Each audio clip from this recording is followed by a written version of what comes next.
Good morning and welcome to the Independent Planning Commission's public hearing into the Hunter Valley Operations North and South Open Cut Coal Continuation Projects. These are known as SSD-11826681 and SSD-11826621. I'm speaking to you now from Wanneroo land, and I acknowledge the traditional owners of all the countries on which we meet today. I pay my respect to their elders, past and present, and to any elders who may be present today. I'm Simon Smith. I'm the chair of the panel, and I'm joined by colleagues Michael Chilcott and Janet Milligan.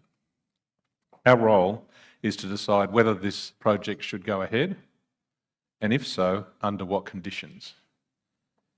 We also have Dr. James Smith as counsel assisting the Commission here. Dr. Smith is a member of the New South Wales Bar who's been engaged to advise the Commission and to help everything run smoothly today in this hearing. In making our decision, we are considering the project application, the Department of Planning, Housing and Infrastructure's assessment report, written and verbal submissions, including what we hear today, and all relevant laws and policies. In making a decision, we must follow all the relevant laws and consider all the policies that apply.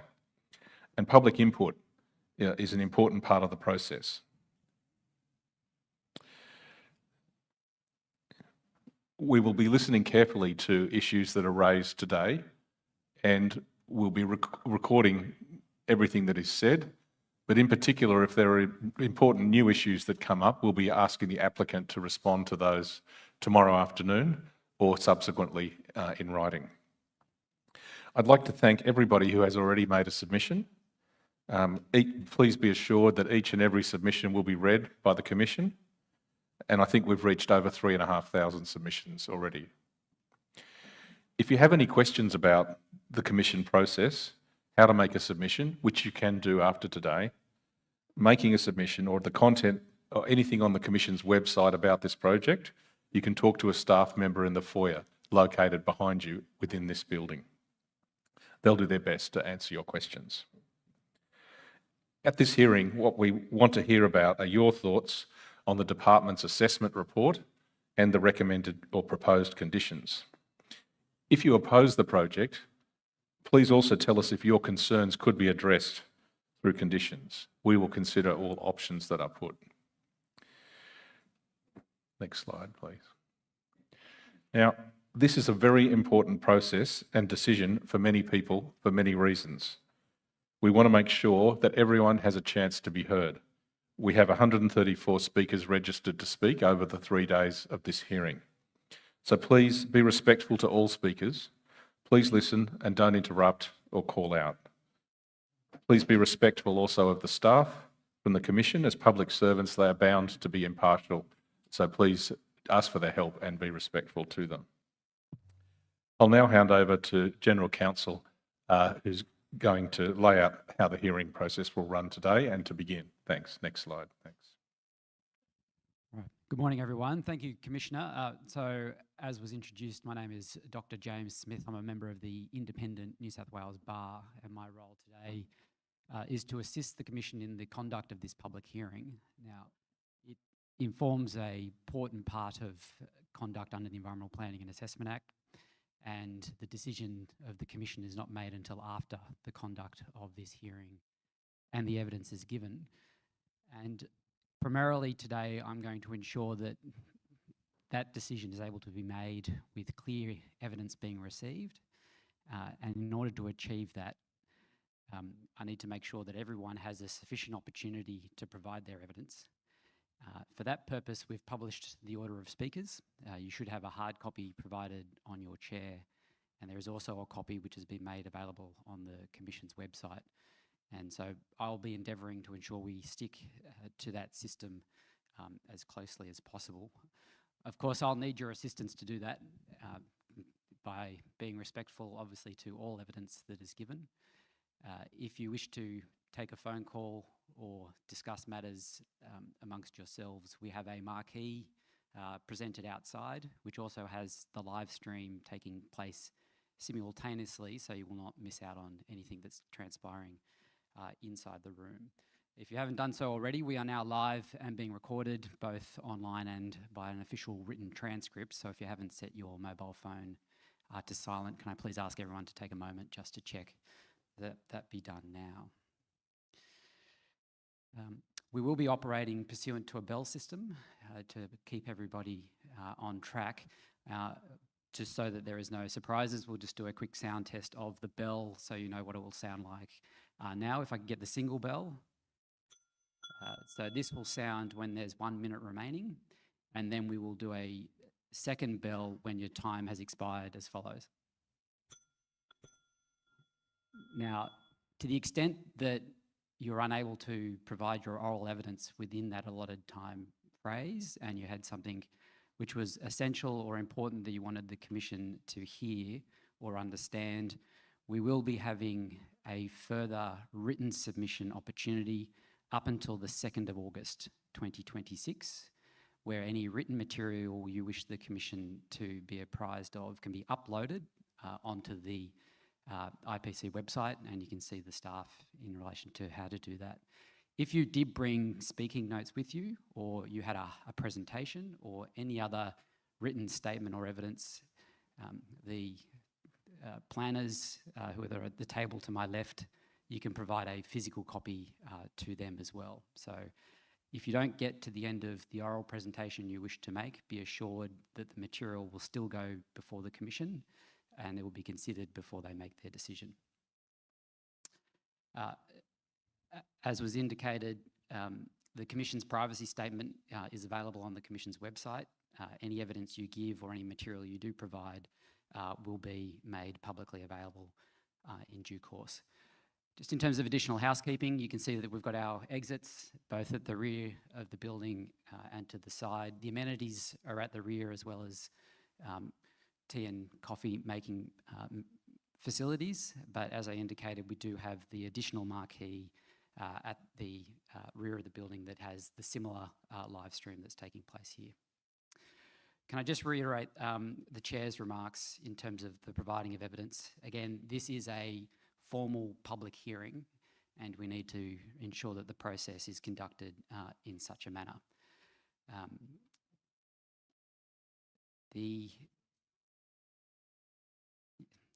That is a clear example that we're now being recorded.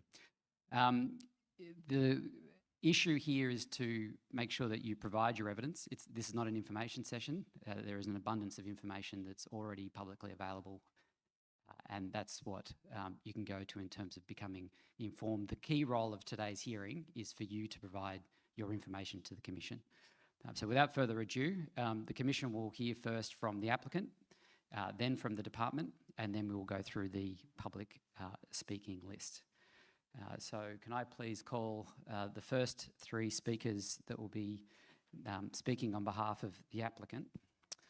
We have David Foster, Peter Walsh, and Sandy Trickle. Before you start speaking, if you could just announce your name for the transcript, and then please proceed. Thank you, Mr. Foster. David Foster. Good morning, Commissioners, ladies and gentlemen. I'm Dave Foster, General Manager of Hunter Valley Operations. With me today is Sandy Tickell, Glencore's Group Manager for Carbon Planning and Abatement, and Peter Walsh, the Project Manager for the Continuation Project. I'm proud to speak on behalf of our 1,500 strong workforce and our local community. As a fourth generation Hunter Valley coal miner and a Signal resident for more than 40 years, I've seen firsthand the prosperity mining has afforded our region and the benefits and the real impacts it can bring to people who live near operations. It is for those benefits, and because I take the local impact seriously, that I'll call on the Commission to approve the HVO Continuation Project. Next slide, please. HVO has a long history of mining in the Hunter Valley. Mining first commenced over 70 years ago, where our train loadout facility currently sits. Prior to 2000, mining was undertaken separately, largely by independent organisations. 3 large operations merged in 2000-2001 to become the mining complex that we now call Hunter Valley Operations. And we've operated successfully as a complex now for over 25 years. Next slide, please. The continuation project is the ideal way to extend mining operations.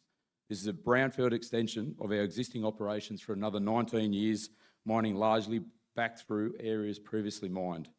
Advancements in mining technology allow us to economically mine much deeper than what we previously could.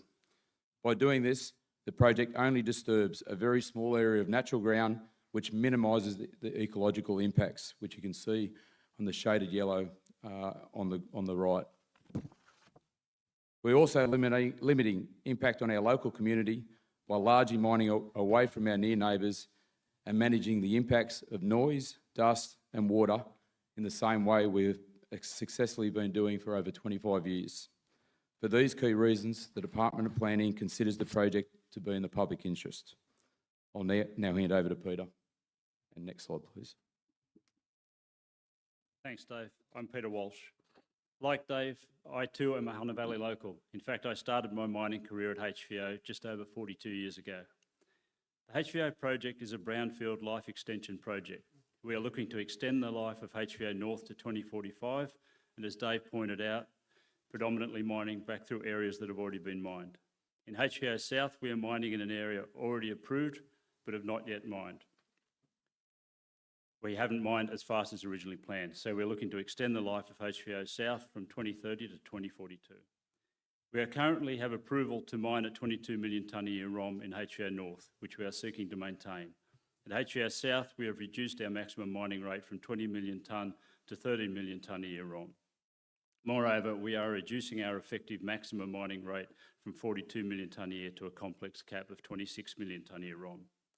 The project will mine 429 million tonne ROM over the life of the mine, and in doing so will generate total net Scope 1 emissions of 7.97 million tonne CO2e. Sandy will talk in a moment in more detail on our emissions and our work to reduce emissions. In developing the project, we have worked hard to avoid or minimise our impacts, not only our emissions. We have minimised our cultural impacts, including avoiding an Aboriginal heritage site known as CMCD1, and made sure our new Leamington Road avoided 2 scarred trees that were in the area. We have worked hard to minimise air quality, noise and water impacts, and particularly ecological impacts, including amending our design to completely remove any impact from the Warkworth Sands woodland. It still, however, has shown through independent economic analysis to have a $5.7 billion NPV benefit to New South Wales and a $1.8 billion benefit locally. Next slide, please. Mining in HVO North will progress southeast from the West Pit, mining through the Leamington Road, which will be realigned to east of HVO South. As mining progresses, it will mine through the already mined Carrington area, but will be mined to a deeper seam. Mining will stop short of the Hunter Valley Dyke and Gas Domain 1. The additional disturbance for mining is only the area adjacent to Leamington Road. In HVO South, mining will progress as currently approved, southwest from the Cheshunt Pit through the Riverview Pit. The final Riverview void will be similar to that currently approved. To enable the project, Leamington Road, some power lines and communication infrastructure will be realigned. This will include a new bridge over the Hunter River, replacing the current flood-prone Moses Crossing. We will also upgrade water management infrastructure, including dams, levees and a clean water drain. We will upgrade coal handling and train loading facilities. We will not be constructing the approved but not yet built Leamington Coal Prep Plant and associated rail loop. To talk through the emissions for the project, I'll now hand over to Sandy. Thanks, Pete. Like Dave and Pete, I've lived and worked in the Hunter Valley community for the last 20 years, and I live near HVO. We recognise that greenhouse gas emissions are a key issue for this project. Over the 6 years of assessment, we have carefully considered feedback from regulators and independent experts and made comprehensive changes to the project to reduce emissions and to ensure that impacts can be managed. During HVO's assessment period, there have been significant changes to climate policy at both the Commonwealth and state level. In 2023, the Commonwealth Safeguard Mechanism was reformed to ensure that large emitters such as HVO decline their emissions over time in support of Australia's nationally determined contributions, or NDCs, under the Paris Agreement. Also in 2023, New South Wales registered its own emissions reduction targets under the Net Zero Future or NZF Act. In 2024, the EPA introduced the Large Emitters Guide, which applies to projects with large emissions such as HVO. In 2025, the EPA finalised its climate change mitigation requirements between 25 and 26, which also applies to this mine. In 2026, the New South Wales Government published its updated policy on the coal sector, the Coal Industry 2026 to 2050. This policy provides clear guidance on the government's support for brownfield extensions at coal mines where impacts can be managed, such as at HVO. In light of this framework, HVO's greenhouse gas emissions and mitigation measures have been comprehensively assessed, independently reviewed, and mitigation measures have been and conditions have been recommended to ensure that impacts can be managed. The department in its assessment report has stated that the project is consistent with New South Wales and Commonwealth greenhouse gas policy frameworks and that greenhouse gas emissions have been minimised to the greatest extent practicable. Next slide, please. The EPA has stated that HVO's greenhouse gas assessment is consistent with the Large Emitters Guide and that our application of the mitigation hierarchy meets the principles of the guide.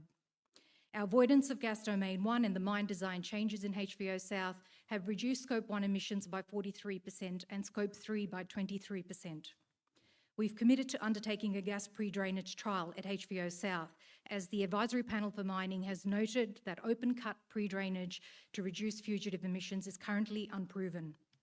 We've committed to 3 yearly reviews of technologies for decarbonisation. Our greenhouse gas quantification is pragmatic, and we do not apply any novel or low maturity technologies in this, as we don't have a confident line of sight on if and when these technologies will be mature and commercially available at scale. The Advisory Panel for Mining noted that our assessment of the technology maturity for options for fleet decarbonisation was a fair and balanced assessment, and that HVO is well positioned to stay abreast of developments in this space. These 3 yearly reviews will allow HVO to continue to work with our OEMs and monitor what's occurring in this place to assess future options for reducing emissions from our diesel fleet.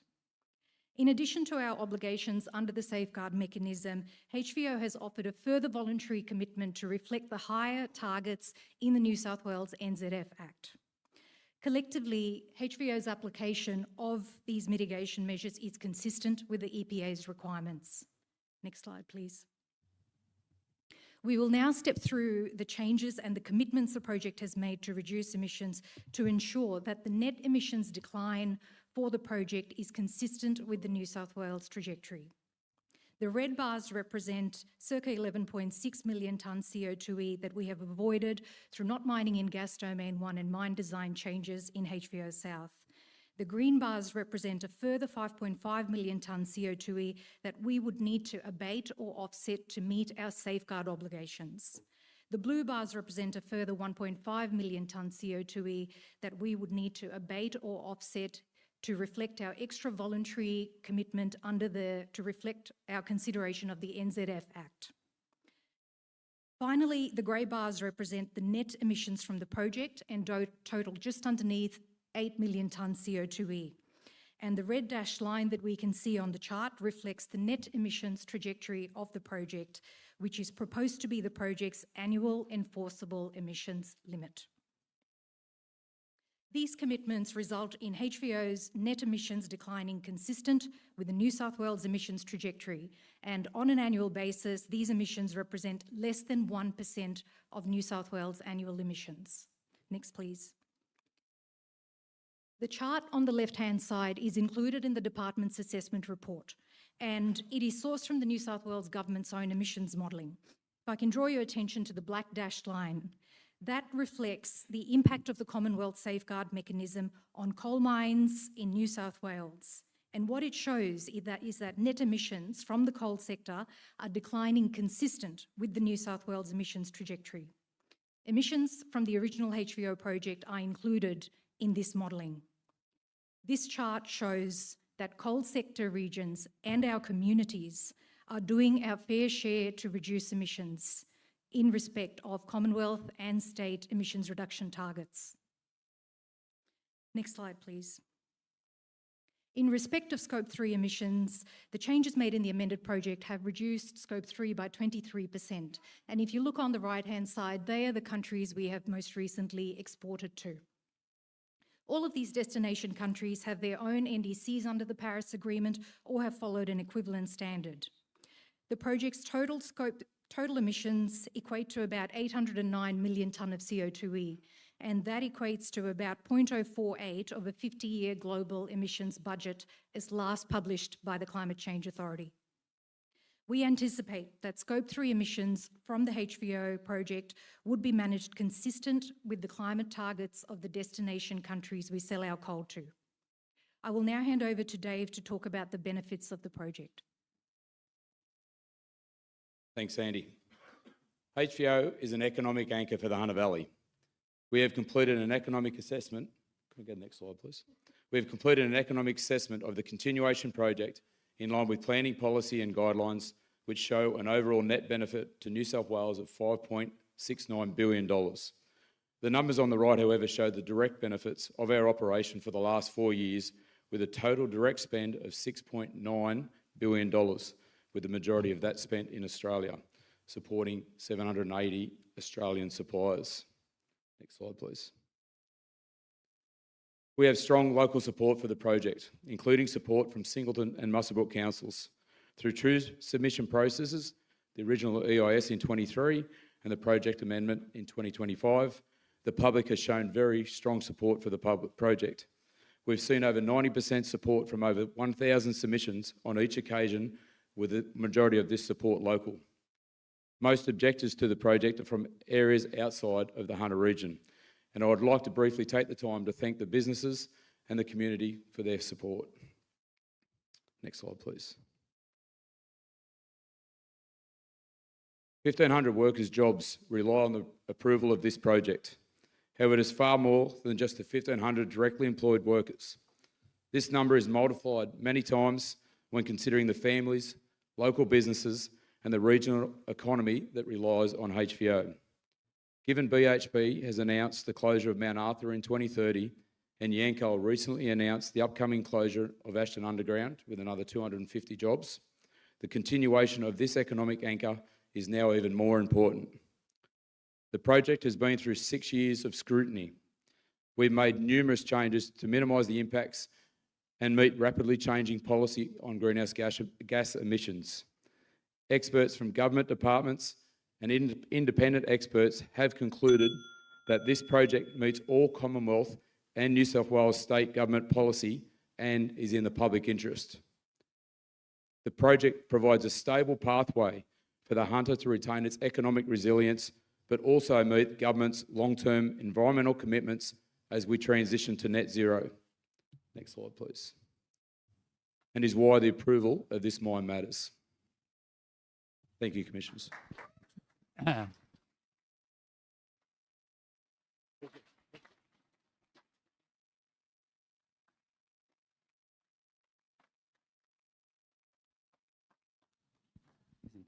Thank you, gentlemen and lady. If you could, don't have any questions directly from myself or the Commission at this time. Thank you. Can I please ask that there's no applauding? Again, the process today is so that the Commission can hear evidence, and the applauding does not assist with the transcript. So if you wish to applaud, we have a marquee at the rear of the building that has the screen being live and televised. Thank you. Can I please call the next speaker, Steve O'Donoghue, who is from the Department of Planning, Housing and Infrastructure. Thank you.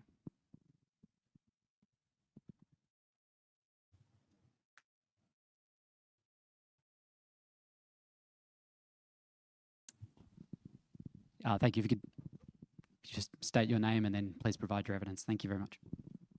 Thank you, Chair, Commissioners Council.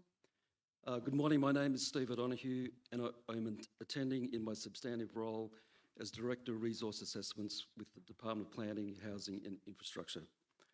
I'd like to start by thanking the Commission for giving the Department the opportunity to provide a summary of the Department's assessment of the project. Just next slide, thanks. I will begin with an overview of the assessment process for the project.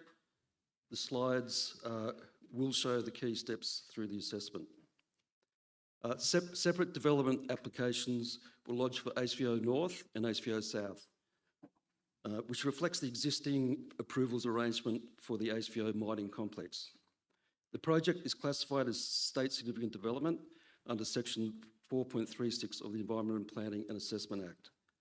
The Independent Planning Commission is the consent authority for the project under Section 4.5A of the Act, as more than 50 unique public submissions objecting to the project were received. The project has been subject to a rigorous assessment process over a period of over 5 years since the Secretary's environmental assessment requirements were lodged. The HVO North application was amended in November 2023 to change the proposed realignment of Leamington Road, in particular to provide further avoidance of impacts to biodiversity and heritage values. Both applications were also amended in August 2025 to reduce greenhouse gas emissions in response to a request for information from the department following advice from the Environment Protection Authority and the Independent Expert Advisory Panel for Mining related to high fugitive emissions associated with the gassy coal seams within the HVO North mining area. Next slide, thanks. I would like to briefly touch on the department's engagement process. During the assessment, the EIS was exhibited in January 2023, with the Second Amendment reporter later exhibited in September 2025. Through these exhibitions, advice was received from 11 state government agencies and submissions were received from Singleton and Muswellbrook Shire Council. Across the two exhibition periods, over 2,200 submissions were received. The department engaged the mining panel for advice on greenhouse gas emissions and impacts to water resources and focused advice on that. Next slide, thanks. The majority of submissions over the two exhibition periods were supportive of the project, with around 96% of submitters in the Hunter region providing submissions in support of the continuation project. Key issues raised in supporting submissions focused on employment, economic and social benefits of the project. Key issues raised in objecting submissions included greenhouse gas emissions, including climate change impacts on the locality, as well as impacts to amenity, water, biodiversity and heritage, amongst others. Next slide, thanks. The department undertook a comprehensive assessment of the environmental impacts associated with the project and identified the key issues and other assessment issues as shown on the slide. Greenhouse gas emissions were a key focus of the department's assessment, given the contemporary legislative and policy context of the New South Wales government to reduce emissions over time. Next slide, thanks. The strategic policy framework for coal mining and greenhouse gas emissions has changed substantially over the last 2 to 3 years. And this slide provides a summary of the key legislative and policy guidance on these matters. At a Commonwealth level, Australia operates under its commitments under the Paris Agreement as given effect by the Climate Change Act 2022 and the operation of the Safeguard Mechanism, which requires the progressive reduction of emissions for high emitters, including most coal mines in New South Wales. At a state level, the Climate Change Net Zero Future Act 2023 established net emission reduction targets and guiding principles for actions to reduce climate change. Under the Net Zero Future Act, a range of policy guidance has been developed relevant to the assessment of emissions from coal mines. Key guidance developed by the New South Wales Environment Protection Authority for development applications includes the New South Wales Guide for Large Emitters and the Greenhouse Gas Mitigation Guide for coal mines. The New South Wales Coal Industry 2026 to 2050 policy was published in March 2026 and is covered on the next slide. The whole of New South Wales government policy outlines that coal will continue to play an important role in supporting regional economies in the short to medium term within our legislated emission reduction targets. It also states that approvals for extensions to existing mining operations can be allowed where it can be demonstrated that emissions requirements can be met and environmental impacts of the project can be managed. These emission requirements are set out in economy sector-wide requirements, largely through the Australian Government's safeguard mechanism and through the key guidance documents as mentioned with the EPA's Guide for Large Emitters and the Mitigation Guide for the coal mining sector. Importantly, the policy notes that the New South Wales Government expects that overall emissions from the coal mining sector will decline consistent with New South Wales targets from 2030, in line with forecast production declines and the implementation of mitigation technologies. Next slide, please. As part of the amendment report, greenhouse gas emissions were assessed in accordance with the EPA's Guide for Large Emitters. Compared to the original application, the amendment reduced the total amount of coal to be extracted by 220 million tonnes and reduced Scope 1 emissions by 11.5 million tonnes of carbon dioxide equivalent, or around a 43% reduction. HVO also committed to the reduction of emissions in line with the legislated New South Wales Government targets, which require more aggressive reductions compared to the Commonwealth Safeguard Mechanism. The EPA noted that through these commitments, the greenhouse gas emissions for the continuation project would follow a downward trajectory consistent with the New South Wales emissions reduction trajectory. The net contribution of the project to statewide emissions would be around 0.85% in 2030, 0.81% in 2035, and 0.3% in 2045. Next slide, please. The Department has also given detailed consideration to Scope 3 emissions and the impact of these emissions in the locality. Coal will continue to be exported primarily to countries that are signatories to the Paris Agreement that have their own 2030 and or 2050 emissions reduction targets. The Department notes the recommendation in the Greenhouse Gas Mitigation Guide that coal mining companies take opportunities to reduce Scope 3 emissions by selling coal to buyers in countries that have strong climate policies and emissions reduction targets. Based on United Nations emissions reporting, the project will conservatively represent 0.08% contribution to global emissions in 2030 and 0.09% contribution in 2035. The Department considered the New South Wales Government's modelling of potential environmental, social and economic climate change impacts in the Hunter region. The Department also acknowledges that all greenhouse gas emissions from the project, including Scope 3 emissions, would contribute to climate change and to the environmental, social and economic climate change impacts in the locality.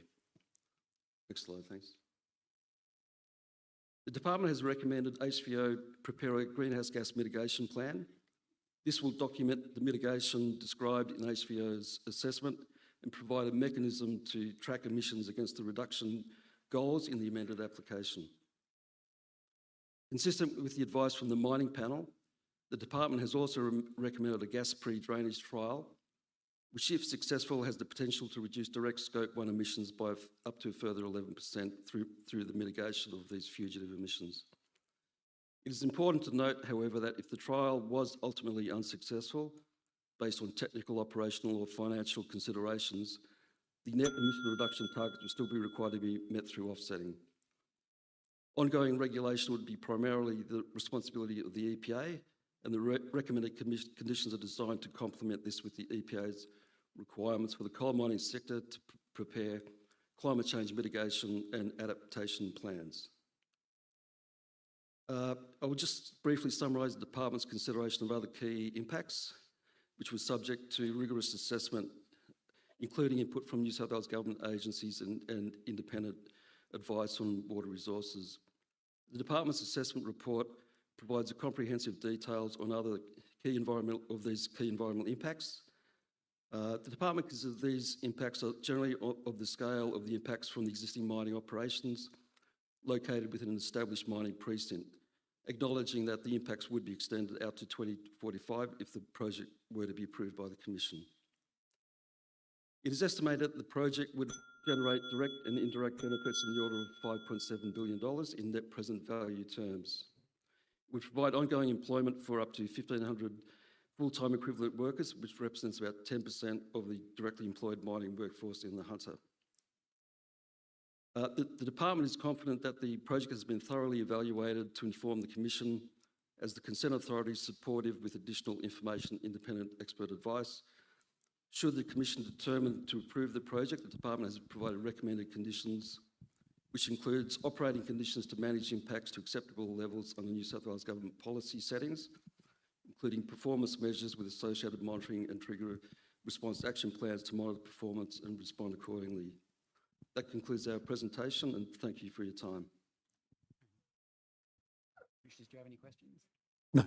No question.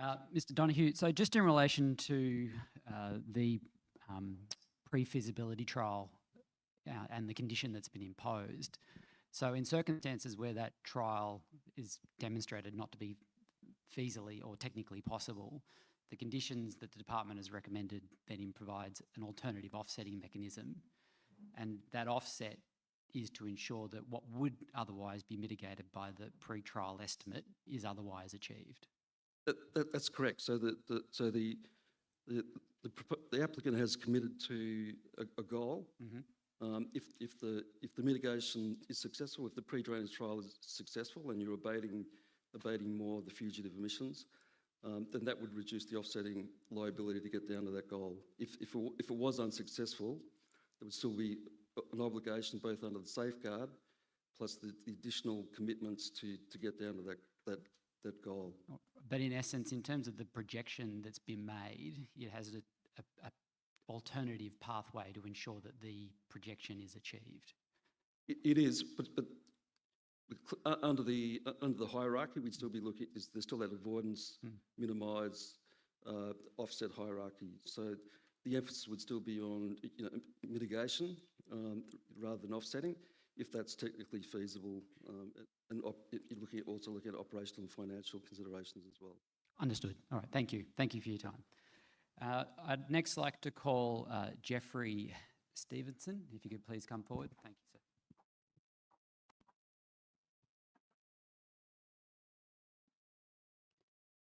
So for the transcript, if you could just state your full name and then please present your evidence. Jeff Stevenson. Thank you. Good morning, ladies and gentlemen, and esteemed members of the planning panel. My name is Jeff Stevenson. I've lived in Singleton and I've worked at Hunter Valley Operations since 2011 in a maintenance engineering role. I'm here to speak today in support of the development application for HVO North and HVO South open cut operations to continue with the extraction of 430 million tonnes of coal, run-of-mine coal, through to the year 2045. When I say that out loud, it feels like such a big number and it feels like quite a long period of time. That number represents a lot of economic activity and a lot of benefit to our local community. That period of time should see me employed full-time all the way to retirement, when I'll be aged in my early 60s. It might also mean employment for my 2 young children, should they ever decide to enter the mining industry when they finish school in Singleton. Next slide. My son is 12 years old and my daughter is 9 years old, so they still have several years of school ahead of them. Mining is such a great employer, in my opinion, as the work cannot be outsourced or offshored overseas. The resources are located right here, and it's right here that we have to train and employ the workforce that we need to extract those resources. We live in the age of AI and automation, and many jobs that existed when I finished school will not be available to my children when they finish school. Next slide. This proposed project will benefit the community with improvements to local infrastructure. The relocation of sections of Leamington Road and the new bridge construction will remove the bottleneck that currently exists where the road crosses the Hunter River, known as Moses Crossing. Moses Crossing is a low-level concrete bridge structure that is often closed to vehicles during flood events, as noted in the HVO Continuation Project Environmental Impact Statement main report on page 357. Modelling in this report indicates that this crossing has been submerged underwater a cumulative total of 8 months since the crossing was upgraded back in the year 2010. Next slide, please. I would like to add to this that many weeks after a flood event has ended, I have observed myself Moses Crossing to still be closed off while it waits for the gravel road to be repaired and for the debris from the river to be cleared off the bridge. Data that I've obtained from Singleton Council suggests that from the start of the year 2021 up until April 2023, Moses Crossing was closed for a total of 826 days, or 44% of the time, roughly. The removal of Moses Crossing will allow pick and carry cranes or B-double vehicle trucks to access Leamington Road without having to travel on the New England Highway, thus giving further benefit to the local community. Over the next 3 days, you'll hear many diverse opinions from over 100 people. Some of those opinions will be opposed to this continuation project, and some of those speakers live in areas far, far away from here, and they're not directly affected by this operation. I would respectfully ask that the panel make their decision with the strong consideration of this project's benefits for our local residents. Some of these benefits include the rates revenue that coal mines pay to Singleton Council, to the grant funding that Glencore has given to my children's school, and also towards the construction of a domestic violence shelter in Singleton. Next slide, please. The threat of closure of HVO creates a lot of uncertainty and anxiety amongst the local community. We are already facing the planned closures of Mount Arthur and Mount Gula mines in the year 2030. We've just recently been struck with the bad news that Ashton's underground coal mine will cease operations by the year 2028. With respect to emissions, I hope that the panel considers the emissions offset that is created by the closure of these mining operations. I'd just like to finish by asking the panel to please consider the local residents like myself who rely on this approval of this continuation application. Working families who are trying to raise our kids and just trying to keep a roof over our heads. Regular people who just want to provide a bright future for our children. Next slide. Thank you for your time today. All opinions expressed are my own, are not a reflection of the company or of any of its employees. Thank you. All right. Thank you, Mr. Stevenson. We have a copy of the written submission that you made to the department, but if there's any additional material that you wish to submit, please provide it to the planners this morning. Was there any questions arising? No? Commissioner Chilcott? Thank you. That was very clear. Excellent. Thank you. All right, I'd like to call Ms. Hunter, Jeanette Hunter, if you could please come forward.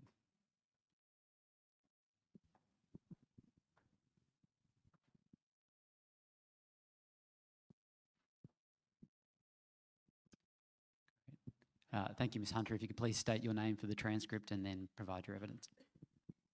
Good morning, everyone. I'm Jeanette Hunter. I was born in and now live in Newcastle, New South Wales, the lands of the Awabakal and Worimi peoples. We are connected by land, by water and by air to all living things. We are all local to one another. What happens with the HVO expansion will affect everyone, no matter where they live, not just its closest neighbours. The impacts of climate change are already being increasingly felt in real time. It is the vulnerable people in our community who will feel these impacts disproportionately. Older people, those with chronic health conditions, people with disabilities, children, and those without safe or stable housing, for example. People like my late mother. Until she died last year, I cared for her at home for several years. We were lucky enough to have air conditioning and the ability to afford to keep it on to help her stay cool as the heat waves rolled in. We worried about power outages constantly though, not only for the issues with cooling, but the continued operation of equipment we used for her care. The frequent poor air quality in Newcastle, which is at least partly attributable to the coal industry and the port that services it, also triggered her asthma and made it harder to keep her comfortable when she was seriously unwell. The effects of climate change go beyond life-threatening heat waves. When we lived in Canberra, we almost lost our house in the 2003 bushfires. As I evacuated my elderly mum to where I was then living, 5 minutes away but still under ember attack, I saw houses burning on the hill above and a long line of cars evacuating people from the nearby suburb of Duffy. We were lucky. A change in conditions on the day halted the fire, about 5 houses away from ours, as the crow flies. But over 500 Canberrans were not so lucky, including 4 who lost their lives in the fire. Climate change is likely to have contributed to the intensity of this fire, and I don't want anyone to have to go through that. However, over the last 2 decades, Australia has continued to clock up devastating losses from natural disasters. If the mining of fossil fuels continues unabated, the pace of climate change will only increase the frequency and intensity of floods, fires, storms, and coastal inundation. The compounding nature of these events will strain, if not overwhelm, the capacity of first responders, insurance companies, and even governments. I'm also feeling the effects of cost of living increases which stem from climate change impacts right now. The grocery money doesn't stretch as far as it used to, and it's harder to pay bills. My home insurance costs have still increased significantly, almost 80% over the last 6 years, despite raising the excess and renegotiating coverage, even though I don't live in a flood or bushfire-prone area. My mum and I used to regularly donate shelf-stable food and grocery items to the free shop near Hamilton Station. I've noticed an increasing number of people needing help with food and basic supplies there. They and many more will struggle as climate change continues to affect the cost of living and food security. I'm also concerned for our coal mining communities, of which Newcastle is one, which will bear the economic and social costs of inadequate government planning for and investment in transition on top of climate change impacts. I want a better future for my nieces and for all future generations. I want us to continue to know and enjoy the Newcastle I've always loved and called home. One of the things I love best about our region is the natural environment, our beautiful coastline, bush, rivers, wetlands, all the creatures that live in it, such as the critically endangered swift parrot. The thought of losing more of that is unbearable, and yet both the direct impacts of this mine expansion and the effect on climate change is setting us up for exactly that, at great cost, both emotionally and financially. It is for these reasons I'm opposed to the Hunter Valley Operations Project being granted approval. Thank you for your time, Commissioners and everyone. Great, thank you. Were there any questions arising from the panel? Fine. Thank you. I did see that you did have some speaking notes. Obviously we have the recorded transcript, but please feel free to provide them. Thank you. Can I just say thank you very much for your submission. That's very clear. All right. I'd like to call Jaden Pan. If you could please come forward, Mr. Pan.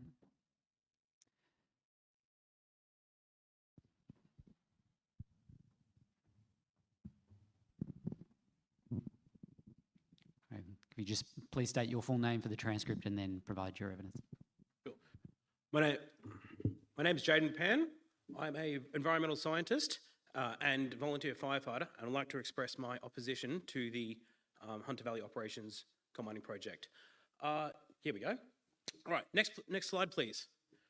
I would like to challenge the claims that were made by the by HVO and the DeFi, in that the amended project claims to reduce the Scope 1 emissions by 48%. However, by not mining gas domain 1, the amended project has reduced the amount of coal being mined by 28% in the first place, and thus has also reduced its Scope 1 emissions. However, that means only 20% of the emissions are actually avoided as a result of not mining gassy seams.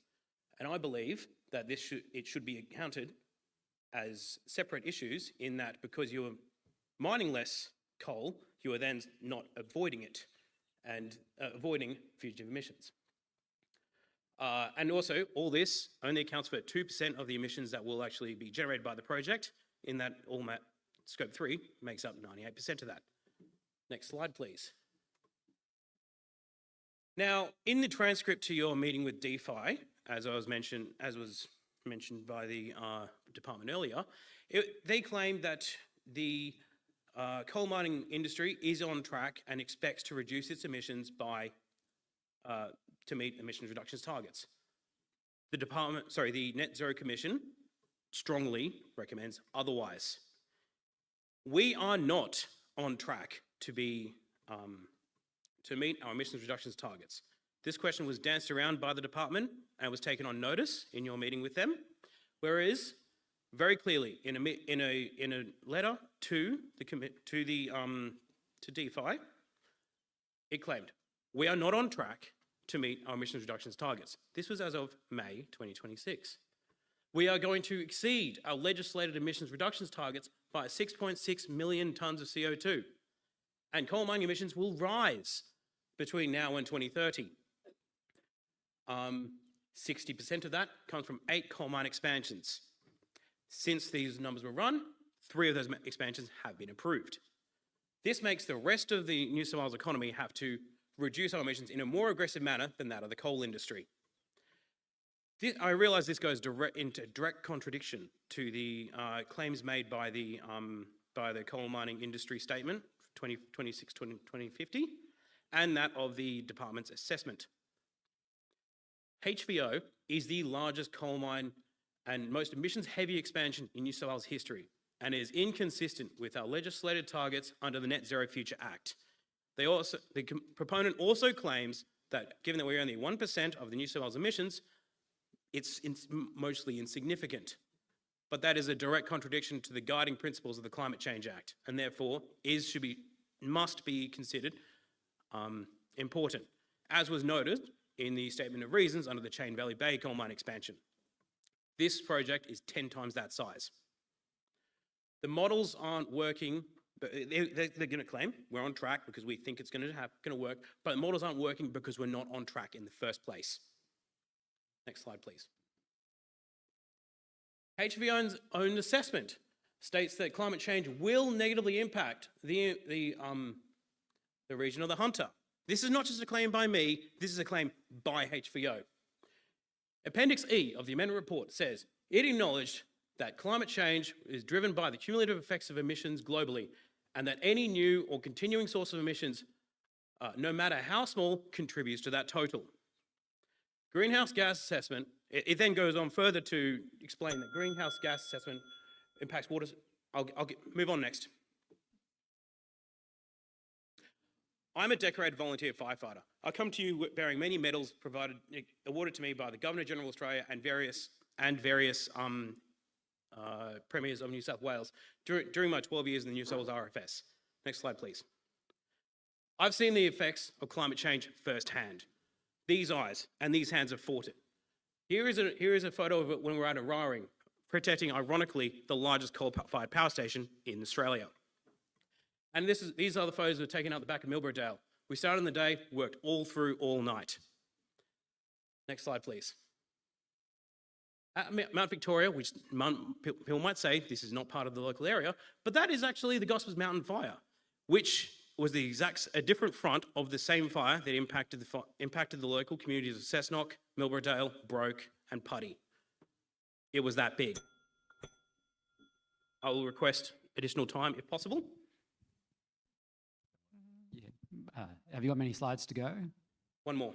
If you could complete your last slide, we'd be grateful. Thank you. Sure, thank you. Next slide.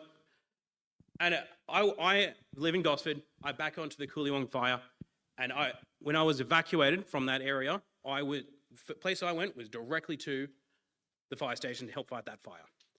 I oppose the HVO continuation project because it doesn't meet our emissions reductions targets, and climate change affects us all, no matter whether we work in the coal industry or not. That's all I have to say.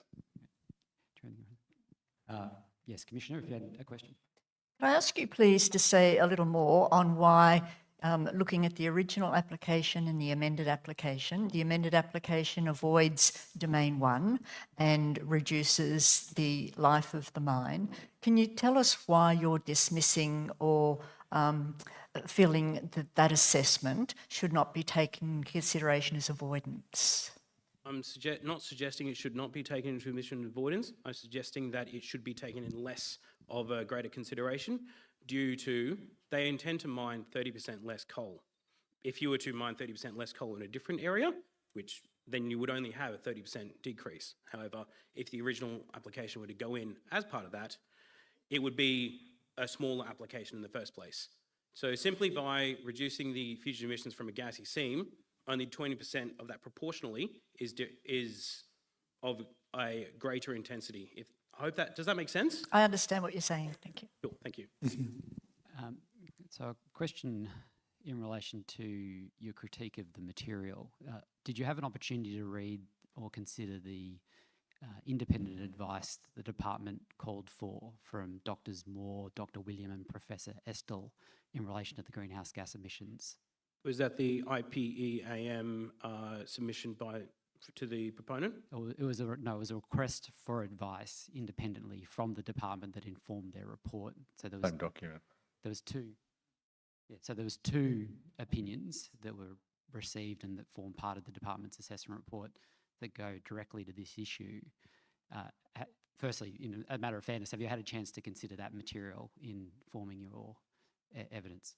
I read through it, but as I'm not of a sufficient level of expertise to be able to comment on that, unfortunately. No, that's all right. I just wanted to, if you wanted to have an opportunity to say anything in relation to any particular critique or opinion you'd like to express in relation to that material. If you want to take that on notice, we've obviously got submissions open until the 2nd of August. If you want to make any further observations, the Commissioner will obviously take that on board. I'll do my best, but I'll try and answer it now in that avoidance of mining coal as opposed to avoidance of gaseous seams. If you avoid gaseous seams, the amount of emissions that would be proportionally emitted as a result of mining said seams versus the amount of fugitive emissions from, sorry, I'm trying to think here, because they have a greater proportion of emissions should be counted separately with different levels of weighting when making an assessment. Right, And that was not completed. All right, thank you very much. Thank you. I'd next like to call, our next speaker is by audio-visual, I understand.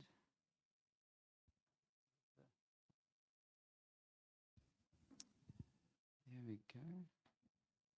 Just check that's, can you get a sound check? Hi, can you hear me?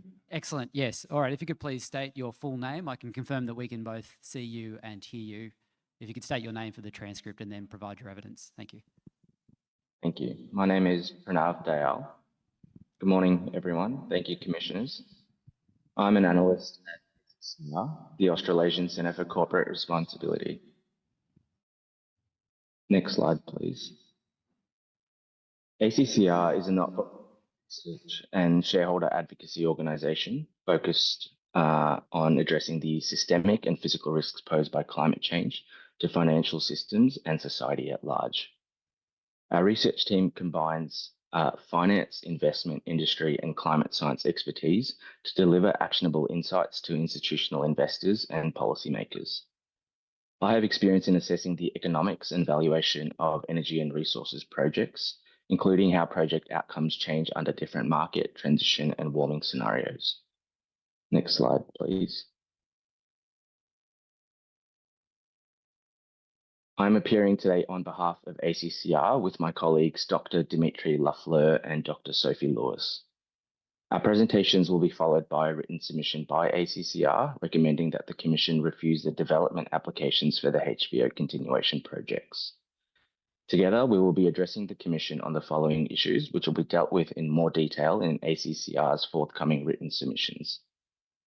First, I will present analysis showing the estimated net economic benefits of the projects are reduced by approximately 40% when applying latest New South Wales Treasury emissions valuation guidance. My colleague Dr. Lafleur will then present on the relationship between cumulative emissions and temperature outcomes.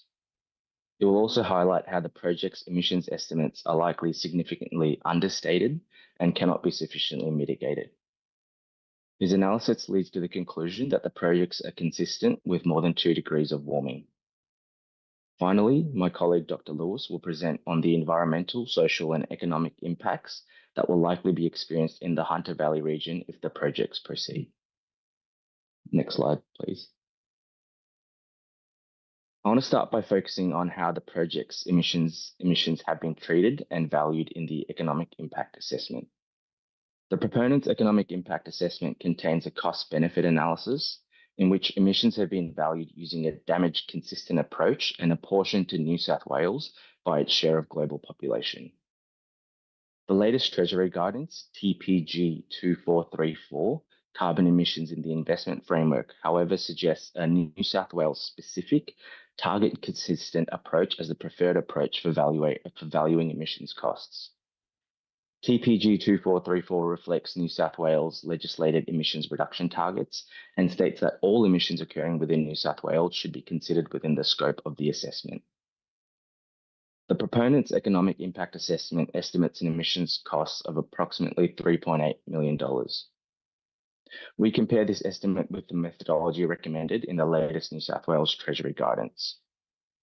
On our best application of the central case carbon values in TPG 2434 to the available project information, we estimate that the present value of the project's Scope 1 and 2 emissions costs is approximately $2.1 billion. Further, including interstate rail emissions on the basis that those emissions also occur within New South Wales, increases total emissions cost to approximately $2.3 billion in FY25 present value terms. This is almost 600 times the $3.8 million figure included in the proponent's cost-benefit analysis.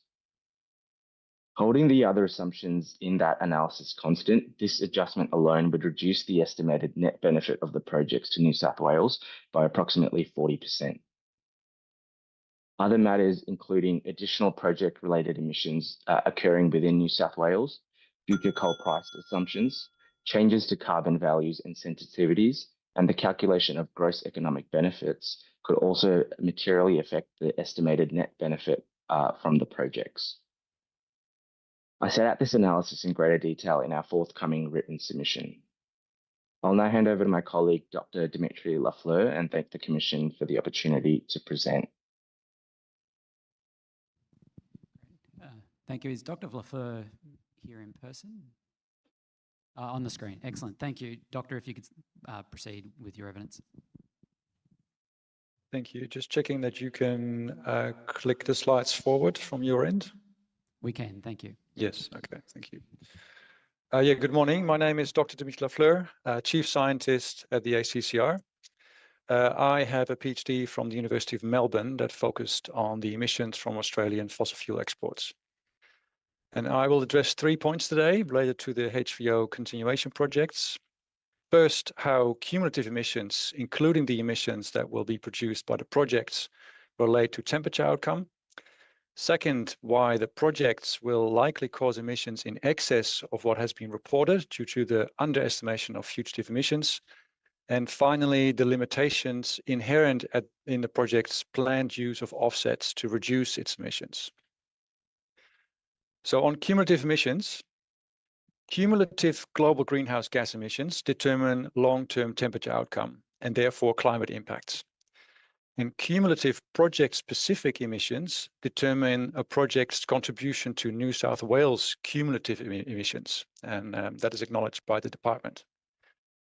This schematic plot shows that emission pathways can reach the same targets while producing fundamentally different cumulative emissions. So targets alone do not determine temperature outcome.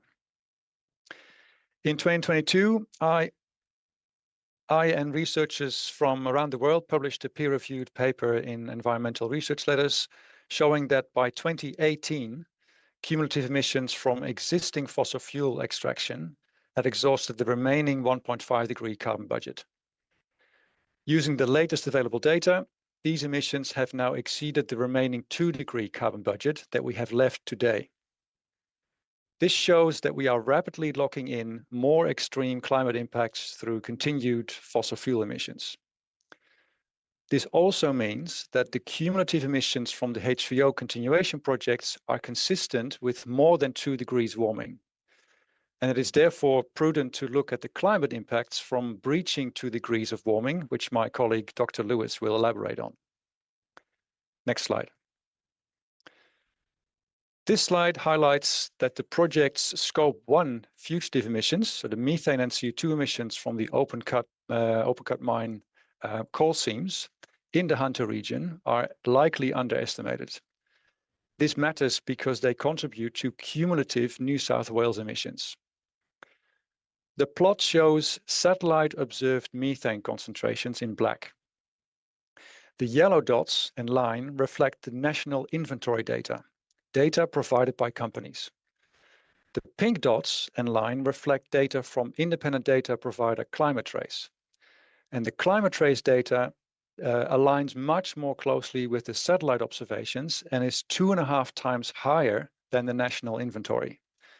And this finding shows that there is a high degree of confidence that the true fugitive emissions are higher than those estimated by companies. This suggests a likelihood that fugitive emissions from the projects are underestimated, leading to underestimated cumulative emissions from the Hunter region, a larger burden on cumulative state emissions, and an underestimation of climate impacts attributable to the projects. The third point and final point I will deal with is related to the use of offsets. Next slide. The guiding principles of the New South Wales Climate Change Act state that climate actions should reflect the best available science. And that science is clear, that fossil fuel emissions should not be balanced by nature-based solutions. And this schematic explains that point. CO2 from fossil fuels remain in the atmosphere over centennial to millennial timescales, shown in blue. Nature-based solutions, such as forest management, store carbon over decadal timescales, shown in green. And fossil emissions can only be balanced by permanent CO2 removal, such as removing carbon from the atmosphere and storing it in geological formations, shown in orange. Next slide. The project's projected gross Scope 1 emissions, here in blue, are too high to comply with the Safeguard Mechanism obligation, and the projects will rely on the Safeguard Mechanism credits and Australian carbon credit units, so-called offsets, here the areas in red, to reduce gross emissions to net emissions, here in the purple and green lines. Historically, 90% of offsets have been nature-based, and these should not be used to reduce gross emissions. I will now hand over to my colleague, Dr. Lewis, who will present on the likely environmental, social, and economic impacts of the projects on the Hunter Valley region. Thank you for your time.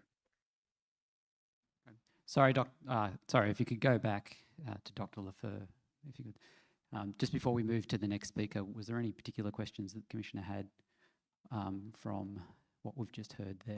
Not there. I did have a question for the first speaker, Mr. Dale. All right. Well, but we can do that at the end. Indeed. So if we could hear from all three speakers, then if the audio will permit, we'll then ask questions in seriatim. All right. Thank you, Dr. Lafleur. If Dr. Lewis, if we could please now hear from you. Yes, my name is Dr. Sophie Lewis. I am Chief Scientist with ACCR. My career as a climate researcher, an IPCC lead author, and as the former ACT Commissioner for Sustainability and the Environment has been focused on understanding changes in extreme climate events and their impacts. It's based on this expertise that I'll provide a summary of what the HVO continuation projects mean for climate, specifically low impacts to locality the project. I'll discuss two key approaches for understanding the impacts of the projects. First, I'll describe the impacts of global above in the locality. And second, I'll climate impacts. Sorry, Doctor, I might just ask you to pause there. We're getting a intermittent response orderly from your evidence.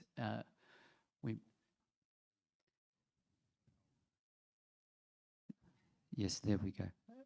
Could we please just get a sound check from you now? Yes, is this any better for you? That is perfect. Thank you. Please proceed. So first, I'll describe the impacts of global warming above 2 degrees Celsius in the locality. And second, I'll describe the climate impacts in the locality that can be directly attributed to the emissions from these projects. As my colleagues, Mr. Dale and Dr. Lafleur, have just discussed, the application before you cannot be viewed in isolation. For background, anthropogenic warming from fossil fuel burning activities is unequivocal. The rate of global warming we're experiencing now is unprecedented in at least the last 2,000 years. The HVO continuation projects align with a trajectory of above 2 degrees of global mean warming. This is a pathway that breaches the targets of the Paris Agreement that aims to limit warming to 1.5 degrees, and this represents a high-risk climate trajectory. The Hunter is a distinct and highly exposed region to climate risks. On a warming trajectory breaching 2 degrees, the following changes in climate are modelled for the Hunter by 2050. First, extreme heat. The Hunter is projected to experience at least 8 days per year where temperatures exceed 35 degrees. Heat is Australia's deadliest natural hazard, and urban areas will see surges in emergency room visits, impacting the Hunter's most vulnerable first. Second, extreme rainfall and flooding. While overall winter rainfall is projected to decrease by 18%, intensity of heavy rainfall events will increase. For an already area like the Hunter, this means heightened risk for communities like Maitland and Singleton. Third, coastal threats.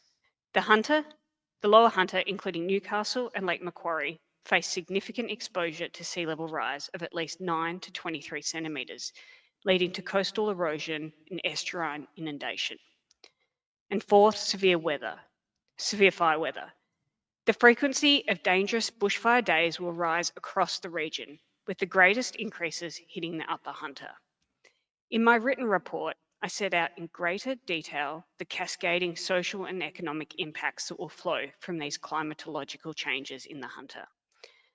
I will now detail the contribution of the HVO continuation projects to a set of quantifiable climate change impacts in New South Wales. Climate science demonstrates that every single additional tonne of carbon dioxide increases global warming. Over the lifetime, these projects will release approximately 809 million tonnes of greenhouse gases. These emissions can be used to calculate the additional fraction of global warming resulting from the projects and its fractional contribution to specific regional climate impacts. So by using established scientific attribution methodologies, these projects will be responsible for at least one excess heat-related death in New South Wales, at least $680,000 in annual costs to communities and businesses in Western Sydney, and the net loss of at least 29 jobs across New South Wales directly due to climate-related disruptions. This data is unequivocal. As you've heard me present today, the HVO continuation projects are aligned with a dangerous, high-risk climate trajectory in the locality and are a material contributor to global greenhouse gas emissions, which are warming the climate system and are causing quantifiable local impacts. Just as a significant number of emitters are contributing to the problem of global warming and associated climate impacts, multiple local actions are required to mitigate emissions to limit further warming. The Commission's decision regarding these projects is vital. You've heard my colleagues give evidence demonstrating that current best practice cost-benefit analysis methodology suggests the projects will be much less economically beneficial for the state than what was reported to date. The projects will pose a material threat to New South Wales legislated emissions reduction targets, and the project emissions, as currently reported, have likely been significantly underestimated. In ACCR's submission, the development applications for the project should be refused. We will refer the Commission to our written submission, which will follow, and will remain available to assist you with any questions. But thank you for the opportunity to present today. Right.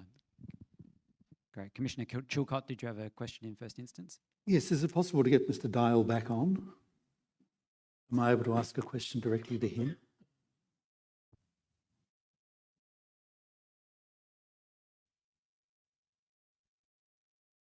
Dale, thank you for coming back on and waiting. My question goes to the point you made concerning the cost of emissions and the differential between as you say, HVO's estimate and your own, which is, I think you referred to 600 times, 3.8 million versus 2.1 billion. And I wonder if you could just identify for us the principal gaps that drive that differential. Your colleague, Dr. Lafleur, referred to a difference in the scale of fugitive emissions. That may be one, but what is it that's driving this extraordinary difference in estimations? Yeah, thank you for that, Commissioner. I'm just getting a bit of feedback. The points that Dr. Lafleur raised about fugitive emissions were not factored in to that calculation. We referred to the proponent's greenhouse gas assessment for scope 1 and 2 emissions and used the TPG 2434 carbon values to draw the estimate. In the proponent's economic impact assessment, the costs are apportioned to New South Wales on the basis that it represents 0.1% of the global population, which is why the costs seem relatively understated compared to the approach we've used from TPG 2434, which uses a marginal abatement cost modelling with New South Wales specific opportunities. And those costs can't be apportioned to sort of a population-based pro rata. And so that's probably the biggest driver of the difference, as well as factoring in specific abatement opportunities by the modelling in TPG 2434. Does that sufficiently address the methodology and drivers of the difference? No, it gives me the insight I was looking for. Can I just ask finally, is that documented in your written submission? Yes, we will follow up with greater detail in our written submission. Appreciate that. Thank you. In particular, just put the two methodologies side by side and just show us where the differences come from. That would be very helpful. Excellent. If Dr. Lafleur could be brought back. Excellent. So, Dr. Lafleur, I understand you've also got a background in geophysics and structural geology.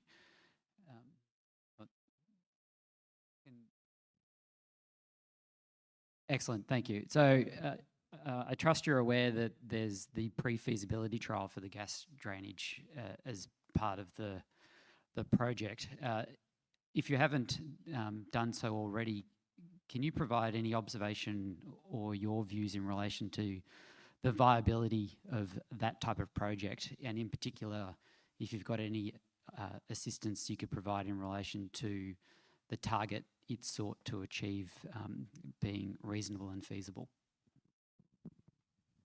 The comment that I can make today is that it is a pre-feasibility trial. There is no identified mitigation option for fugitive emissions from open-cut coal mines today. So it is considered very, very difficult to mitigate those in the first place. Such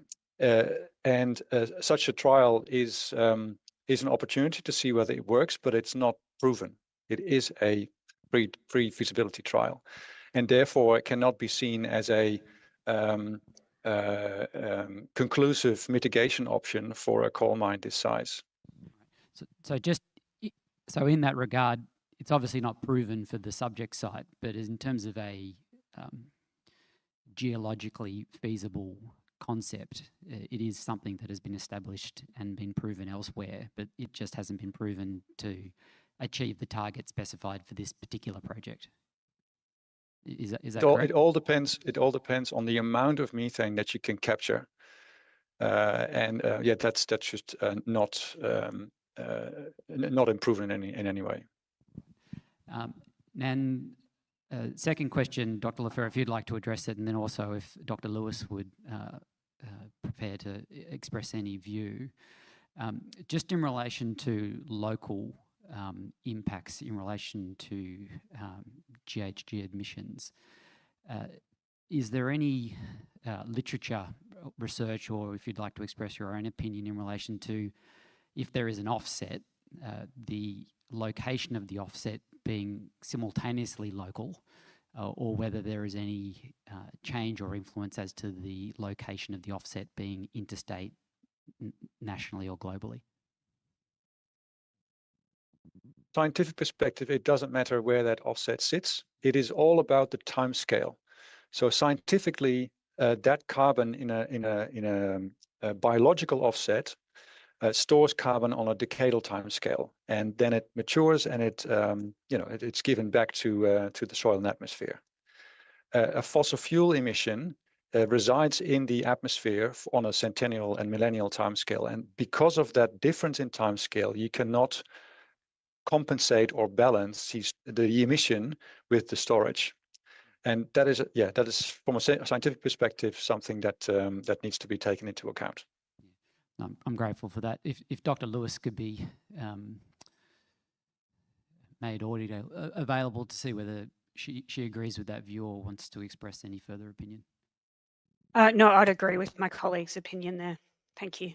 All right. And lastly, the Commission does have the benefit of two independent opinions that were provided in relation to greenhouse gas emissions that's formed the basis of their report. I understand that you'll be providing a further written statement in due course, ideally before the 2nd of August. We would be grateful if you could specifically review those opinions and any observations or alternative views you'd like to express is included in that statement. If you could provide that opportunity to include that material, that would be grateful. All right, excellent. If there's no further questions from the Commission, we'll now be taking a short 5-minute break and we'll be resuming online with our next speaker.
please come to the front.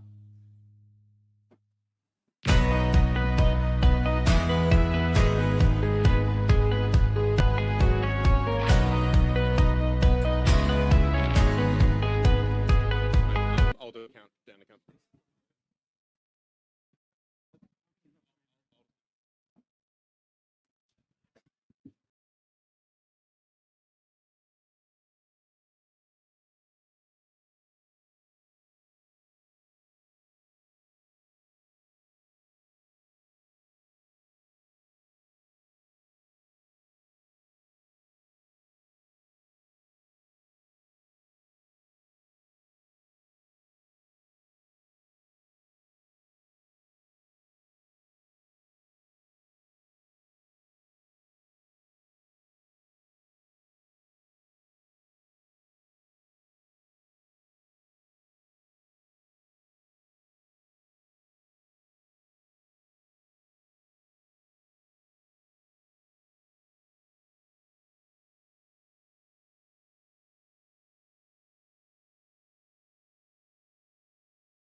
All right, the hearing is now resuming. We are both live and the transcript is being recorded. Thank you. All right. Ms Stevens, could you please state your full name and then provide your evidence to the Commission? Thank you.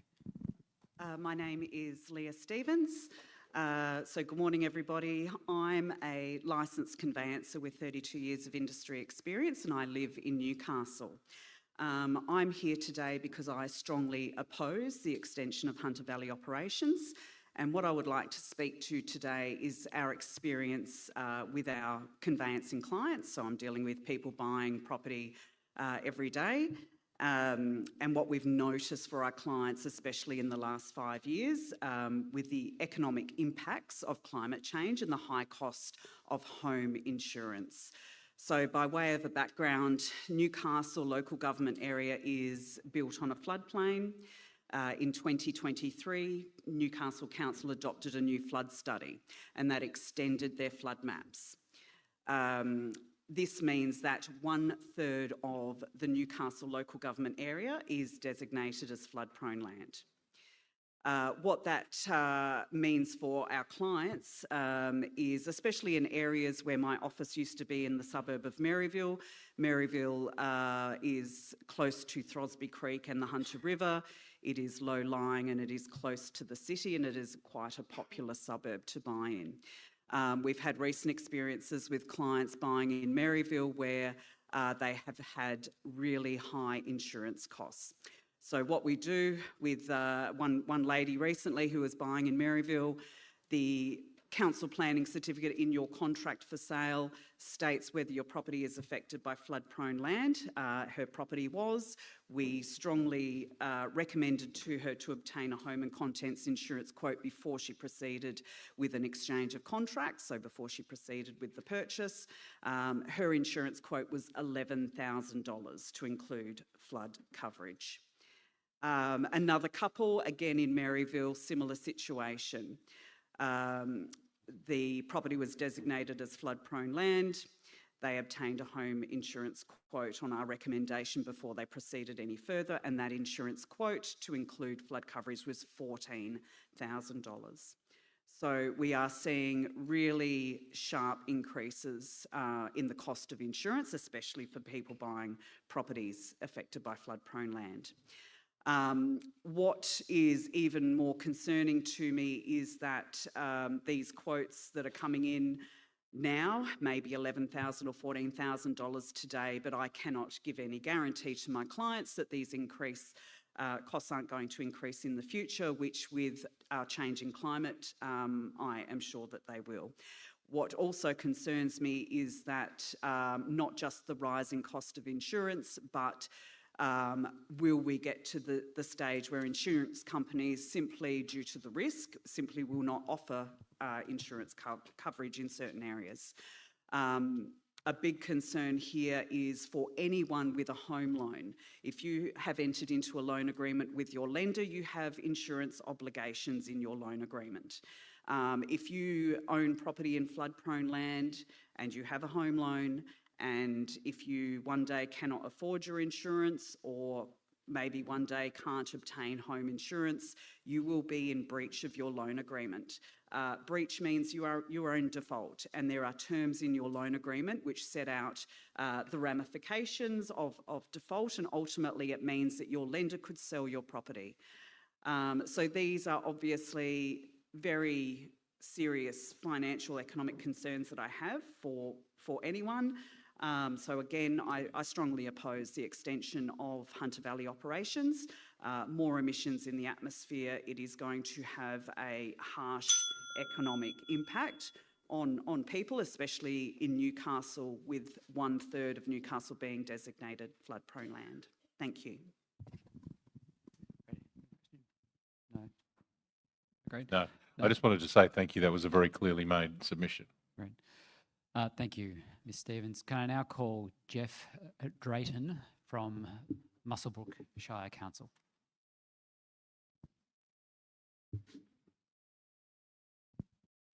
Thank you, Jeff Drayton. I'm the Mayor of Muswellbrook Shire Council. Chair, Commissioners, thank you today for the opportunity to speak on behalf of Muswellbrook Shire community.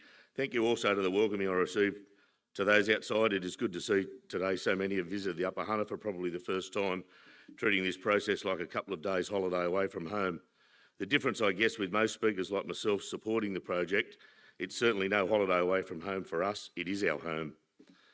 You're going to hear from a lot of people over the next few days.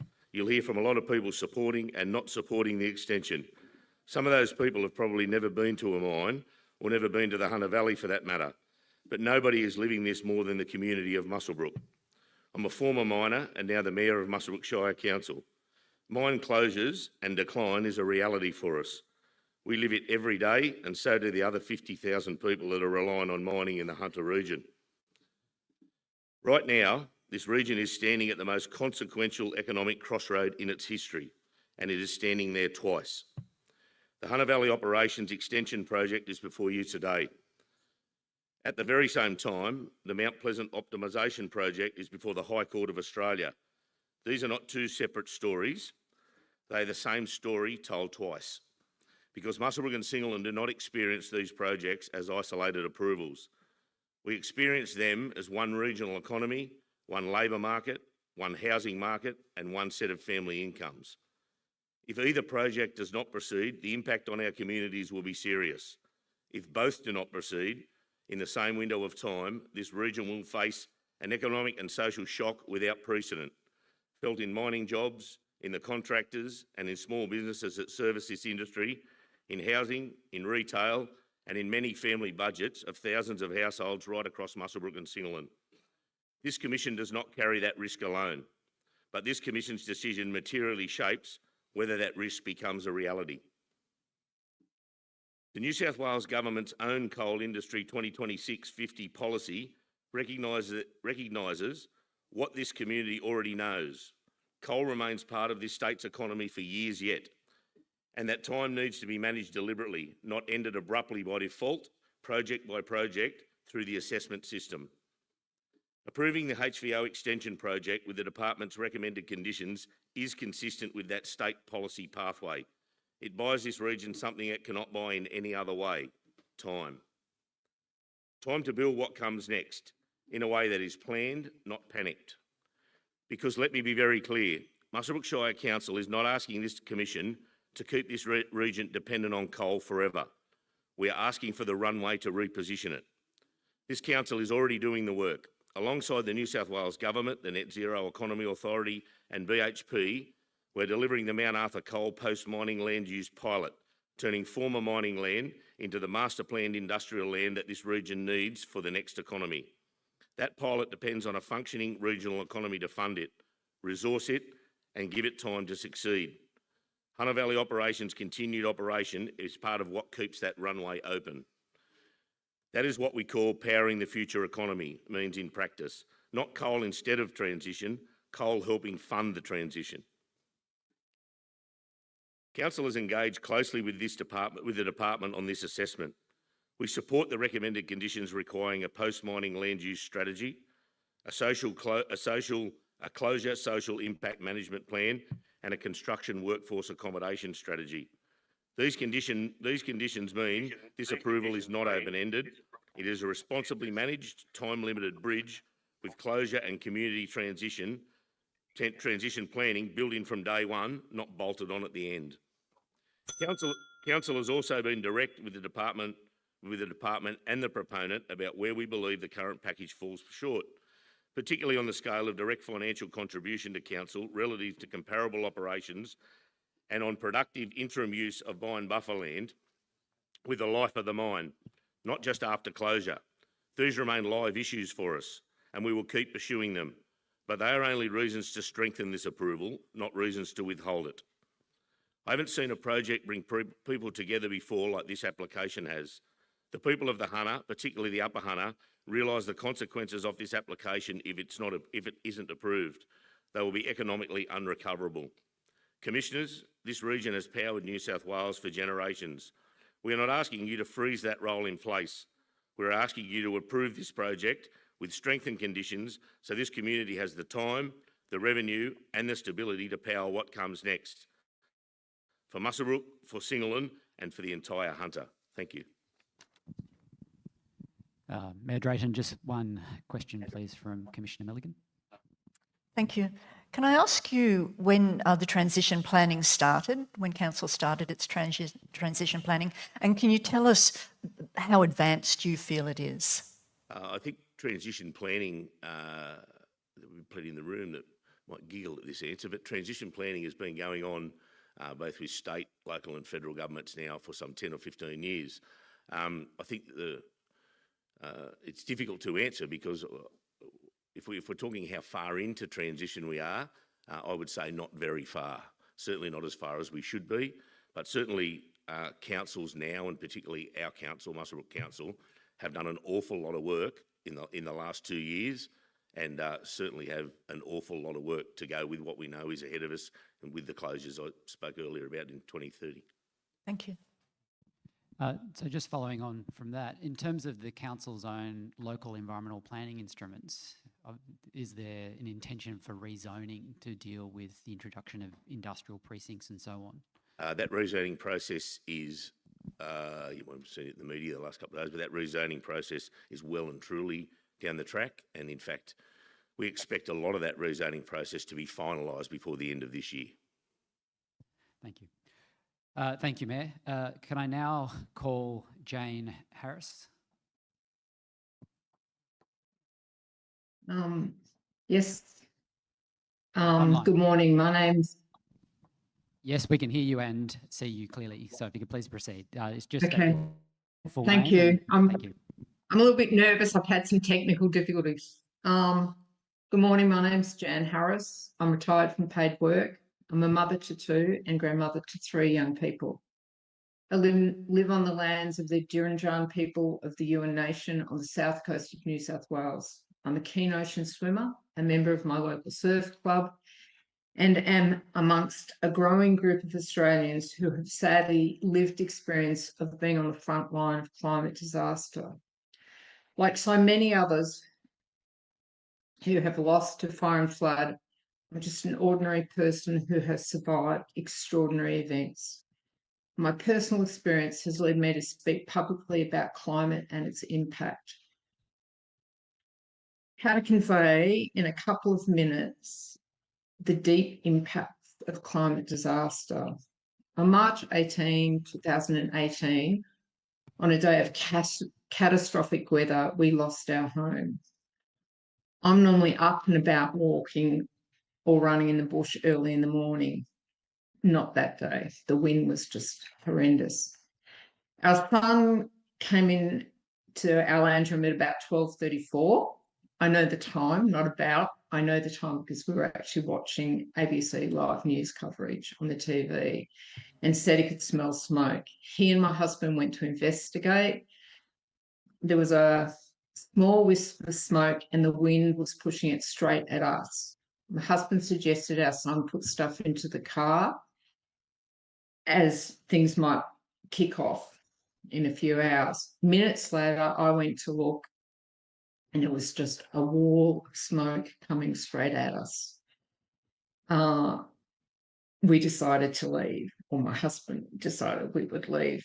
And I went into the kitchen, grabbed our son's medication and my handbag, and we left.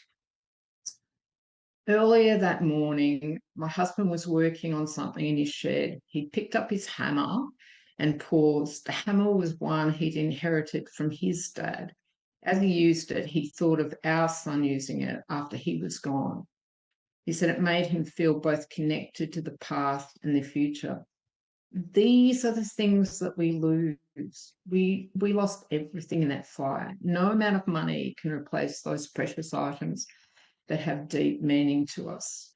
Picture your own homes. Picture the things that give you joy and add meaning to your life. Picture losing all of those. Climate damage is so personal, so intimate, and it doesn't discriminate. When difficult things happen in our lives, we retreat to our safe place. For us, like many others, that was home. It was gone. There was no safe place. The emotional toll has been enormous. We know that if we had stayed and packed the car with treasures, we would have perished. We left with nothing. 8 years on, I still have waves of anxiety where the thought is this the moment I'm going to die? We are still paying financially, like the rest of Australia, as the cost of insurance and rates go up and up. I'm frequently asked, why did we rebuild here? And my answer now is, tell me where it's safe from bushfire. Canberra certainly showed it could happen in the suburbs, and LA made it clear no amount of money can protect us from these climate-fueled fires. I am not a scientist, but I have learnt to trust what science tells me. For example, my son is alive thanks to the scientists who developed insulin. Science is telling us that the burning and extraction of fossil fuels is a major cause of climate change. So I am confused that our government is even contemplating approving the extension of this mine. There are so many points in my life where the government has stepped in to make Australians safer. Seatbelts in cars, child safety seats, banning cigarette ads on TV and at sporting events, all done on the basis of evidence science provided.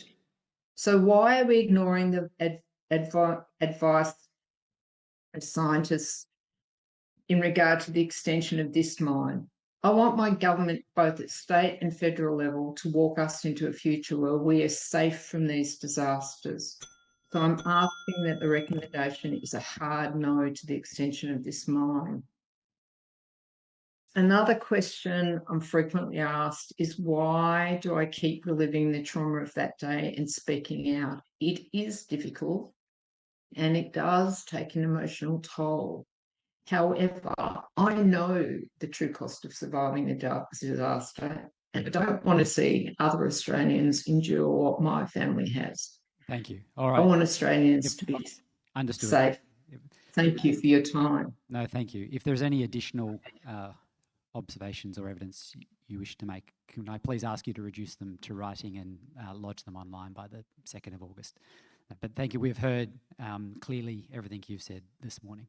Were there any follow-up questions? Thank you. Right. Thank you. Excellent. Thank you. All right. And I call our next speaker, Fiona Lee.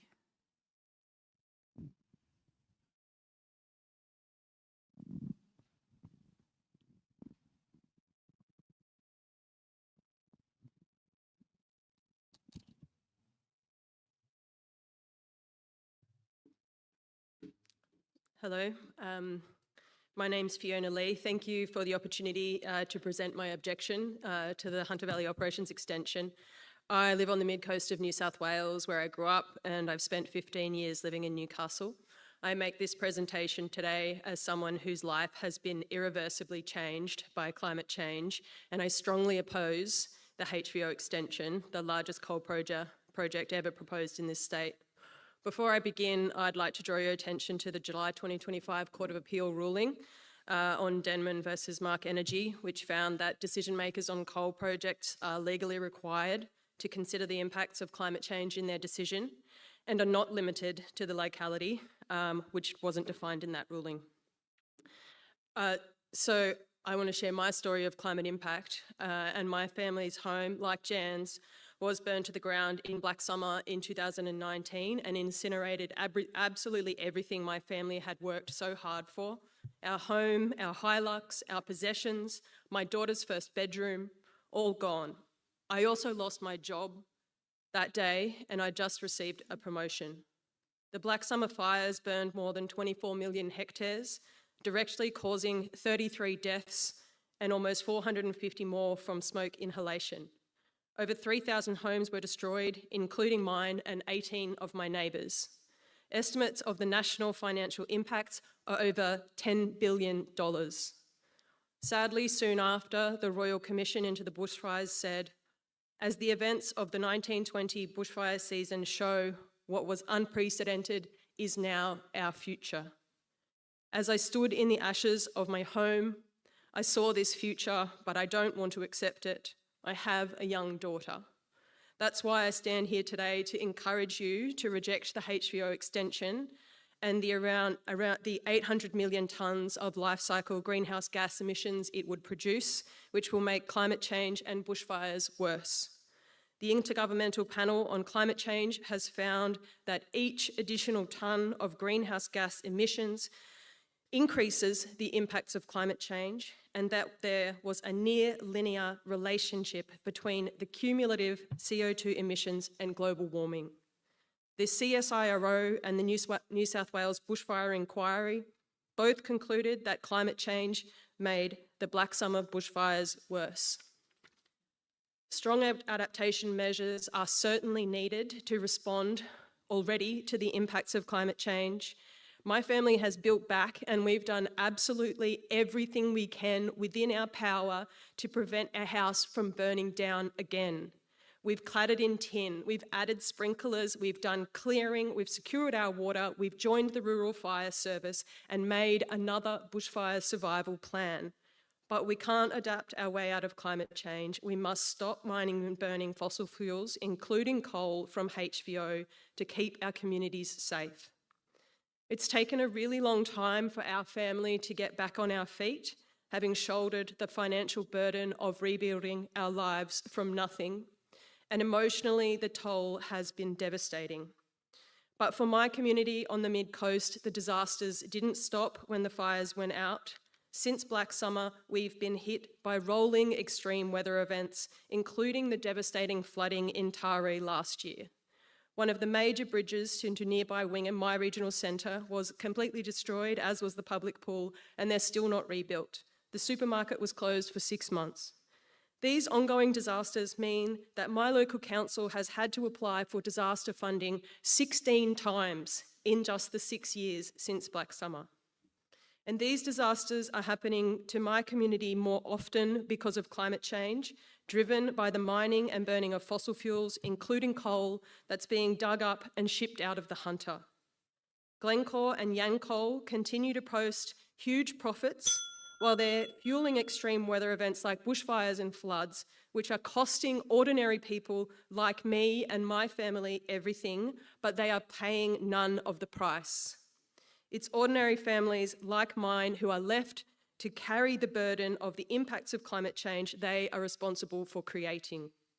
The approval of HVO extension is fundamentally incompatible with keeping our communities safe from escalating unnatural disasters, and because of this, I believe HVO absolutely must be rejected. Thank you.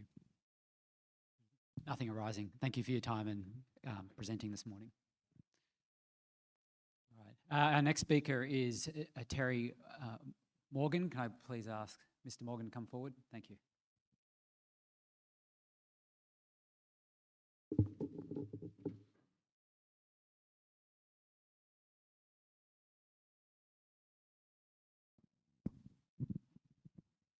Thank you, Mr. Morgan. Your full name, please, and then if you could provide your evidence.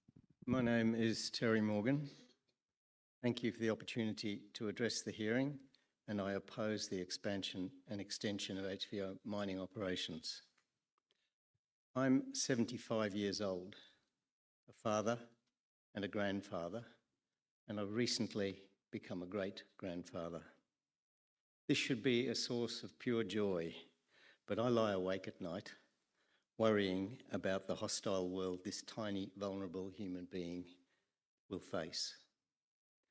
I live in the Upper Blue Mountains, and during the 2019 to 2020 bushfires, which affected 80% of the Greater Blue Mountains World Heritage Area and killed an estimated 3 billion mammals, reptiles, birds and frogs, we stayed put, even when the fire from the Grosse Valley roared up the eastern escarpment near Govett Sleep, less than a kilometre from our home. The noise of circling helicopters and the 737 air tanker was deafening, but thankfully they managed to contain the fire before it entered the urban area of Blackheath. It was the smoke that finally drove us out. We had been coughing for 2 weeks when we finally decided to evacuate, heading down to Wollongong to family, where the smoke from the South Coast fires was nearly as bad. There was a newborn baby in that house, and we were unable to provide him with clean air. Listening to his coughing was excruciating. The recent declaration of an extreme El Niño event has us worried that another extreme bushfire season is imminent. The New South Wales Court of Appeal has determined that this Commission must consider climate impacts when assessing coal mine proposals. I welcome this determination because it confirms that the Court accepts the scientific evidence that anthropogenic climate change is a global emergency that threatens the survival of humanity and the biosphere. That this should even be contentious seems absurd, but we live in an era when politicians in opposition deny the science and those in government claim to accept it but act as if they don't. Currently, we're on track to reach more than 2 degrees above pre-industrial levels before the end of this century, perhaps by the mid-2040s. The current heat waves across Europe, Asia and the Americas are a harbinger of what's to come.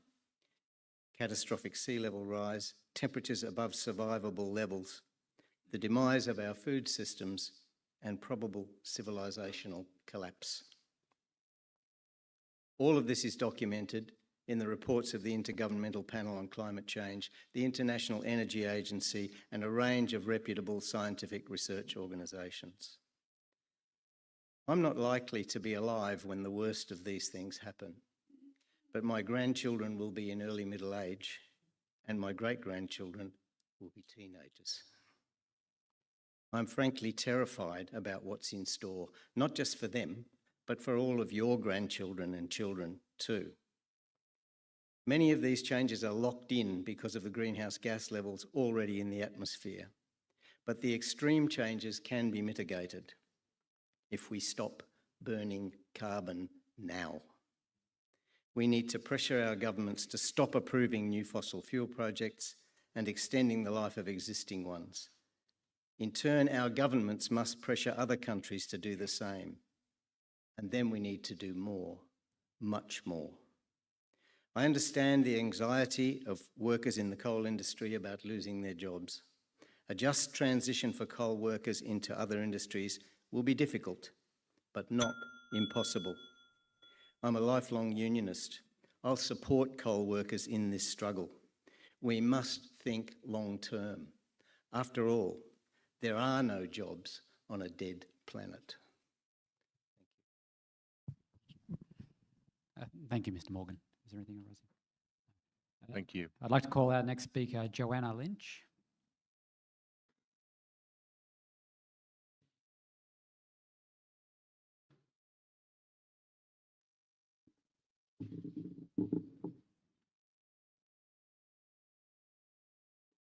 Good morning, my name is Johanna Lynch. Thank you to the Independent Planning Commission and to all of you for gathering here today to hear my objection to the Hunter Valley Operations Coal Mine Continuation Project.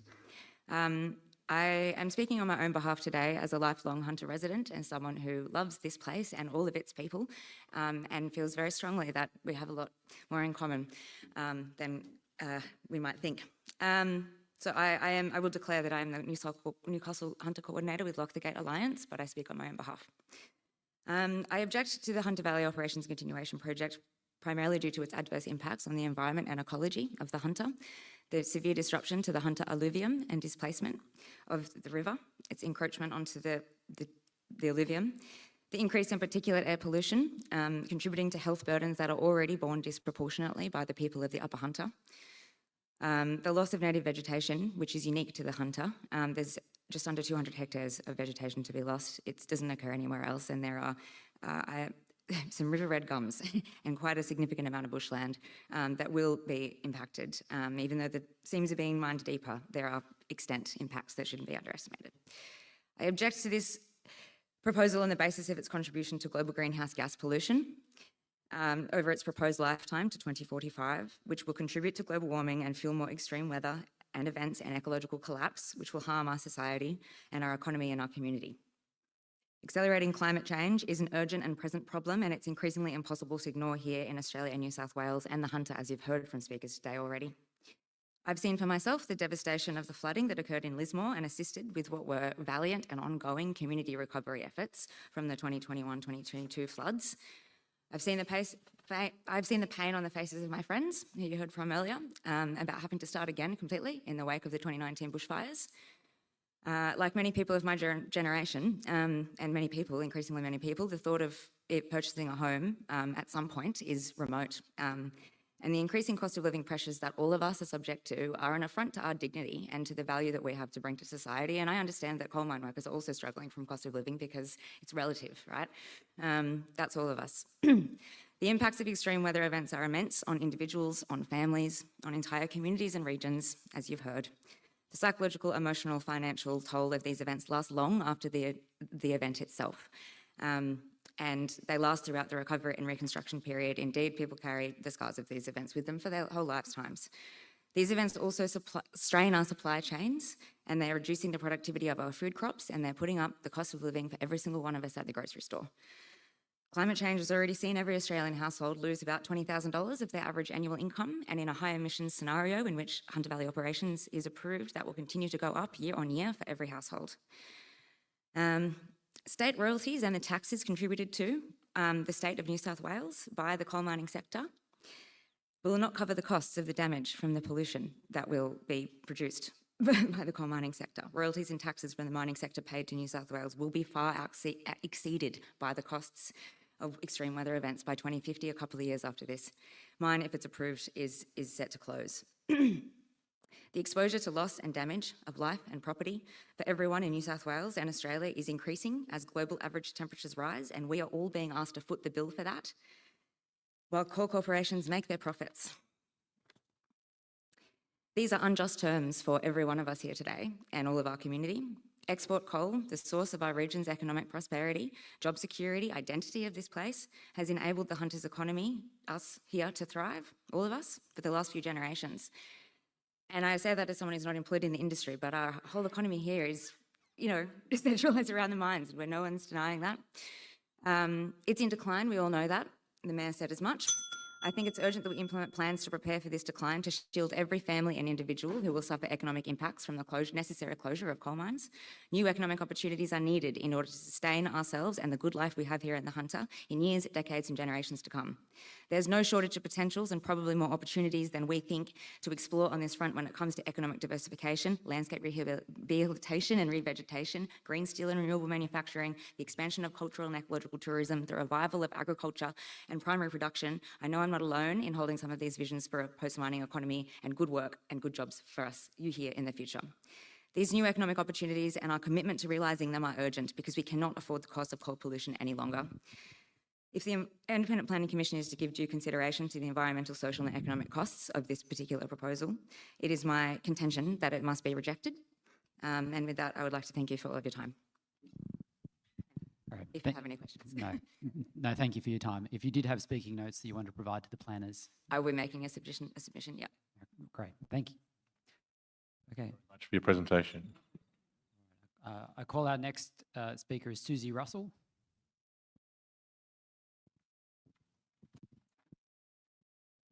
Thank you, Susie Russell, Mid-North Coast. In the last 7 years, I have witnessed and been directly affected by 3 catastrophic and unprecedented climate events. In November 2019, I almost lost my home during what was known as the Black Summer fires, with flames coming within 10 metres of the house, spared by a late afternoon wind drop. 19 families from a nearby village weren't so lucky. Their homes burned, as did those of several more friends in the immediate area.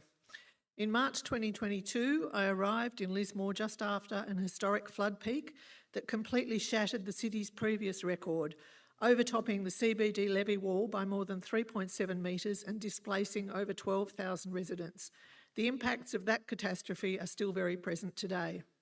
In May 2025, what was described as a catastrophic 1 in 500 year disaster saw the Manning River reach an unprecedented peak of 6.5 metres, completely shattering the region's previous record and submerging massive stretches of town infrastructure, farms and homes. Again, the cleanup is ongoing. As someone who's studied science at university, I've been aware of the dangers of climate change for almost 40 years. I voiced those concerns at a public meeting in Port Macquarie in 1995. 30 years on, it is clear that the future is now. Global temperatures continue to rise. Global sea surface temperatures have officially broken all-time modern historical records. Atmospheric CO2 has risen from a 10,000-year stable threshold of less than 280 parts per million to 432 parts per million and rising, a concentration not existed on Earth for at least 2 to 3 million years. The AMOC, the Atlantic Meridional Overturning Circulation, which regulates the Earth's climate, is weakening. We have just seen an absolute all-time high of 100 degrees Fahrenheit or 38 degrees centigrade in the Arctic Circle. The European Mortality Monitoring Network says that more than 10,600 people died from heat-related illness between the 22nd and the 28th of June this year. August is traditionally the hottest month in Europe. Big tolls too on crops and livestock, with between 2.5 and 3 million chickens dying in France alone during June from the heat. I could go on and on. Everyday records are being broken. Extreme, unprecedented and catastrophic weather events are now the norm. I want you to imagine for 1 minute that, like the astronauts, we are looking at the Earth from space. Most experience what is known as the overview effect, a profound cognitive shift in awareness, a realisation that Earth is a single, fragile and deeply interconnected living organism, stripped of the artificial borders and national divisions created by humans. The atmosphere is seen as a paper-thin, glowing blue line protecting life from the harsh vacuum of space. Earth's thin atmosphere is all that keeps us from burning up and the extinction of all life on Earth as we know it. We know human activity affects the atmosphere. CFCs, chlorofluorocarbons, were banned when it was shown that they were destroying the ozone layer. Unfortunately, the global consensus on the need for action to protect our atmosphere from greenhouse gases has been thwarted by the fossil fuel industry. It is nonetheless indisputable that pumping heat into the atmosphere is causing the molecules to move faster, first law of thermodynamics, and that the atmosphere is like a giant heat engine that is now taking us to uncharted territory. At what point do we say stop? Do we just keep on digging up and burning coal until finally the Earth is too hot for human existence? This is an existential crisis. It's not about jobs. It's not about politics. It's about whether we as a society are going to start acting as if our house is on fire, because it is. Those of us who understand the science must do all we can to try and slow down the behemoth. That means that you, as decision makers, need to reject this massive expansion in the HVO mine. Emissions are global. As the earlier speaker said, there are no jobs on a dead planet. Thank you. Thank you, Ms. Russell. I call Kathy McKenzie.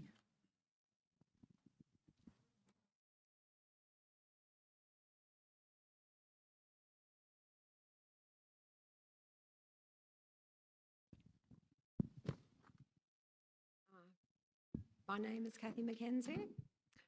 I'm a knitting nana, but I speak on behalf of myself, on my own behalf. I shouldn't be here today. None of us should. We've long been warned that if we want a livable planet, we need to leave the coal in the ground. A so-called continuation does not detract from the fact that if approved, more coal will be dug up, adding to the emissions already heating the planet.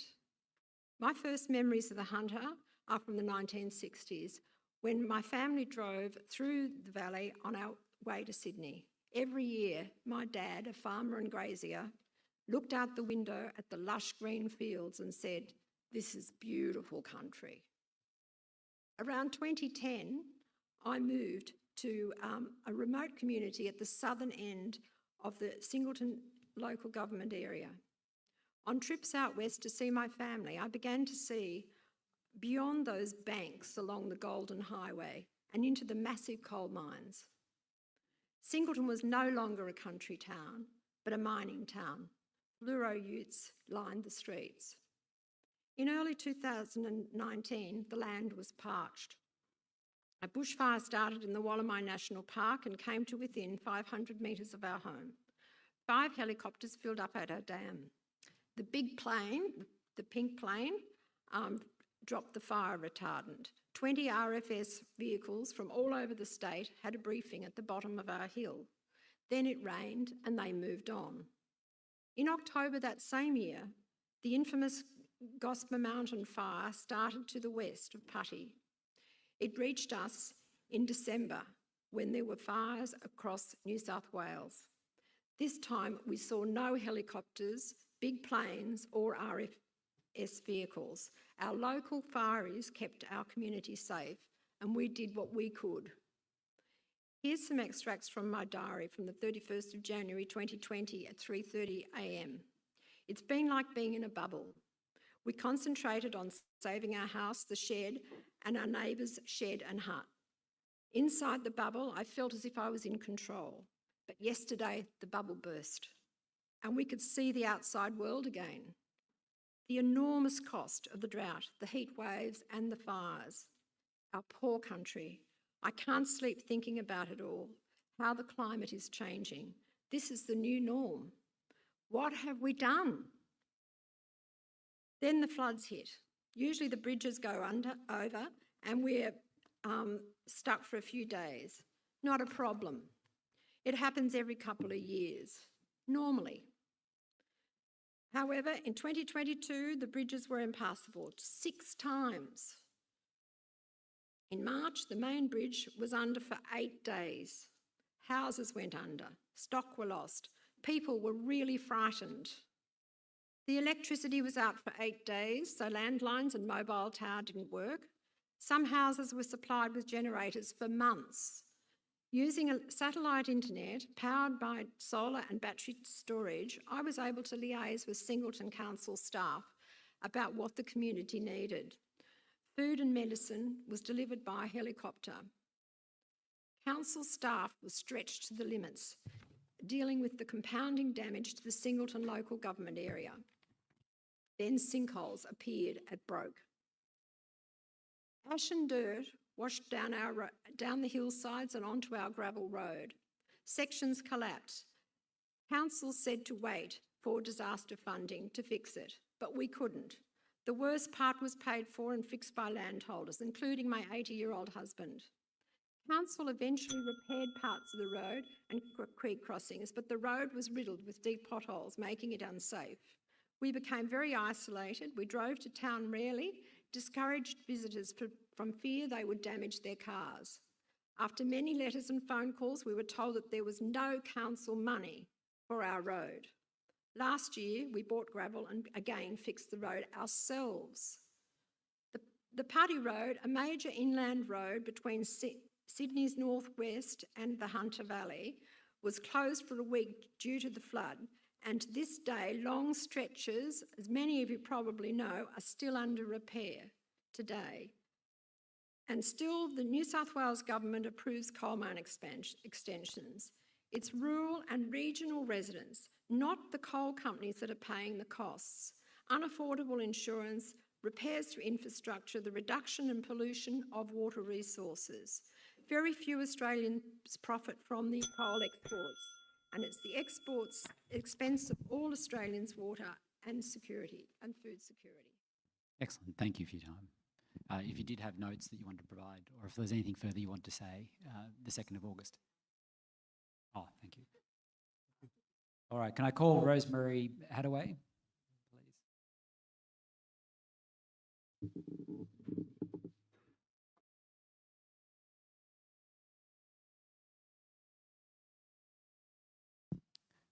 Thank you, Ms. Hadaway. I understand you're from the Mudgee District Environment Group.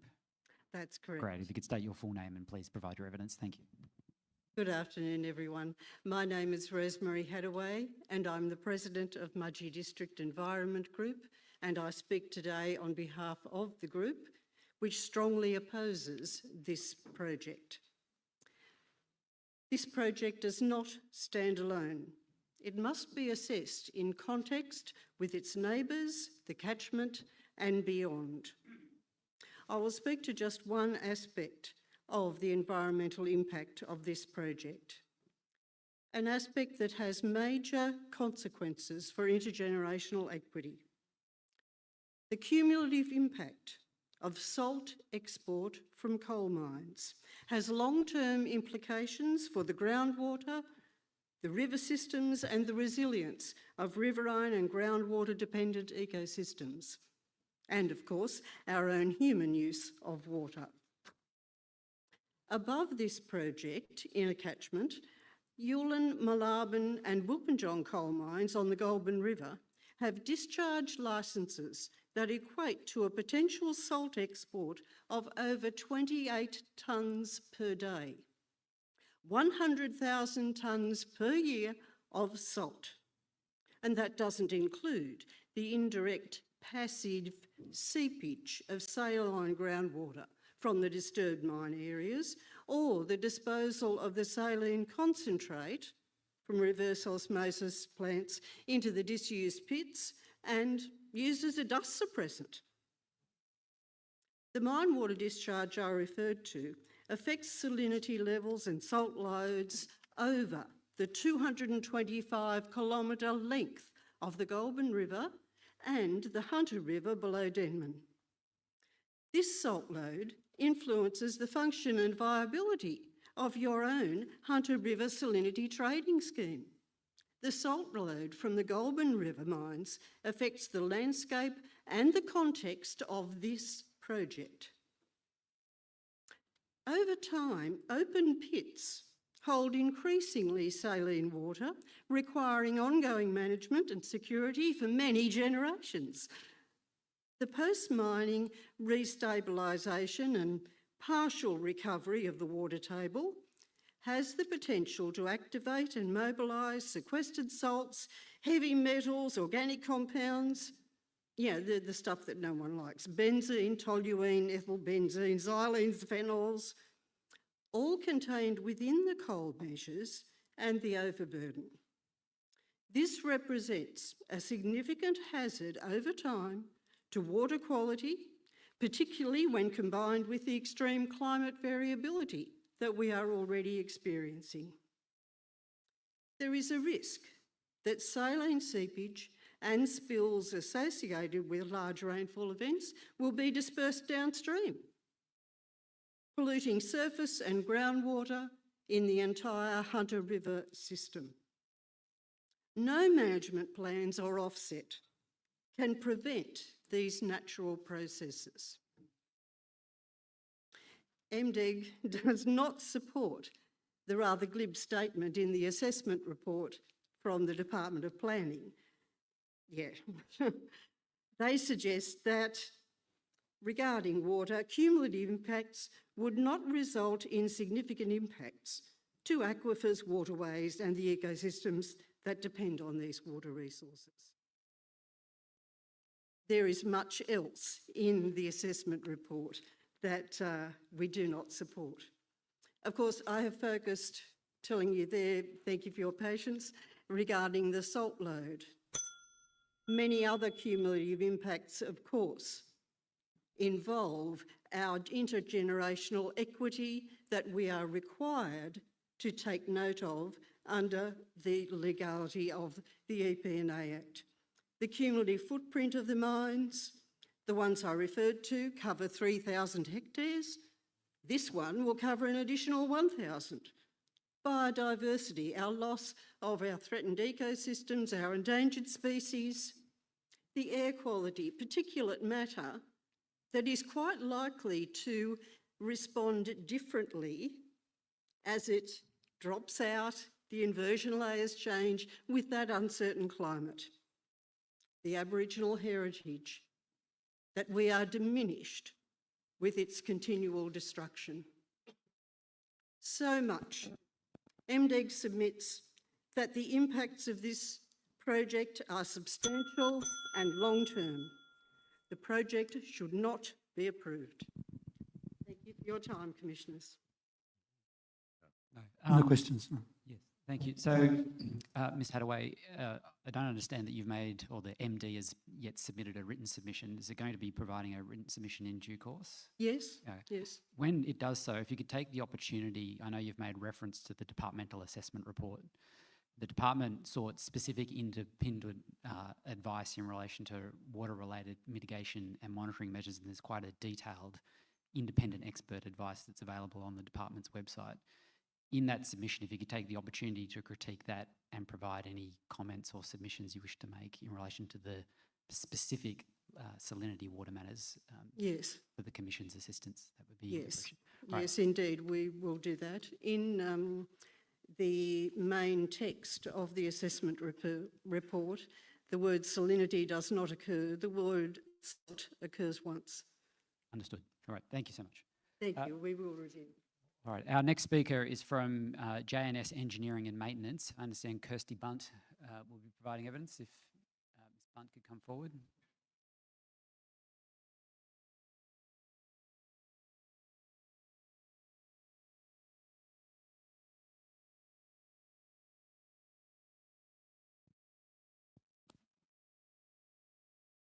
Great, thank you. Just your full name and then if you could provide your evidence. Thank you.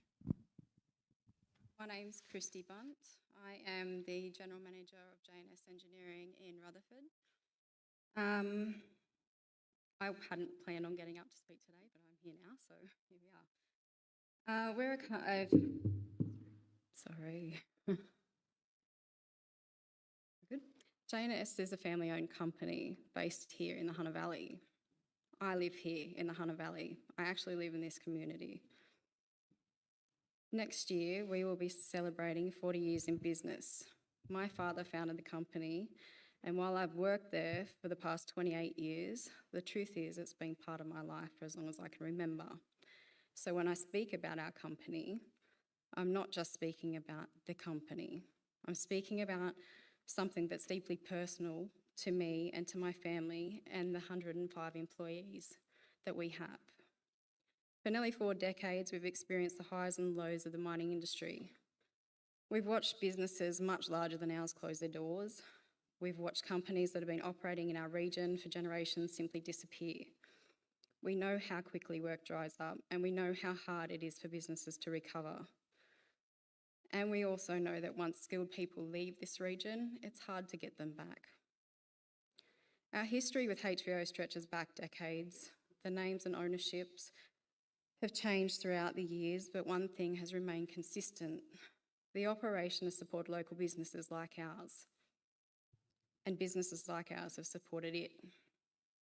If this continuation project is not approved, we estimate that we will have to reduce our workforce by around 30%. They're not numbers to me. They're people I speak to every day as I walk through our workshop. Many have worked beside me for many years. I know them, I know their families, I've watched their children grow up. And the thought of having to tell them that they no longer have a job is something that I really hope I never have to do.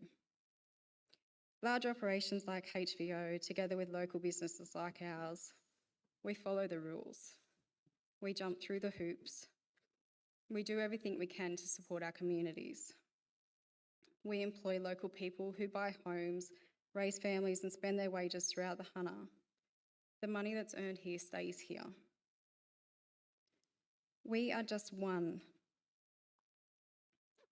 of around 800 suppliers in that network.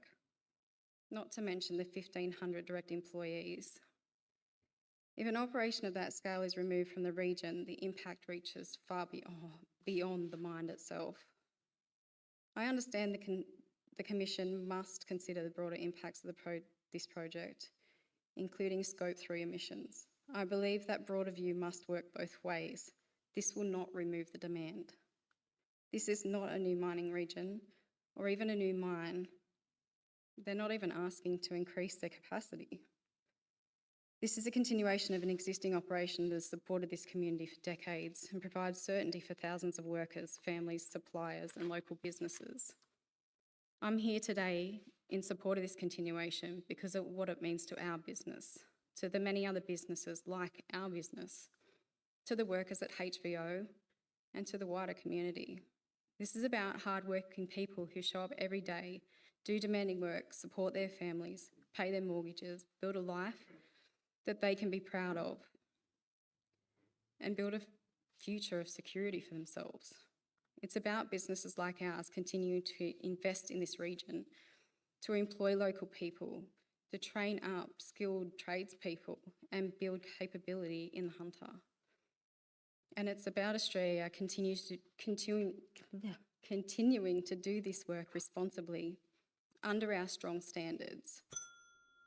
Today, I respectfully ask the Commission to look at the full picture. Yes, the environmental impacts, but also the social, economical, and human impacts that removing this level of work from the Hunter would mean. Communities like ours are built over generation. If the demand has not disappeared and the work has not disappeared, then don't let the Hunter businesses and workers who have met that demand safely, responsibly, reliably, and accountably for decades be the one to pay the price. Thank you. Thank you. Any questions arising? No, thank you very much. Thank you. I next call Nick Seaton, Parents for Climate Change, as I understand.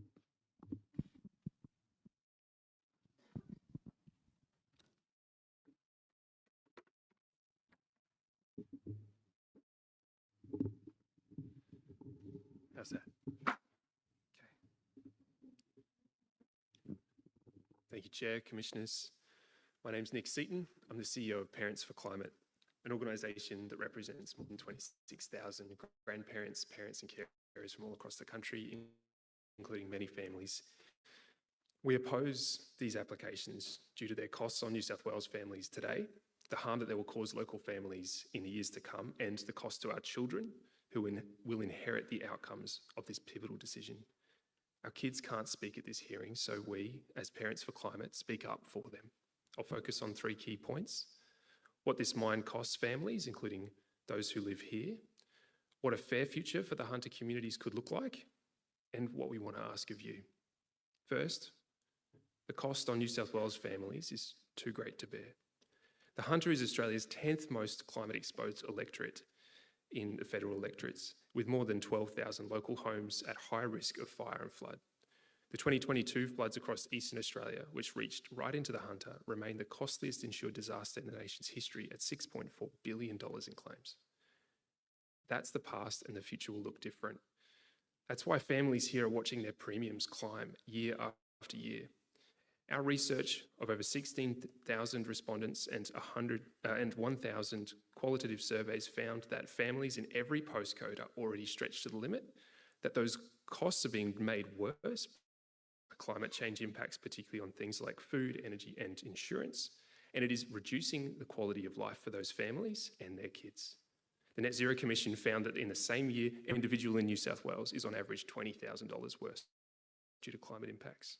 If this trend continues, exacerbated by mining and burning more coal, New South Wales kids will continue to experience worsening quality of life. Coal is the single largest source of carbon pollution driving climate change. So what this valley exports as coal, Hunter families get back as floods, fire, heat and drought. These impacts are in living memory: the 2022 floods, the Black Summer fires, the years of devastating drought, and this project will make these events worse in the future. By the applicant's own figures, it would release over 800 million tonnes of greenhouse gas, more than 7 times what the state produces in any one year, and 98% of that comes from burning the coal. overseas. Now, the applicant argues that it's somehow the responsibility of other countries, but the test the law sets is clear. The Rocky Hill case in the Land and Environment Court refused a coal mine over its climate harm, making clear a project's downstream emissions and their climate impacts must be weighed. And it's not enough to rely on dubious carbon offsetting either. When Parents for Climate challenged Energy Australia in the federal court over its use of carbon credits to claim carbon neutrality, the company admitted in its public apology that offsets do not prevent or undo the harms caused by burning fossil fuels. As parents, we see this project in terms of what it means for our kids. Another tonne of carbon warms my child's future and their world, whether it's burned in Singleton or Shanghai, and the true costs land on them either way. Brings me to my second point, that hunter communities deserve security, not more risk.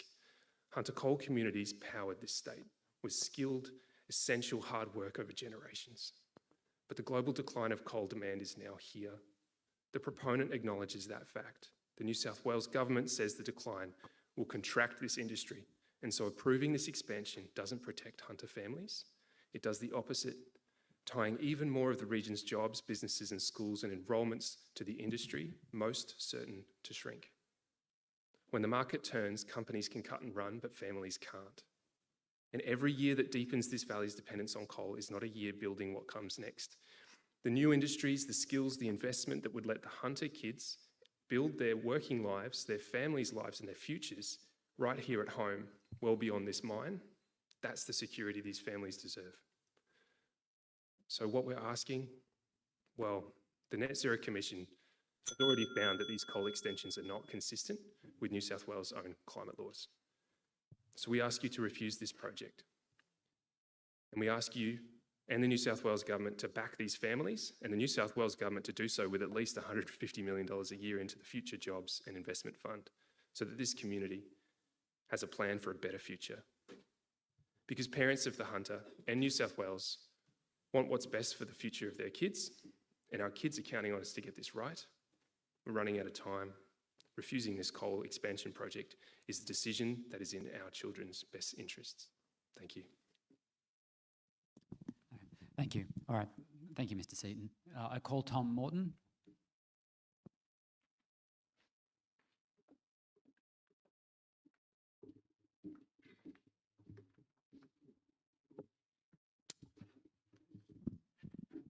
Thank you. I'm Tom Morton. I'm a former academic and journalist, academic at the University of Technology, Sydney.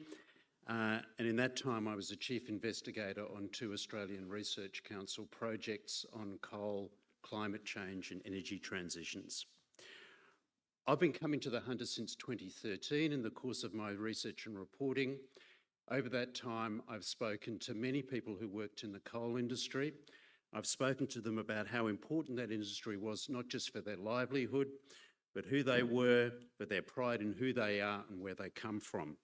And amongst other people, I've had the pleasure of meeting Jeff Drayton, the Mayor of Muswellbrook, who spoke earlier on today. Today, Commissioners, I want to speak to you about one of the criteria that you're required to consider in making this determination, and that's the public interest. So what is the public interest? Well, the EPA Act doesn't define it. And in fact, there's very little definition in the legal literature about exactly what the public interest is. As you can see here, the full court of the Federal Court of Australia in 2005 said that the public interest is, quote, that conclusion or determination which best serves the advancement of the interest or welfare of the public, society or the nation. In the broader legal literature, it's often defined as the well-being of citizens or the benefit of society, the public or the community as a whole. So in considering whether or not to approve this project, what would best serve the welfare of the public, the well-being of citizens, the benefit of the community as a whole? As you've heard, Commissioners, we're currently on track for well over 2.2 degrees of global warming, in fact 2.6, according to the New South Wales Net Zero Commission. What does that mean for the well-being and welfare of the people of New South Wales? It means death, destruction of property by flood and fire, destruction of communities. These are the direct consequences for the wellbeing and welfare of the citizens of New South Wales if we continue to move towards 2.6 degrees of global warming. Commissioners, you've heard very eloquent statements from speakers today about the direct impacts of climate change on them already, and those statements are supported by the evidence now presented by the federal government's National Climate Risk Assessment, and indeed evidence tendered by both HVO and DPIE in their reports to the IPC about the impacts right here in the Hunter. That is what we can expect. You'll also be familiar with the finding of the New South Wales Net Zero Commission that continued extensions or expansions of coal mining in New South Wales are not consistent with the emissions reduction targets in the Climate Change Act or the Paris Agreement temperature goals.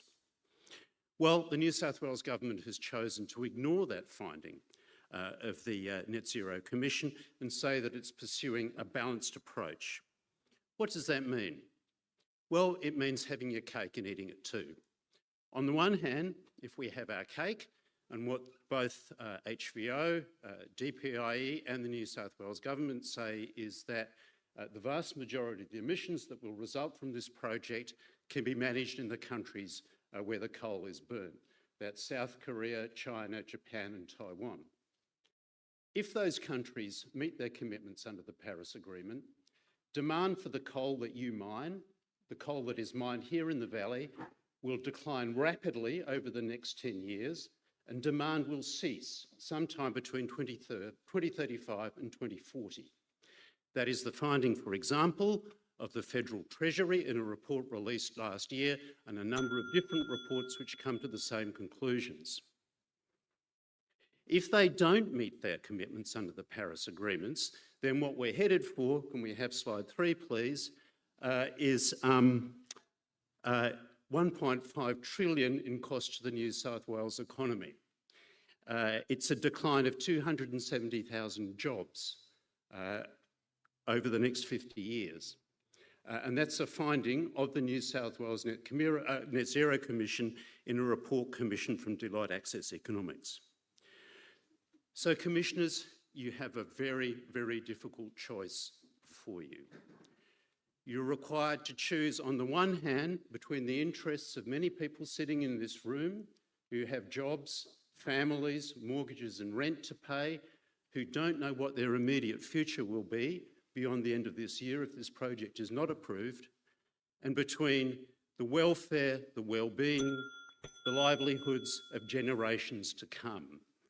And I would argue that perhaps the public interest would be best served by following the example of Mount Arthur and granting a strictly limited extension of 3 to 4 years to this project to allow workers to seek other jobs, and the Future Jobs and Investment Authority and the Federal Net Zero Economy Authority to implement a transition plan for the region while significantly reducing the climate impacts of the project.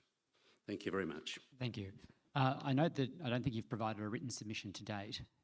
If there are material that you wish to provide to the Commission in hard copy, because obviously the decision in McKinnon was appealed to the High Court and wasn't disturbed. So if you'd wish to make some comments about what the High Court then said following McKinnon, we'd obviously... Sorry, I beg your pardon. So the first decision you referred to, obviously McKinnon, which was that dealt with the definition of public interest, obviously went on appeal to the High Court.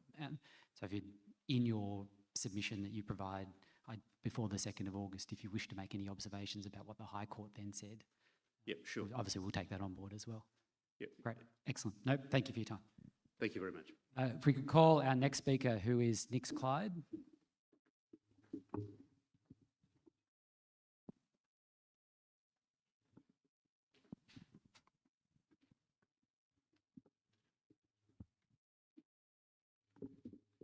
G'day, excuse me, my name's Nick Clyde. I'm the New South Wales Coordinator for Lock the Gate. Grew up in Maitland. Sorry, excuse me. I'm also a member of the New South Wales EPA Community Environment Climate Change Advisory Group. So in the 5 minutes that I have, I just want to speak to Scope 1 emissions of this project. There's a very poor record of abatement at HVO.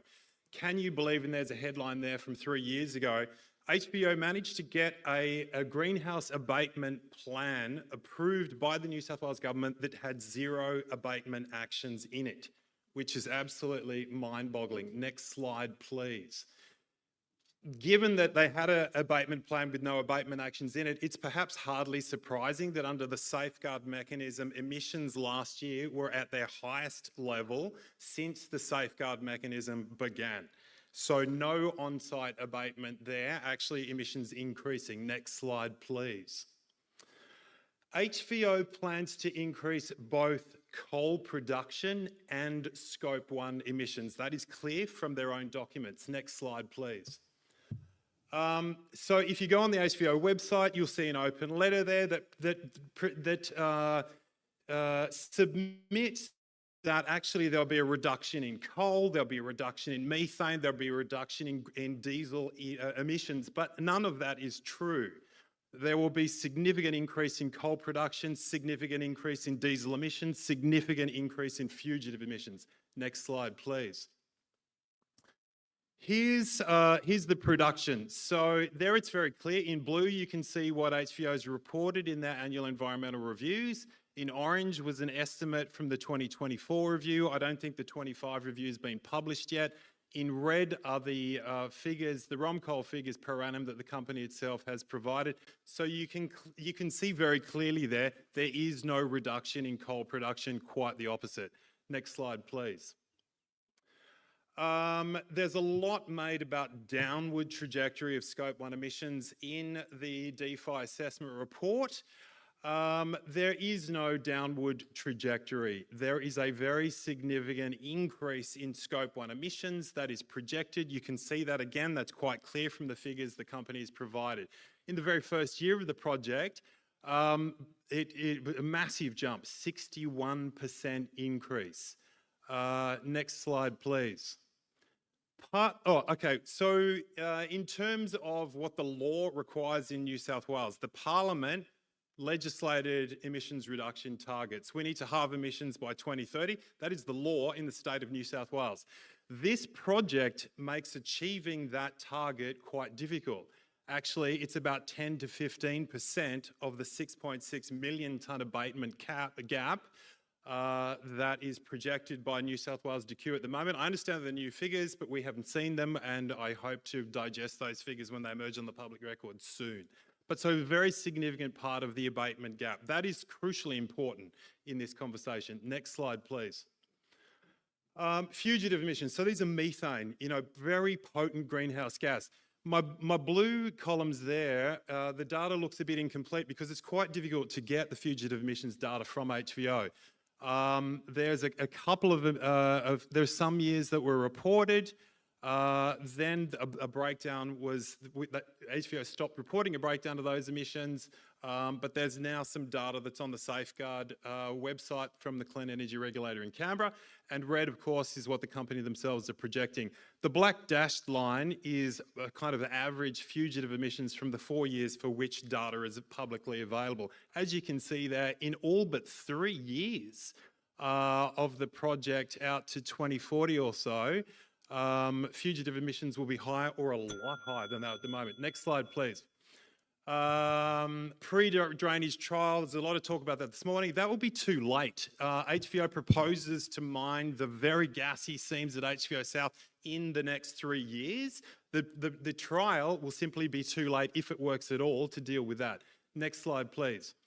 What about diesel emissions? Same story there. I'm running out of time, but you can see massive increase there. Very poor prospects for abatement of diesel emissions. Next slide, please. What about the downward trajectory? Well, they're the covered emissions that are projected. The downward trajectory doesn't really exist. It depends at the moment on safeguard mechanism credits and ACCUs. Next slide, please. As you can see, offsets that are bought outside of New South Wales do not count as reductions against the New South Wales inventory, and safeguard mechanism credits are not recognised as carbon offsets by the Clean Energy Regulator, not by the EPA. And I was in a community meeting with the Federal Minister, Chris Bowen, last week. He agreed also, SMCs are not carbon offsets. Next slide, please. So the downward trajectory, it's mentioned 11 times in the assessment report. The critical thing to note here is that new and additional Scope 1 emissions, which is what HVO's emissions would be, they're not currently licensed, 100% of those are in excess of the New South Wales emissions budget to meet the target that the New South Wales Parliament legislated at the end of 2023. So it doesn't matter if the trajectory is flat, increasing, decreasing, 100% of those emissions are in excess of what the Parliament and the law requires in New South Wales. Next slide, please. So in closing, if meeting these legislated targets, if abiding by the law in this state is not important, then why does the minister say it's essential that we do? That is the question that I leave you guys with today. Thank you. All right. Thank you. Is there any questions arising? Yes, thanks, Mr. Clyde. I just wanted to touch on your observation concerning abatement opportunities in relation to the HVO proposal. You indicated that there were none there. I think you noted there may be some opportunities in relation to electrification of fleet vehicles to replace diesel. What other abatement opportunities do you think ought to be considered in relation to this proposal? Well, look, it's a good question. I mean, the thing about diesel and electrification is that the mine themselves are saying, look, there's no line of sight is the phrase they use, so very poor prospects of electrification at that moment. I'm interested beyond that sort of question of diesel and electrification, which is a matter we will turn our mind to, but other opportunities? Well, there's an excellent opportunity. I mean, if the mine was refused, that's excellent abatement. That's 100% of those emissions that would not enter the atmosphere. If it were approved, of course, you could reduce production. Bear in mind that this state is not on track to meet any of our targets, and this company is proposing a dramatic increase in the annual ROM coal amount of coal that they mine. Dramatic increase that obviously increases diesel emissions. So you could simply not be proposing to increase dramatically the amount of coal that you mine. That would have a huge impact. Electrification, look, the problem that we've got in New South Wales is that planning panels approve projects with very poor abatement prospects and then kick the can down the road to the EPA and then hope, fingers crossed, oh, well, maybe the EPA can solve this problem in future. What they've done is they've published a coal mitigation guide which will drive their CC maps, the mechanism that is meant to manage these Scope 1 emissions. But the document that underpins what those CC maps will look like has ruled out diesel abatement. It does not exist. It is not required as a best practice mitigation measure in that guide. Likewise, there is no requirement for fugitive methane abatement at open cut mines at all in that document. So it is naive to imagine that given that the EPA have already flagged that they're not going to require those in their best practice document, that somehow they will turn around and require that in the CC map that they generate for this mine. It's not going to happen. Mr. Clyde, that's fine. I've heard your submission and that's great. Thank you. You've answered my question. Okay, thank you. Mr. Clyde, can I ask you to go back to the pre-feasibility trial graph that you placed up and your observation that it would be, I think your words were too late in the event that it ended up not being feasible. There was a certain aspect of the mining operation that you circled. I think it was one of the earlier slides. Yeah, that's right. It was the first 3 years. Yes. Well, the next 3 years, basically. Right. Can you just explain that in a bit more detail in terms of the concept of if the pre-trial is not identified as being successful early, then it will be too late? Yeah, well, if the IEAPM expert review of mitigation opportunities that you mentioned earlier, in that review, I mean, they point out that I think they use language like, there's some urgency with methane abatement. And the urgency that they are referring to is the mine's plan to mine these incredibly gassy seams immediately. So they're saying, if a trial is going to happen, it's kind of important that it happens quickly and the data and whether or not the thing is feasible happens quickly. But actually, when you look at the gassiest mining that's occurring, I mean, it's kind of obvious that the trial's not going to deal with that. And bear in mind that the EPA say, it's critically important. Methane, they just say, is a priority to drag fossil methane down. There's, global conversations about the potency of methane and the need to drag methane emissions down by 2030.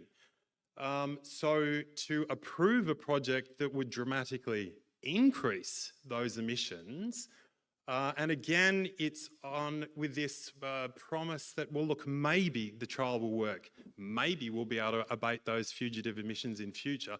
The problem is the permission to pollute and emit those emissions will already have been granted.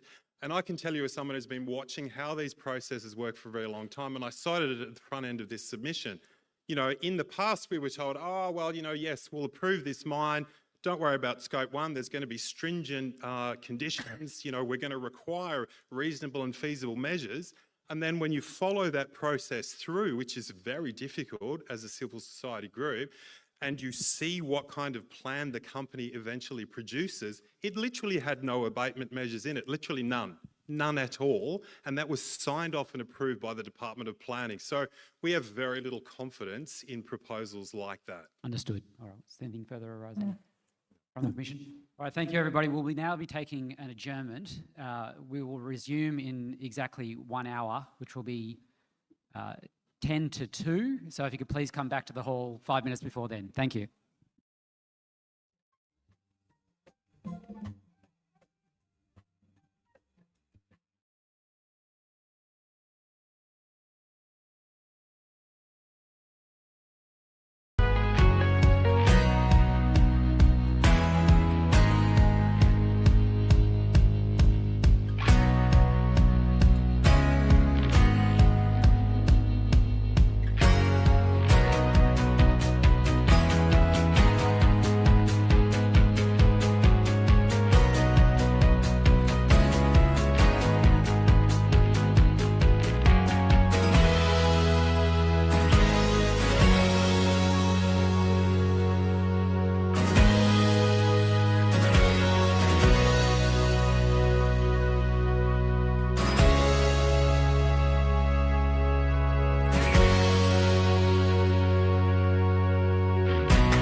Okay, confirming for the transcript, the public hearing is now resuming, and I call the next speaker, who is Tamara Winikoff. If you could please state your full name and provide your evidence to the Commission. Thank you.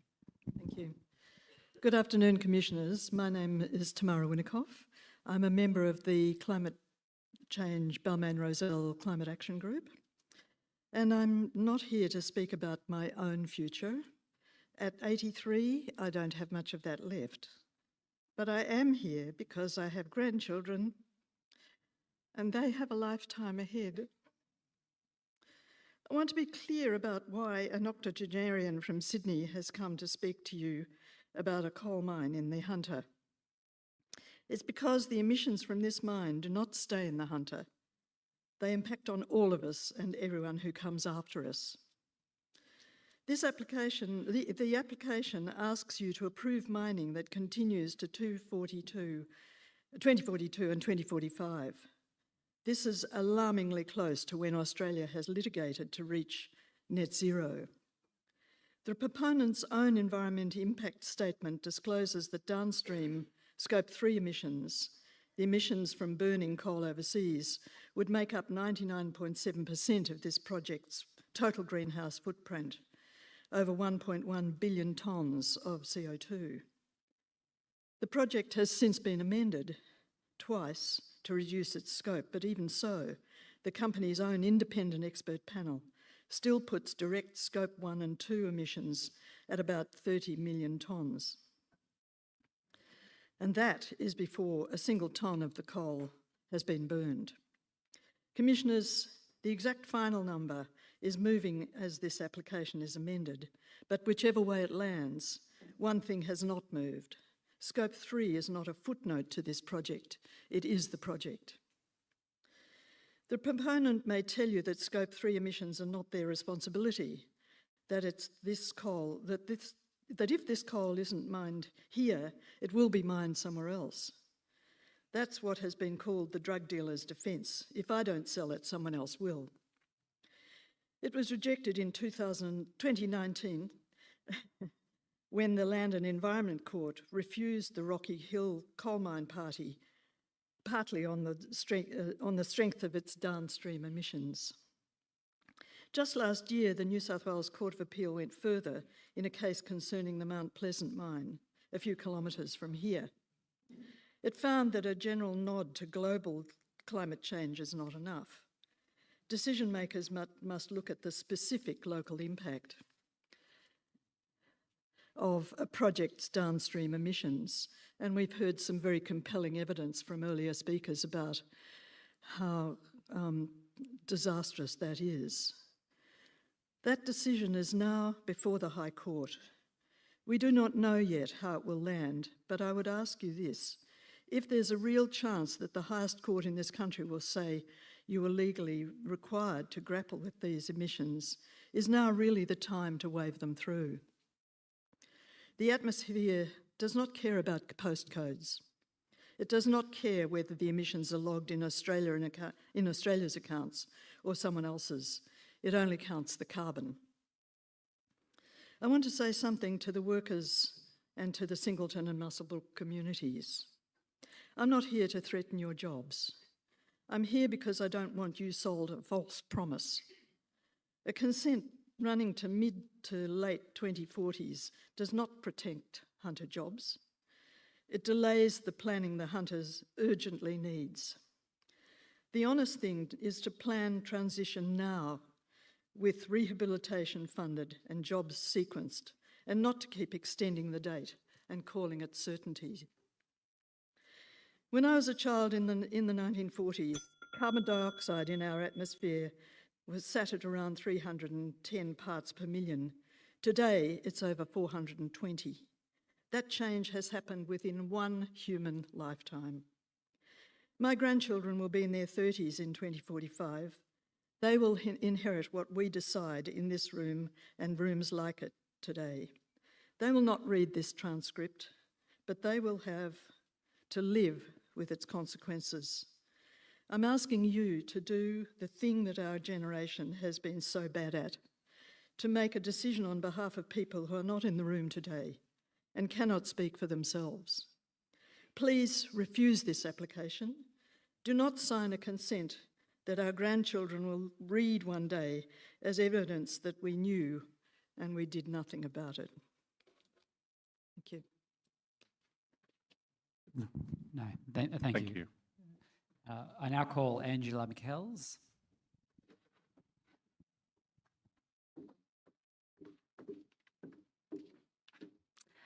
Thank you. My name is Angela Michaelis.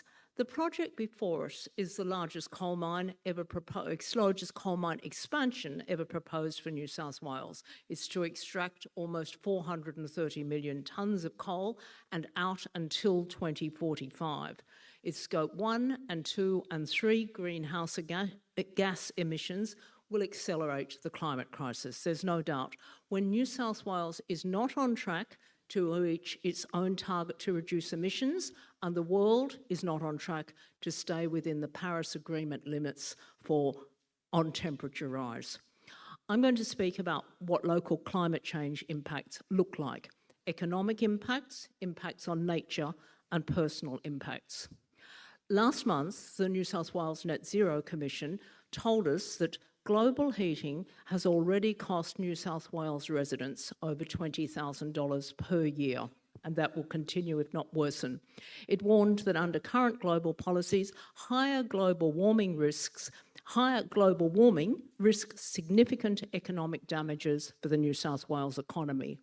Approving the largest coal mine expansion ever proposed for New South Wales is surely an example of business as usual at best, and that is exactly what we are being warned against.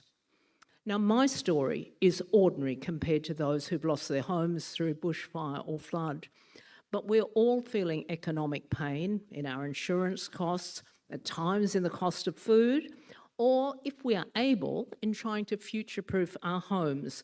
It cost me $32,000 last year to improve insulation and to replace my tin roof, which could no longer take the more frequent heavy downfalls and the violent winds that were driving rain in. And importantly, taxpayer money that the New South Wales must outlay on disaster relief, on relocating homes, on replacing washed out roads and bridges, it's money that's not available for spending on education or transport or health. That's an economic story. I would also like to speak for the trees, or rather for plants that make up our native bushland. As a horticulturalist, I spent a good part of my working life helping run a native plant nursery, and I've been a volunteer bush carer for 30 odd years. So I see ecology in action. And I'd like to give just one example of how global heating will damage local bushland permanently. You know about bushfires, but persistent rises in temperature also kill living things. Take baronias. If you've ever been for a walk in the spring, and I do recommend it, not on a day like this, you will probably have spotted some little pink baronias, and I swear that you will have smiled to see them. Like us, baronias prefer the weather about 25 degrees, bit of shade, and a drink available. If the temperature goes above 40 degrees for 1, 2, maybe 3 days, they die. Or if they can't get enough water from their roots, and they can't if the soil is parched, they die. And if they die, they can't reproduce, so no more seeds or seedlings. Like bleaching coral on the Great Barrier Reef, you put a few bad years in a row when it's just too hot, and the variety of species just ceases to exist in that location anymore. You may have some vegetation survive, but you've lost that network of plants and animals and insects and birds and reptiles. That is what is really at stake when we use phrases like the impact of the climate crisis on biodiversity. And if New South Wales approves a coal project which extends almost 20 years into the future, it's a nail in the coffin for that whole net of life. Finally, I'd like to put in a word for humans, at least those of us who'll be around in 2045 and beyond, because I've got 2 children, and I weep for the world that I am leaving them.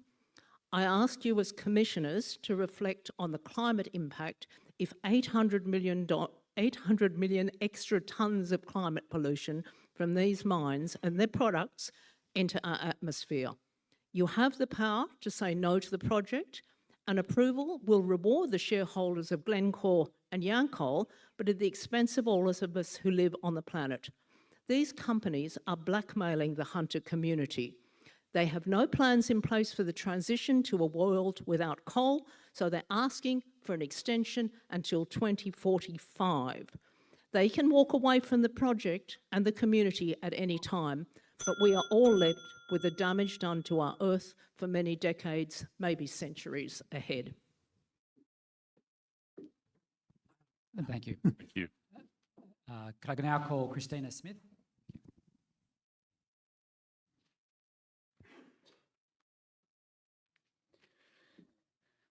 My name is Christina Smith, and I thank you for permitting me to speak to you today. I wish to explain the basic reason why I object to the HVO North-South open cut mile continuation projects and ask the Independent Planning Commission to refuse approval. I speak to you as a neighbour, as someone who has a direct personal stake in the Wallumbah region, just south of here. 50 years ago, when I was pregnant with my first child, my husband and I asked to join a group of 8 families to buy a property on the Upper Colo River, a tributary of the Hawkesbury, in a beautiful valley at the edge of the Wallumbah National Park. We did so expressly to keep the land as it was. We have done that, making minimal renovations to the house, which was built in the 1930s, but leaving the land as is, except for planting native trees and shrubs. Despite several floods and a major fire, we have been able to manage the area properly, keeping the ground cover in check and ensuring that no large developments have gone ahead in this area. We are now in the process of passing ownership onto our children for them and their children to enjoy. Our grandchildren love the place. In recent years, it has become obvious that the number of fires in the region has increased, and the regular flooding of the river has also increased, as have the flood levels. What were once 20-year levels are now commonplace. The proposed HVO complex straddles the Hunter River, which is already under pressure. Water is our most precious commodity. We share the world with native animals and birds. Many more will become endangered when the planet heats. Koalas, goannas and red-tailed-backed cockatoos and wallabies of various kinds will have to find alternative places to live when the habitat becomes too hot. The proposal for New South Wales' largest ever coal mine, aiming to extract 430 tonnes of coal and therefore generate 800 million tonnes of emissions until 2045, will exacerbate the threat already existing in the Hunter and affecting neighbouring regions such as ours in an adverse way for years to come. The fact that fossil fuels will be sent to other countries means the further emissions will come from burning coal overseas, further fuelling global warming. I have great concern that those who are meant to be making decisions for our global benefit do not seem to take climate change seriously, even though the facts about the disastrous effects of global warming have been known for 40 years. As I am getting to the end of my life, the world I am passing on to my children and grandchildren is absolutely frightening. We need to acknowledge that the globe is approaching boiling point. We must look for alternatives to mining and fossil fuels. We must switch to renewables without delay. The HVO proposal might seem to some of you as a minor matter within this larger picture, but it is not. The impending climate disaster is made up of millions of small projects such as this one. Some of you might also think that to decide against this project would go against the wishes of your community. This is not true. I urge you to look around you and look further afield. All across Australia, people are voting with their pocketbooks, installing batteries and rooftop solar panels, buying EVs when they can, choosing green providers for their energy needs, and supporting environmentally conscious candidates. The age of fossil fuels is ending. The HVO complex will become redundant in a few years, and its environment costs will be felt by our grandchildren and those to follow. Please decide against it. Thank you. Thank you. Our next speaker is Sharon Munro. Ms. Munro, if you come forward. Okay, I speak to you as Sharon Munro, a former Hunter resident, a survivor of both bushfire and flood, author of the book Richland Wasteland on the fossil fuel impacts nationally, and a really concerned grandmother. And I am urging you to recommend that this mine continuation is not allowed under any condition. My written submission states the many reasons why it should not proceed, but here I'm focusing on the climate change impacts that we're already undergoing, mainly from the fossil-fueled global warming to which we majorly contribute and which will escalate if you approve this. In 2019, Judge Preston said when rejecting the small Gloucester Rocky Hill mine that we needed a rapid and deep decrease in greenhouse gas emissions. Yet here we are in 2026, is still exporting coal to be burnt to increase those emissions and thus global warming and thus extreme weather events. But HVO's mine will be the biggest in New South Wales. Its coal adding 800 million tonnes of CO2 to our atmosphere over its life. To approve that increase is unconscionable. Locally, Hunter coal mining is harmful with people as mere collateral damage, but 80% of Hunter coal is exported to be burnt, harming people everywhere from the carbon it emits. My Hunter Mountain Wildlife Refuge was distant enough not to be impacted by coal mining and coal power directly, but there's no escaping the carbon impacts. It was burnt out in an unstoppable bushfire. We saved the house, but I saw those fires race up the damp rainforest gullies that would have stopped it, and the forest explode into flames ahead of any possible crowning. Being in the RFS, I knew fires, and this one was not normal.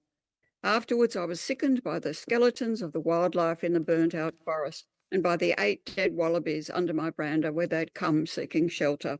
Spring became mainly a time of worry about unstoppable bushfires ahead. I'd moved into a rural town by the 2019 fires, but even there, with 3 large fires around the town, the air thick with smoke, the sky brown, the sun red, my car packed with precious belongings for weeks. Once still burning leaves were landing in my yard, I was evacuated. Spring became even scarier. Nowhere was safe. 3 years later, in that same house, I experienced the other extreme when I awoke and swung my legs off the high bed to find myself standing in water over my knees, a waking nightmare. A 1990s intentional wetland diversion way down the hill had meant that I'd slept unworried, having checked that all was normal the night before. Those floodwaters had come up silently 15 metres overnight. Everything was floating, including the fridge face down. It was eerily silent, but I could hear the glasses clinking as they floated in the cupboards. It was a shock. I was in disbelief. But the SES boat crew were calling me to come, so I didn't have time to grab anything much more than my handbag and my laptop. That water kept rising until it was at kitchen bench height. Much of my library and memorabilia, like photos, had to be thrown onto the mountains of my ruined furniture and belongings for council to collect. Worst of all, my downhill garage flooded to roof height, so the stocks of my 3 published books, out of print, irreplaceable, were all ruined. The carport for my Subaru was even lower than that. I still have nightmares where I don't wake up until the water is lapping at my sleeping face. After a huge clean-up and an expensive fix, I sold. I moved, downsizing, to a relocatable home in a caravan park. No flood insurance had been possible, but no flood was supposed to have happened. A friend held a crowdfunder so that I could afford to replace essential things like water. This is not Lismore, yet that house flooded again, even worse, just 3 years later. I'd say I'm resilient, but mentally, emotionally, I don't think I could have stood that. We must not keep ignoring our culpability in these extreme weather events and in the chaotic world that we are leaving our grandchildren. We know burning coal is largely responsible, yet instead we debate zero targets and keep our heads in the sand re our continued supplying of that coal. The ideal economic bottom line is equality for people, planet and profit. Profit for Glencore and Yancoal cannot be given such destructive precedence over people and planet now and for generations to come. All of this mine's coal would be exported There are no borders for the global warming it would cause, for the harm it would do us all. Let us not be an Australia that is shamefully riding on the global warming's back. I beg you to stop it here. Thank you. Thank you, Ms Munro. Was there any questions arising? No. Our next speaker, Simon Hawes, is pending online, so we're going to move straight to Bronwyn Vost.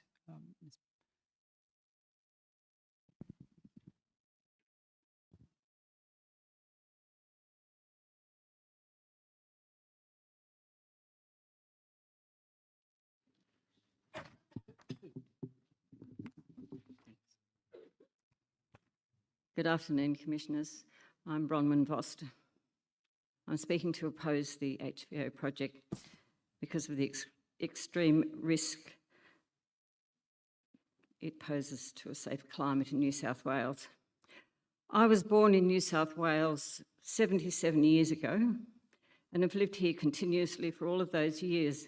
So I consider that this gives me, at least in some small way, the right to speak up for the New South Wales environment. Commissioners, you've heard from many before me the facts and figures about these projects, so I'll only give the bare outlines. It's the largest coal project ever proposed for New South Wales. It will cause 800 million tonnes of direct and downstream greenhouse gas emissions. I have 7 grandchildren, the youngest one, Lucinda, being 4 years old. At the turn of the century, the year 2100, Lucinda will be the age that I am now, 77 if you remember. In her essay, Highway to Hell, Joelle Gergis, a lead author of the IPCC's 6th report, revealed some truly alarming predictions for New South Wales in 2100 if global greenhouse gas emissions simply continue at their present level.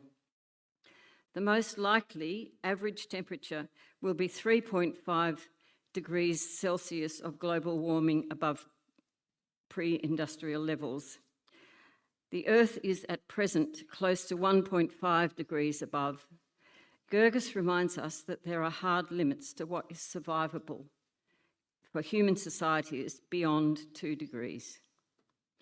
Back-to-back climate disaster events, heat waves, bushfires, droughts, floods and storms will make it impossible for social structures to recover in between. New South Wales has already had some experience of this phenomenon, but it will get much, much worse. If you can consider much, much worse than the stories that we've heard this afternoon, it's mind-blowing. But remember that these scenarios are of 2 degrees are for global business as you. The scenarios of these events are for global business as usual. To avoid them, global emissions need to fall by 28%, even to keep to 2 degrees by 2100. The scenarios for further increase in greenhouse emissions mean unsurvivable conditions in many parts of the world, with temperatures between 3 and 7 degrees of extra global warming. In Appendix E of its project amendment document, HVO tries to dismiss any responsibility for its contribution to global heating. They admit that the amended project will contribute to global greenhouse gas emissions, but that these are not sufficient to affect climate change impacts in the locality, which are driven by global cumulative emissions. Even at 4, Lucinda would immediately see through HVO's spurious argument. She is learning that small numbers of things accumulate into significant numbers of things. She's hunted for strawberries in Grandma's garden, and instead of eating them straight away, has added her stash to her sister's ones to make a satisfying pile for a family feast. That's a hard lesson for someone at 4, but she's doing better than HVO. The Net Zero Commission has found that continued extensions or expansions to coal mining in New South Wales are not consistent with the emissions reduction targets in the Climate Change Act or the Paris Agreement. The Minns government has already ignored this finding by approving 2 coal projects, one only last Tuesday. It fills me with rage and disgust that the New South Wales government is not doing all in its power to prevent these extreme scenarios, when people who are alive today will be the victims. Lucinda and everyone else's children and grandchildren will have truly miserable lives, if they have lives at all, as society crumbles around them under pressures that could be mitigated right now. Commissioners, I have come to speak to you for Lucinda and her little mates at Kindy. I thank you for this opportunity, and I ask you to please reject the HVO project. From little things, big things grow. Thank you. Okay, our next speaker is Bob Hawes.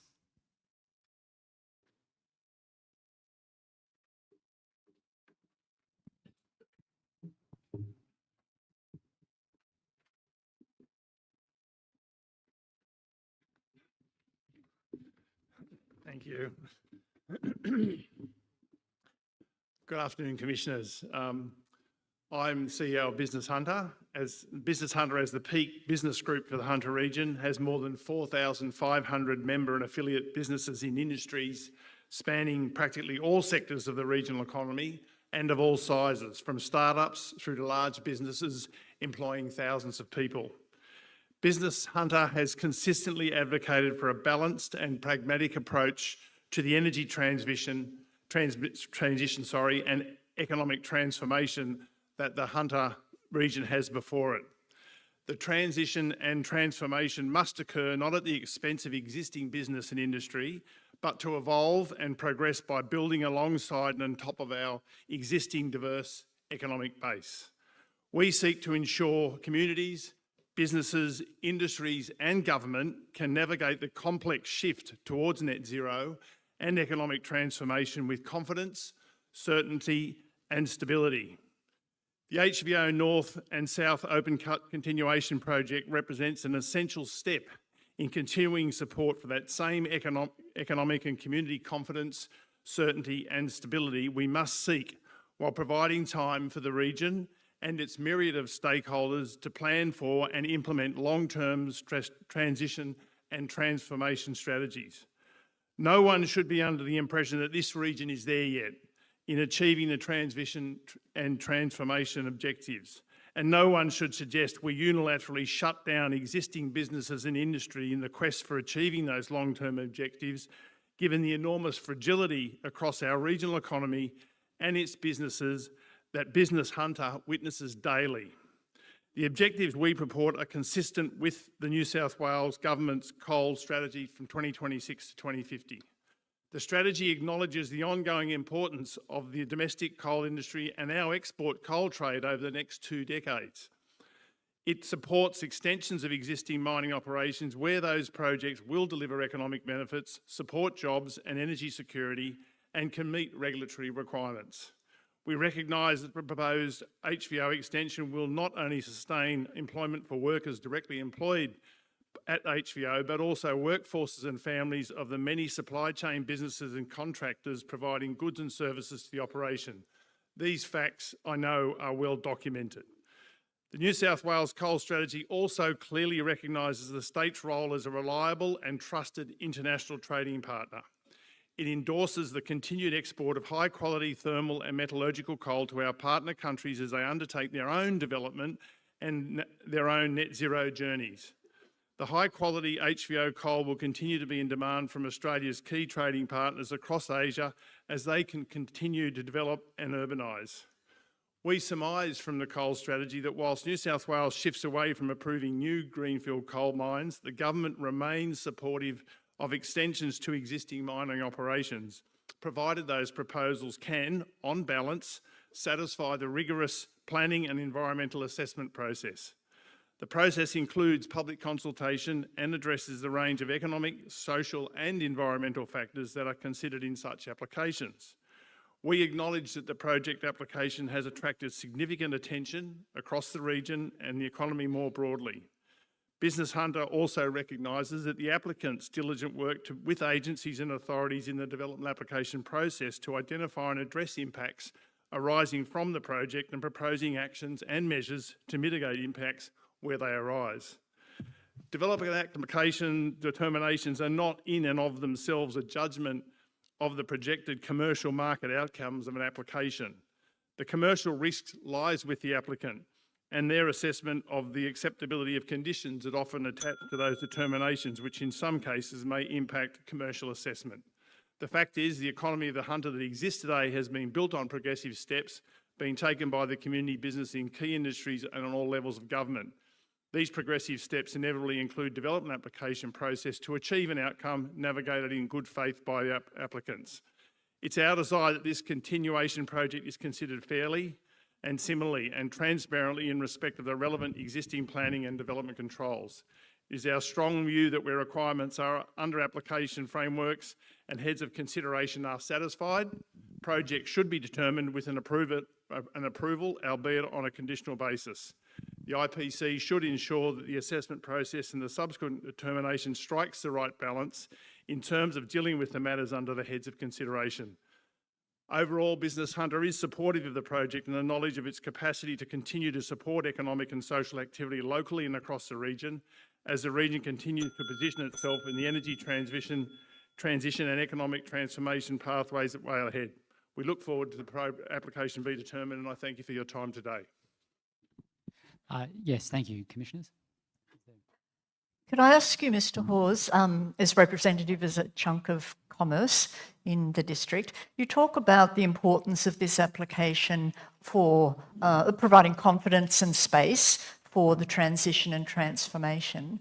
I'm wondering if you can just say a little bit more to us about that transition and transformation, who's driving it, how does it happen, where is it up to? Just give us a feel for that. And can I add one point to it? What does it look like when you get there? That's a very big question. I think the thing to recognise is the region is saying that we can't do this alone, first off. So what we're seeing at the moment is progressive measures taken by governments to recognise that economies like the Hunter and other parts of Australia that are going through the same process are supported and helped. But it's, quite frankly, taking too long. We're not there yet.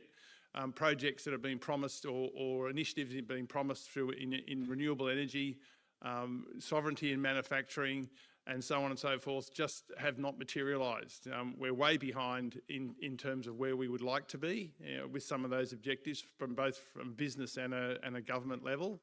And the region will continue to try and work with government to make sure this happens.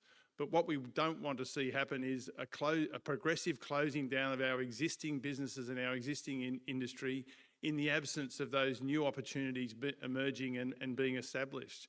We're very concerned that we want to support existing businesses because they are our future employers, even if they're not doing what they're doing now. But those safety margins are just not in place yet. And it's important that we make sure that we grow into those new economic and transition and transformation opportunities on the back of our existing business and existing industry and not instead of them. I don't know if that answers your question. The other part, where are we up to? I don't know that there's a timeline, but certainly we don't believe that the region is in a position where it would like to be. But that's not stopping us to trying to continue to work with government to try and advance along those different pathways to get there. Thank you. Yeah, just to follow on from that, you talked about the transition. I wonder what it is, from your perspective and the perspective of Hunter Business, might assist in facilitating the transition to whatever that end point is. You mentioned renewable energy, and I'd suggest some might dispute that things aren't moving fast enough in that area. It's an area of some debate. But what role do you see the coal industry and bodies like HVO playing in that transition, if any? Just to clarify, the transition, I would refer more to what's happening in the energy economy and the drive towards net zero. The transformation is more about some of those economic demands that could arise for such things like the government recently announced about assembling trains, building trains here in the region, announcements about green steel and so on. As far as the energy transition is concerned, there's been a lot of talk about people who are in the coal industry having the opportunity to go to industries that are built specifically on as a consequence of that transition. We're not there yet. We're very, very fearful of large businesses in the region. We've seen what happened with Tomago, which is partly because of that slowness in the transition, not able to get affordable and reliable energy to be able to continue its operation on a feasible basis. To dump up to 1,100 people into a jobs market where there simply isn't anywhere else for them to go.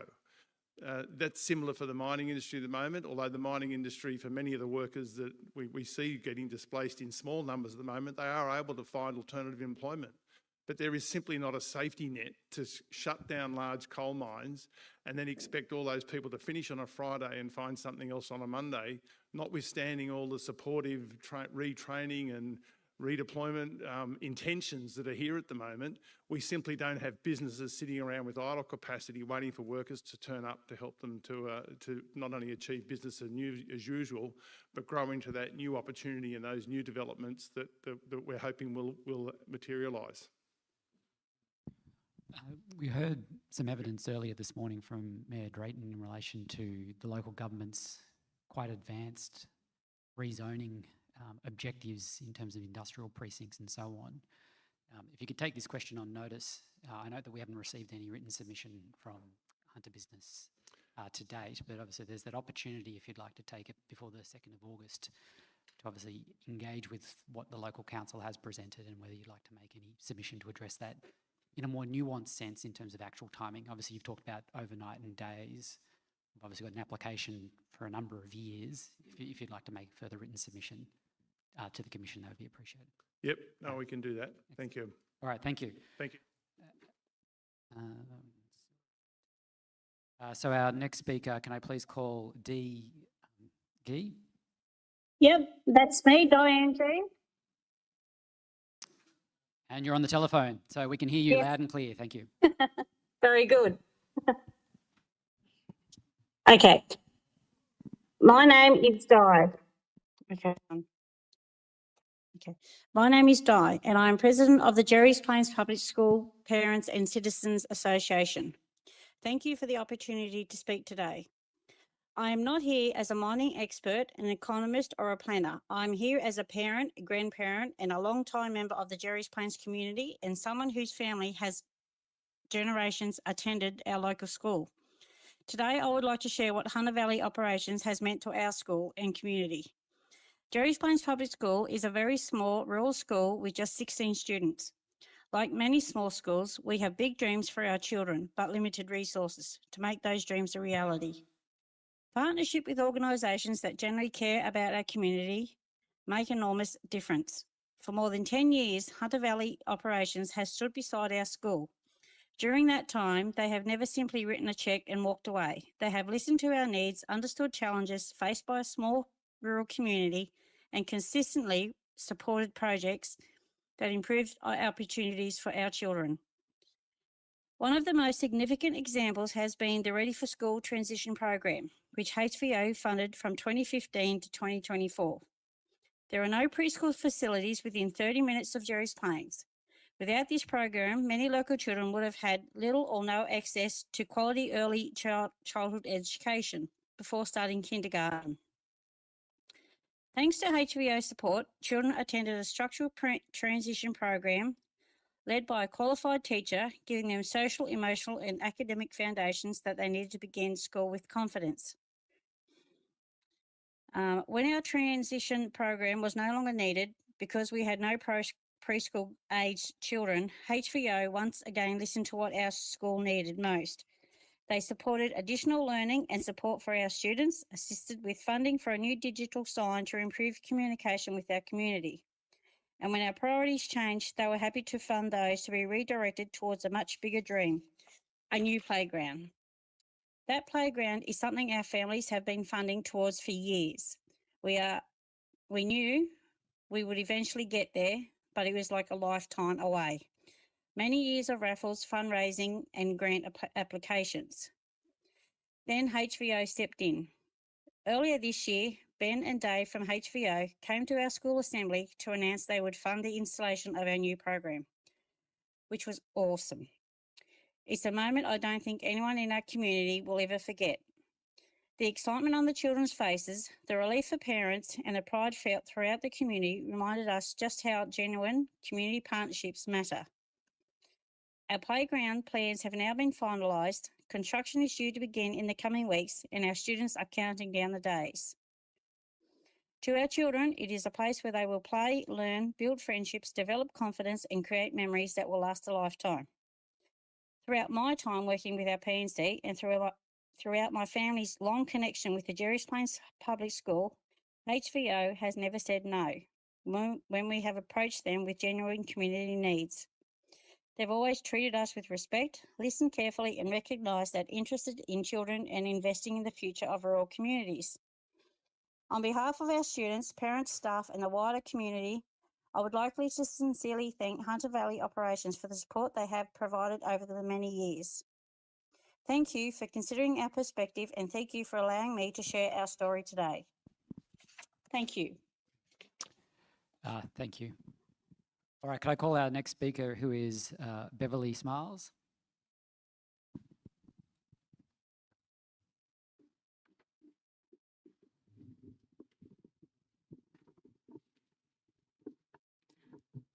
Thank you, Commissioners. My name is Beverly Smiles. Hunter Communities Network represents the people in villages and rural areas that have lived and worked in the Hunter Valley for many years, if not for generations, who are directly affected by large open-cut coal mining operations that have now reached an unprecedented and poorly managed cumulative negative social and environmental impact. The concept of solastalgia was developed in the Hunter region to describe the loss of peace and well-being in your own home caused by the large-scale and intensive coal mining industry. The mid-upper Hunter, where Hunter Valley Operations is situated, is already fully saturated with poor air quality, mine noise and multiple daily blasting impacts. The social impacts of current management practices, such as property acquisition, have been very deep and very disruptive. None of the attempts at managing mine dust have been effective. The Upper Hunter Air Quality Monitoring Network continues to demonstrate that the population of the Singleton area is regularly subjected to poor air quality above the national standards and limits. So far this year, the monitoring network has sent out 133 alerts in the Singleton district, warning people with respiratory problems to stay indoors. 47 of these alerts occurred in April, which was a very dry month, and only 8 days during April did not have an air alert at one of the monitors. This indicates that the current dust suppression and management protocols do not work under dry conditions. Department of Planning has accepted continuing cumulative air quality exceedances at 11 households. The fact that these affected residents already have mitigation rights under other consents does not account for additional exposure to poor air quality from Hunter Valley Operations. Continued generation of dust and exposure to diminished air quality was a key concern raised by stakeholders. In the Land and Environment Court judgment that refused the Rocky Hill coal mine, Chief Justice Preston found that the residents' concerns about the mine's potential adverse effects on air quality and the concomitant threat to their health and the health of their families may have social impacts. He also found that the consent authority is not prevented from refusing consent on the grounds relating to project-related air quality impacts or social impacts resulting from air quality impacts. The fact that the area under assessment already has exceedances of the limits set by the cumulative air quality level development standard of clause 12AB4 of the mining SEP is a ground for refusal. Another key social impact threatening people's health and well-being, including sleep disturbance, is the noise generated by very large diesel machinery operating 24 hours a day in all types of weather conditions. The assessment of cumulative noise impacts for this project has highlighted major difficulties in applying the limits set under the mining SEP and under the voluntary acquisition and mitigation policy. To be compliant with project noise level triggers, shutdowns would be required at HVO North for 71% of the time and HVO South 52%. Planning has decided to accept achievable noise limits that would cause 127 properties to receive cumulative noise exceedances. Noise and vibration caused by construction and operational activities was raised as a concern of multiple stakeholders. Again, the Rocky Hill judgment found that the mine's intrusiveness noise levels and cumulative amenity noise levels and the negative social impacts that are likely to be caused by residents' annoyance reactions are grounds for refusal.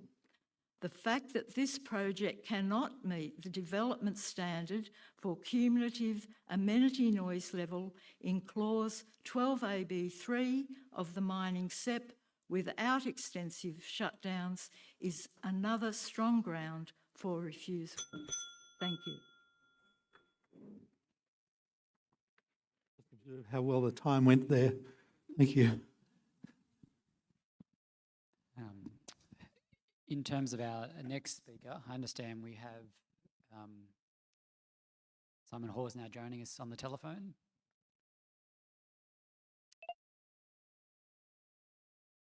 Mr. Hawes, are you there? I am here, yes. Excellent. If you could just state your full name for the transcript and then proceed with your evidence. Thank you. Hello, my name's Simon Hawes, and first I'd like to pay my respects to the Commission and thank you for the opportunity to talk today. I'm not an expert, and my aim of this is to present anything that I consider factually accurate or relevant to the Commission. But most importantly, I feel that if I can present any tweak of information that the Commission hasn't considered or support anybody that has something suggested something similar, that would be my goal in speaking today. I'm speaking against the extension to 2045 of the mine. That's not to say that I'm speaking to the closure of the mine in this year. I feel that a blanket extension to 2045, whilst that's obviously what the mine is looking for, is not listening to the current direction of coal mining or climate in this world we're living in. Firstly, I believe it breaks down to 4 areas. The first one's jobs, and jobs are critical, and they're critical in the Hunter Valley and they're critical in Australia. Worldwide, coal mining is on the decline. That's not disputed. And worldwide and Australia-wide, coal mining jobs have been declining. So whilst we don't want to see these jobs end in a forced way and in a rapid way, there is obviously a managed decline as mines, and this mine will finish, whether it's now or 2045. Secondly, coal is a strategic asset for Australia, and coal use and production is necessary for the society we live in. So again, just stopping production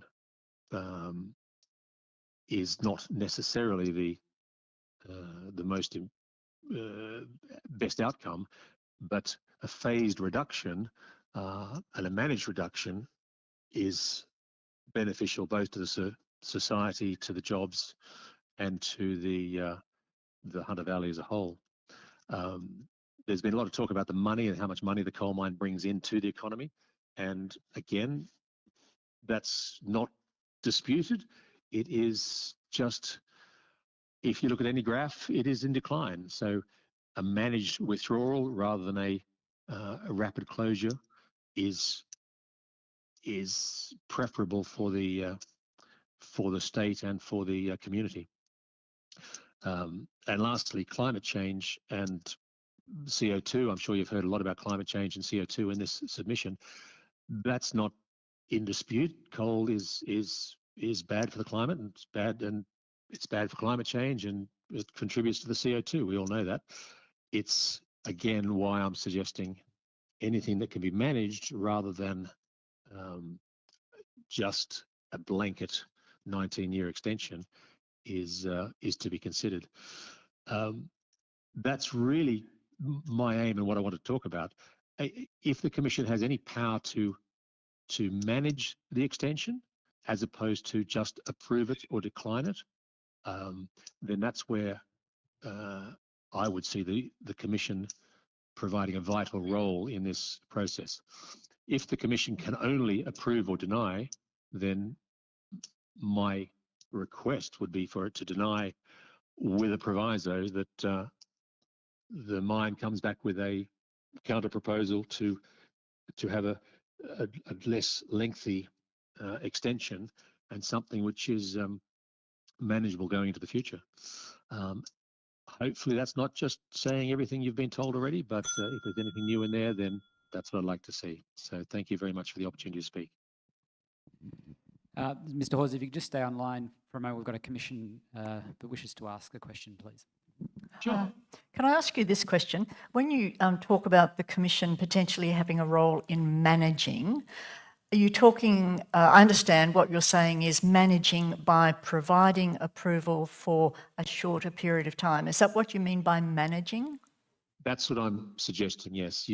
The managing the extension, rather than saying yes to a 19-year extension, I'm suggesting a managed extension where expectations for jobs can be met, but expectations for climate change can also be met. And that's just a gradual decline. Thank you. Thank you. Thank you. All right, thank you. I call our next speaker, who is Adrian Sherwood.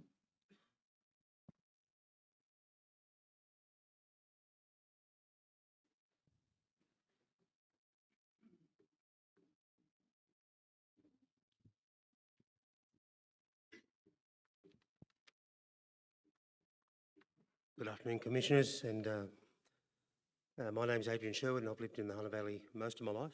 I recently turned 70, so I've seen more changes to our lives and our environment and our lifestyles than many here, but not as much as some. And that certainly does make me an expert. And I haven't come here to talk about scientific evidence supporting climate change, or there's far more informed people here that I'm sure have done that. I just wanted to voice my personal opinion and plead with the Independent Planning Commission not to approve the application for HVO to extend the working life of either the North or the South open cut. I say this because it may not have much effect on me personally at this stage in my life, but I believe it will adversely affect the lives of my wife and I, our children, our grandchildren, our great-grandchildren, and of course the lives of countless other children, not only here in the Hunter Valley or New South Wales or even Australia, but the entire planet. Fossil fuels are on the decline, the use of them, and we just have to accept that. We know what fossil fuels are doing to our environment. We see and hear the evidence and effects every day, yet we continue to allow industries and companies that won't exist in the future to make decisions that will have devastating effects on the lives of generations to come. The industries that pursue these ventures are making decisions based on the short-term economic benefits for their shareholders and investors, and turning a blind eye to the long-term impacts fossil fuel depletion has and continues to have on our environment. I've been fortunate to come from a family that cherished and respected our environment and our amazing and diverse natural resources, our national parks, our state recreation areas and our flora and fauna. I've nurtured that appreciation and respect in all my children, who in turn are raising their children in the same manner. We are blessed to have two daughters who are marine biologists, and they are fighting for the preservation of our ocean habitats. I'm devastated to imagine that future generations, mine and all of us here, may not have the opportunity to experience the diversity of life and nature that we as parents and grandparents have enjoyed in our lives. My wife, Tanya, is Indigenous, and since we met 15 years ago, I have learned to love and respect our land and the environment even more. I understand so much better how much damage these kinds of developments have on our environment. There have been many submissions before and after mine covering the pros and cons of the economics, the science, the jobs, the financial benefits and the costs of this expansion. But I just wanted to add my personal voice to plead with the Commission to consider the long-term impact of this application on the future of our beautiful Hunter Valley and our country, and reject HVO's application decisively and completely. Thank you. Thank you, Mr. Sherwood. Can I now call Nathan Bendich to...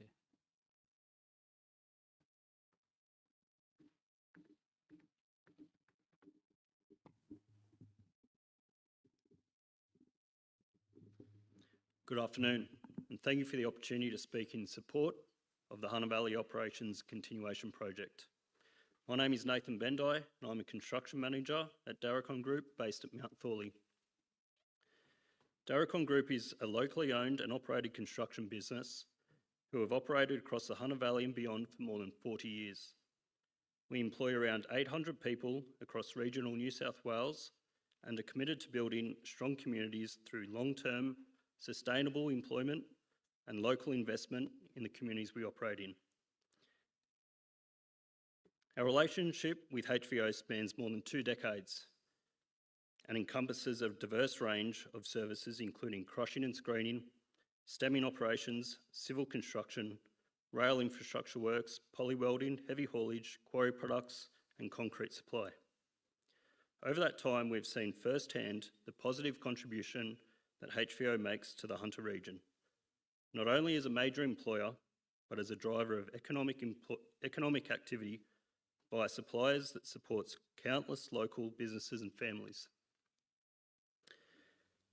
The HVO Continuation Project proposes to extend mining operations at HVO North through to 2045 and HVO South through to 2042, helping to secure ongoing employment, local procurement opportunities and economic resilience across the region. For Darracon, this project provides certainty. Certainty for our workforce, certainty for our subcontractors and suppliers, and certainty that we can continue investing in people, equipment, training, and regional communities. The continuity of work generated through HVO supports skilled jobs and career opportunities for local people and helps underpin the viability of many businesses throughout the Hunter. Importantly, the benefits extend far beyond Darracon Group. Local contractors, small businesses, service providers, sporting clubs, community groups and families all benefit from the economic activity generated by operations like HVO. The continuation of this project will help maintain those benefits for years to come while supporting the ongoing prosperity of our region. As a fellow employer of local people across the Hunter, we understand this is a critical moment in time for our region. We see every day that there is growing urgency to pivot away from fossil fuels and reach net zero by 2050. The plans to close mines, including HVO in the coming years, will have devastating impacts to the workers and communities who are the foundation of this industry. By extending HVO, you're stopping a range of domino effects taking place like we saw back in the 1990s with the closure of the BHP Newcastle Steelworks. This extension will help allow more time to help realise what a net zero economy looks like and help our economy transition and train skilled workers, many from the mines, into whatever is next for our region. On behalf of Darracon Group, I would like to express our strong support for the HVO Continuation Project. We value our long-standing partnership with HVO and recognise the significant role this project will play in sustaining local jobs, supporting regional businesses and securing the future prosperity for the Hunter Valley. Thank you. Thank you. Sorry, sir, if you could just have one question from Commissioner Chilcott. Thanks, Mr. Benedict. You draw the comparison to the closure of the Hunter BHP Steelworks facilities. I wonder whether, if you could identify for us in your mind what the downsides or potential upsides from that closure were now, I'm imagining more than 20 years down the track. Yeah, well, I do recall that as a significant time in the Hunter Valley. At the time I was living in Sydney, but from what I recall, it sort of had detrimental social impacts to the region. So I can sort of draw similarities for this project. If it was to discontinue, what that might look like, it might be quite similar, I feel. And just pressing that a little further, short-term in the, impacts in the, those social impacts in the short term, or short-term and long-term, were there any upsides at all or not, in your view? Yeah, well, I believe that short-term social impacts can sort of manifest long-term as well. So detrimental impacts to parents, for example, might then flow through to that family. So I'd like to see the region continue to prosper in that way. Thank you. We haven't received a written submission from yourself. There is an opportunity to do so if you'd like to take until the 2nd of August if you want to expand upon your answer or provide any additional evidence. Thank you. All right. So everyone, we're going to take a short adjournment for 15 minutes. If we could all resume, and we'll go back live at 3:15 p.m. Thank you.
All right, good afternoon. The hearing is now resuming. Can I call our next speaker, who is Virginia Woods? Who's right there? Thank you, Ms. Woods. If you could please state your full name and commence your evidence. Thank you. My name is Virginia Woods, and I am very grateful for the opportunity to voice my objections to the proposed continuation of the HVO mining operation under consideration today. Here's the first thing I find disturbing: that the research, the findings, the predictions, and the recommendations of scientists who have devoted decades to the study of human-induced climate change continue to be ignored.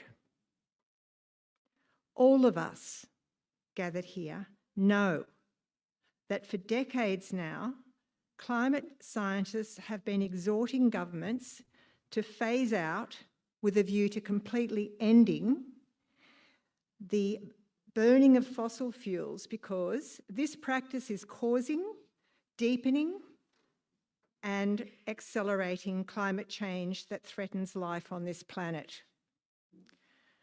I remember thinking when Hurricane Katrina hit the Caribbean and southeastern USA in 2005, this would be the moment that governments would legislate to stop human activities driving this kind of devastation. That was 21 years ago, and they haven't, and the crisis has deepened. It is illogical.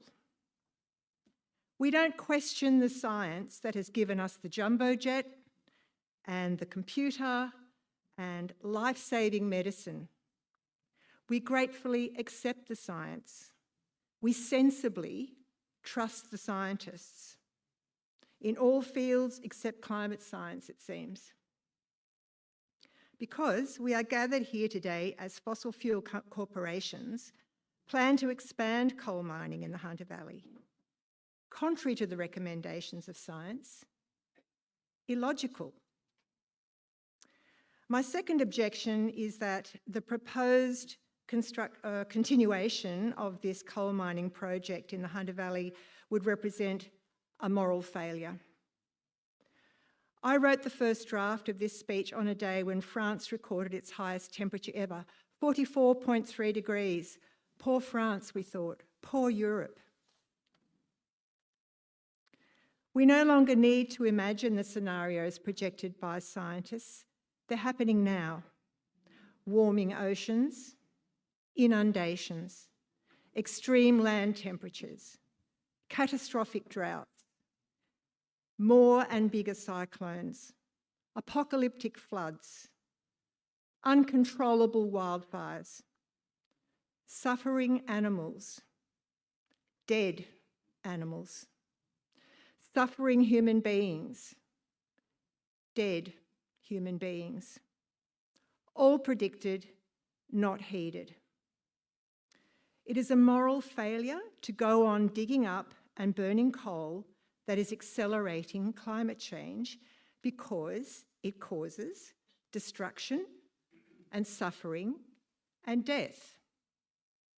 It is a moral failure to abrogate responsibility for the fact that coal mined in the Hunter Valley is creating harm here and other parts of the planet we share.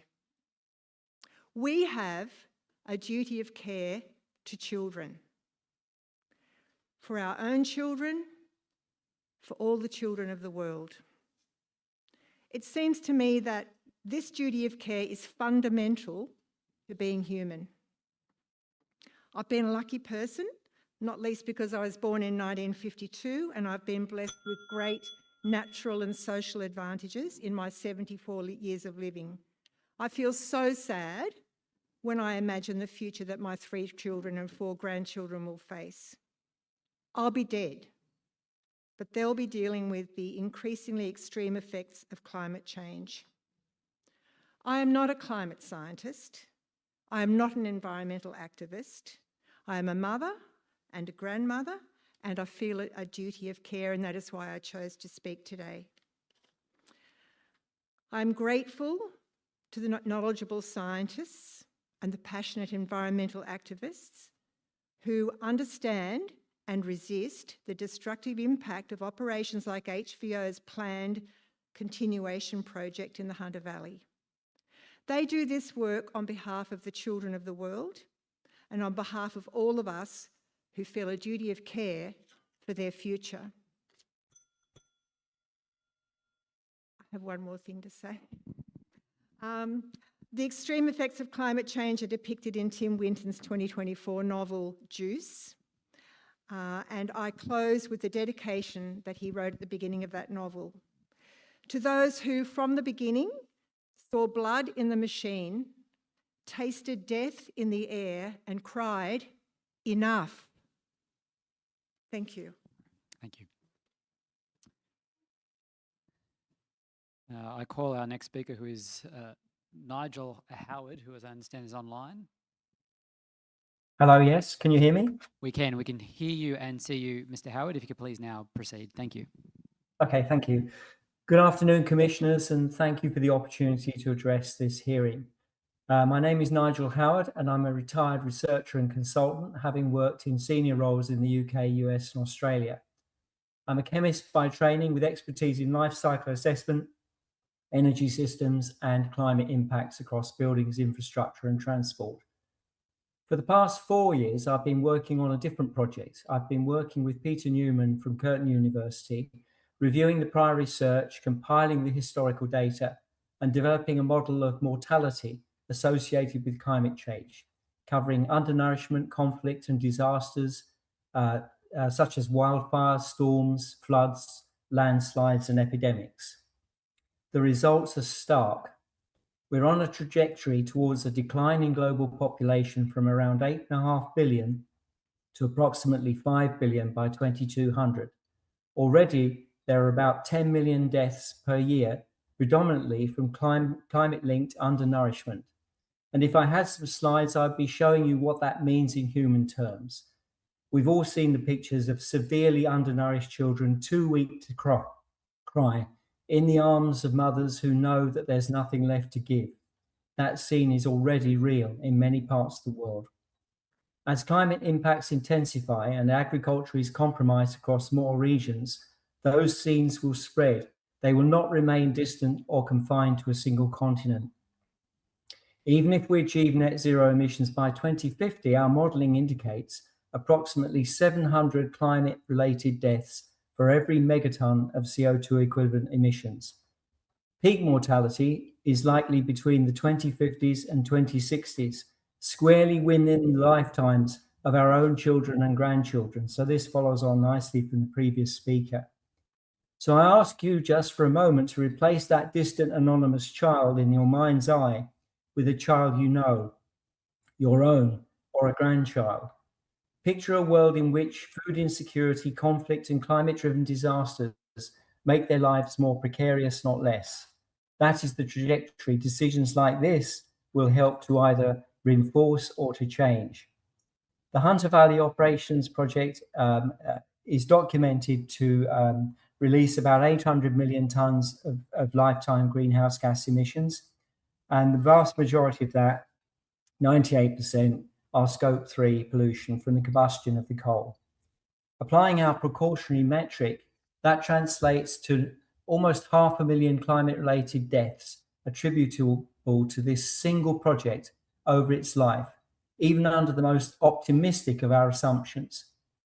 The uncertainties in this research are substantial, must be acknowledged, but the balance of evidence suggests that our estimates are more likely to be conservative than exaggerated, particularly given compounding climate feedbacks and uncounted pathways of harm. Treating climate change primarily as an economic issue understates its consequences.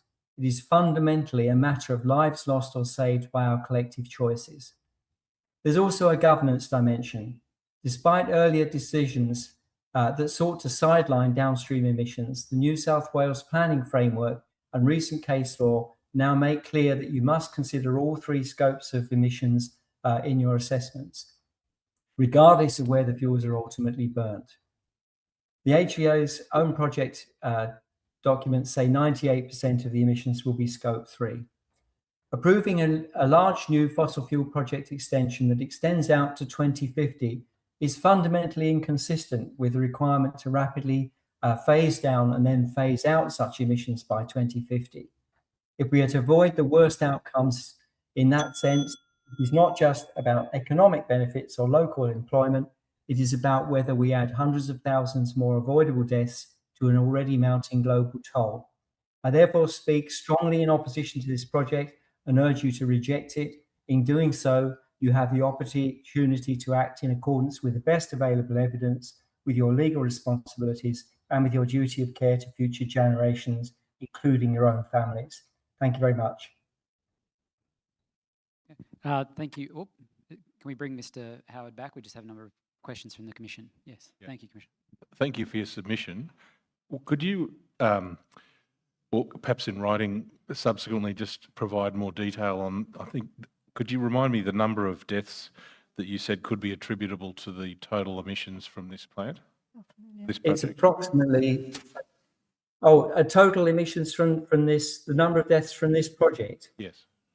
It's just under 500,000, but we think that could be a significant underestimate because of the uncounted pathways and also because of accelerating climate feedback loops. So would you be able to help us by providing just a bit more background on to how you come to that conclusion, and just so we could understand it a bit more fully? Okay, so what we've done is basically followed the same kind of path that they followed when they developed limits to growth, and that is to gather all the available evidence on different mortality pathways and combine it all into an empirical model which predicts and forecasts the climate deaths into the future. So it's all based on correlations, and the correlations are all in our paper, which we're currently submitting for peer-reviewed publication. It's quite a complicated model because the deaths into the future actually affect the size of the population, and the size of the population itself affects the amount of emissions that occur. So over longer timescales, you see a feedback in the deaths resulting in reducing emissions because there's less people to make them. This is especially potent in the business as usual scenario. But if we do get to zero by 2050, then the number of deaths is significantly reduced, very significantly. Thank you. Follow-on question. I don't want to simplify what obviously is a very sophisticated piece of work, but am I right in understanding that the deaths are mainly through food insecurity and malnutrition? First question. Yes, they are. That's the 90 to 95% issue. Mm-hmm. The other deaths come from a wide range of issues, from different disaster classes. So the storms, the flooding. There's a possible connection to epidemic, but it's not a very good correlation. So we don't really trust that one very much. Mm-hmm. And in terms of where, am I right in thinking, well, can I ask you a continental breakdown? Which continents see the most of these 500,000 deaths? Yeah. So the breakdown, we've done it across 22 different regions globally. And the predominant deaths at the moment is in Africa and parts of Asia. But if the modelling projects out correctly, we've taken account of the economic factor. So we've taken account of the fact that rich nations are able to isolate themselves even when their agriculture is compromised. But taking that into account and seeing how different nations into the future, different regions into the future, whether they're growing economically or declining economically, we can very, very approximately see how the effects will spread out from not just Africa and parts of Asia, but will spread globally. And so we see especially, we see North America having a sudden burst of mortality as their economy declines in the 2100s. Thank you. We look forward to seeing the detail. All right. So we've got a copy of your written submission that you've made to the IPC. Just in terms of the model being peer reviewed, you indicated it was been submitted for publication. Is it still in the process? Have you got a date for when that'll be actually published? I don't have a date, and we have struggled with peer review because it is a complex study, and the implications of it are very significant. I would have loved to have got it through the peer review so that I could come to this hearing and say it is peer-reviewed science, but I can't say that at the moment. There seems to be a common problem with papers that are looking at precautionary science. So the problem about precautionary science with climate change is that you're taking a small signal of emerging problems from climate change. So a small proportion of deaths, mainly starting around 2017, so very little data. And you're trying to extrapolate that a long way into the future in order to get insights that are of any use to seeing what we're doing. Of course, that's right on the fringes of what would be scientifically credible. But on the other hand, how else can you get a precautionary assessment of climate deaths? So we've done the best job we think that we can do, we will keep trying. And the other thing to note about this research is that the effects are asymmetric. So if we've overestimated the problem, then we encourage the planet to transition faster to renewable energy and burn less fossil fuels.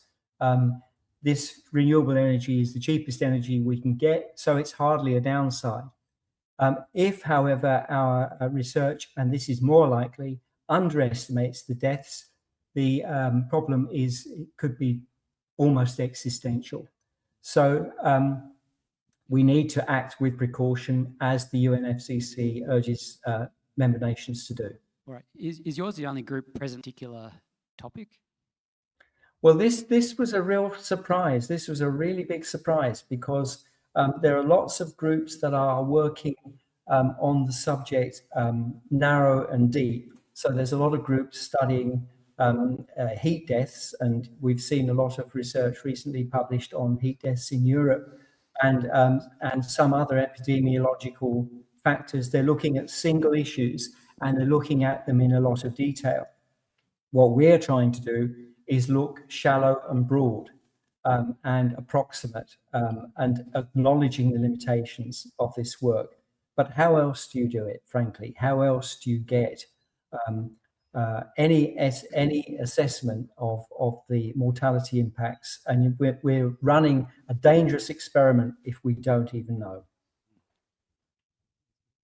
Yes, thank you. All right, well, if there's any additional research that you'd like to present before the 2nd of August and submit any additional submission, I invite you to take that opportunity. Okay, thank you very much. Thanks for hearing. Thank you. All right, in terms of our next speaker, we have Hedda Askelin.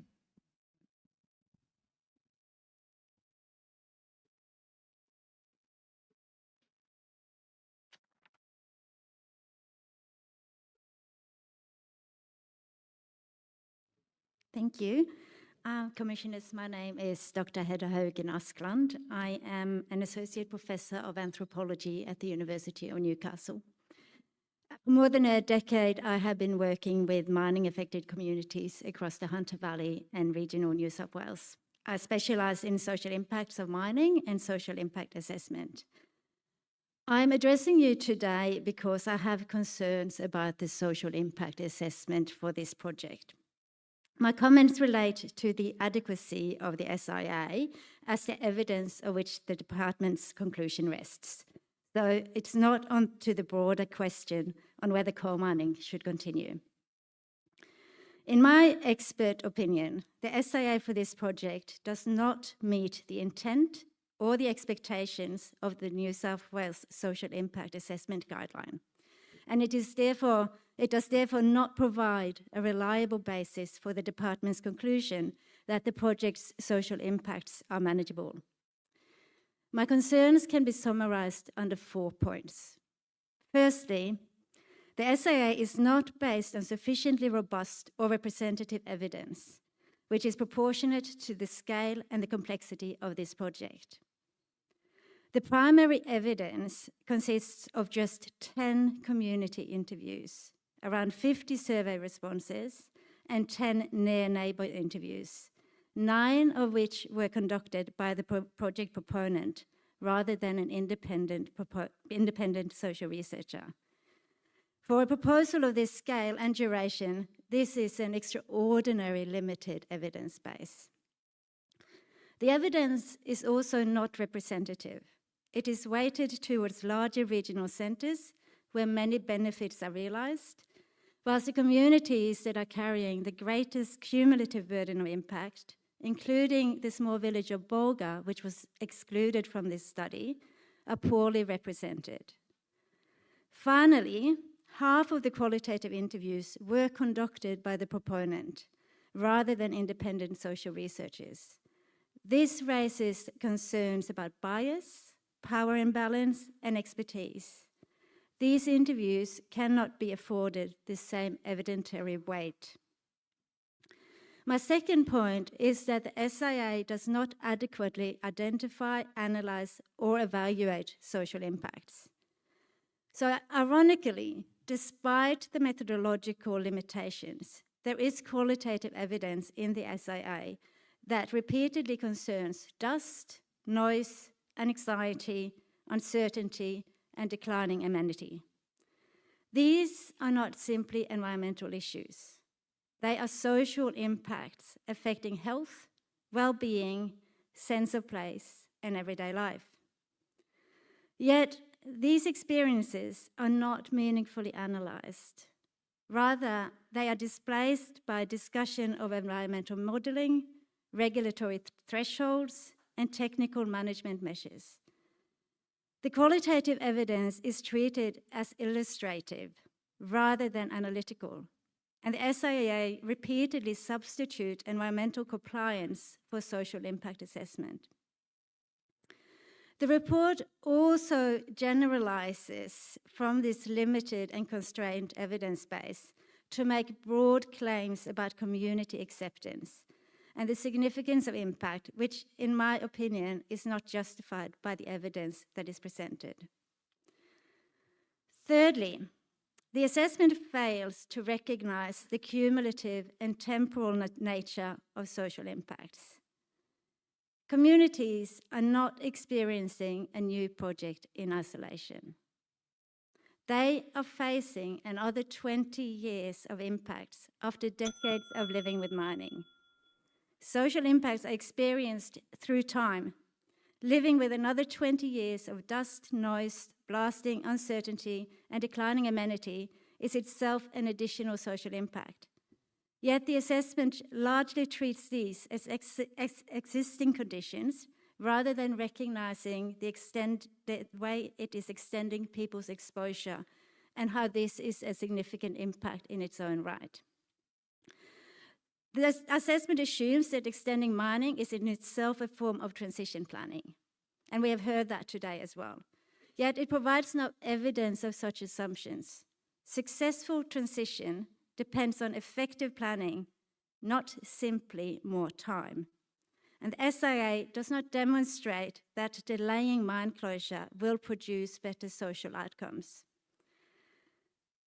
Fourth, the department's conclusion that the impacts are manageable is because it is not supported by evidence. In my expert opinion, the SIA does not provide the Commission with a robust, representative, and transparent social evidence that is required by the New South Wales Social Impact Assessment Guideline. And without that evidence, I do not believe that the Commission can be satisfied that the project's social impacts have been adequately identified, evaluated, or managed. Sorry, Doctor, Commissioner Chilcott. Yes, I'm just wondering, do we have a written submission supporting the points that you're making? I haven't made it yet, but there will be one coming. Thank you. Thank you. Thank you. Our next speaker is Gregory Butler.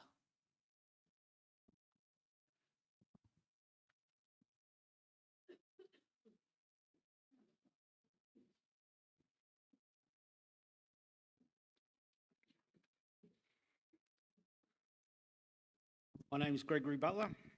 To the Commissioners, thank you for allowing me to address you today.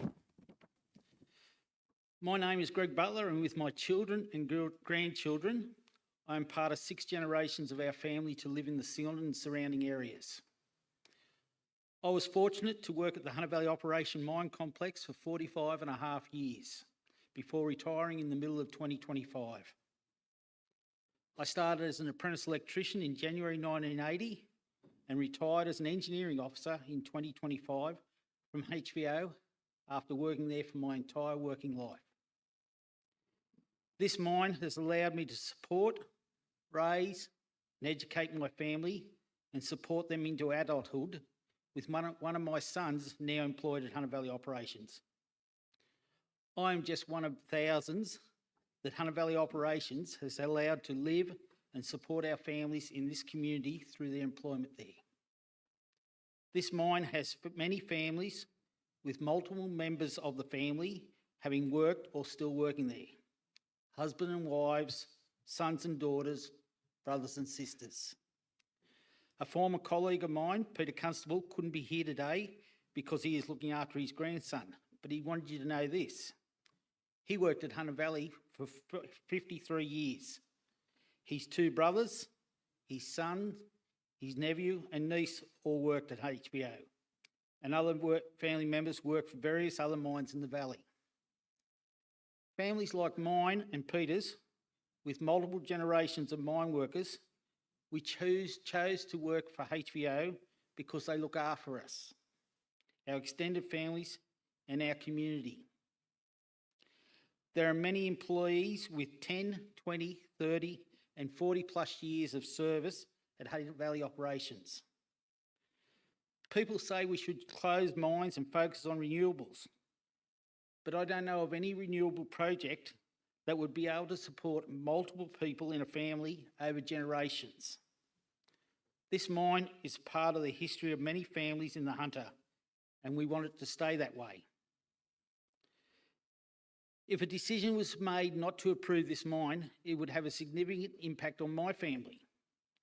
It would not just affect my son who works there, but my other children and their partners, as the companies they work for are dependent on Hunter Valley Operations for part of their business incomes. The social and economic effect would be spread throughout the Hunter Valley if the mine was not approved. In January 1980, when I started my apprenticeship, the big employers of apprentices were BHP Steelworks in Newcastle, aluminium smelters at Curry and Tomago, Liddell and Bayswater power stations, and the mines in the Sealand and Muswellbrook area. The apprentices trained in the early 1980s are all retired or approaching retirement. Of these industries, now only the mines and perhaps Tomago survive with a future. We are not training enough tradespeople. Where are our young people going to be able to gain apprenticeships? Hunter Valley Operations has trained hundreds of apprentices over the years. At any time, there are 40 to 50 apprentices in training at Hunter Valley Operations. I was privileged to gain my trade and engineering training through this company. This has allowed me to raise my family in the area I grew up in and closer to our wider family network, and gain skills that I could even now use in my retirement. Over the years I was employed at Hunter Valley Operations, I was involved in the training of both apprentices and graduate engineers. And without this mine, many will miss out on the opportunity to gain a trade or experience in their chosen field. Hunter Valley Operations has always been a strong performer in this regard. Many of the apprentices and engineers are part of this community still, choosing to live and be part of the local community, contributing both to their profession and the community. Hunter Valley Operations has supported financially much in our community over the many years that I was employed there.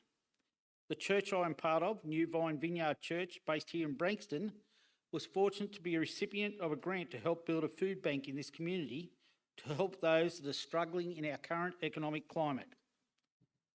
Projects such as this would not be possible without the support of Hunter Valley Operations. Hunter Valley operations are an important, vital part of our community, both economically and socially.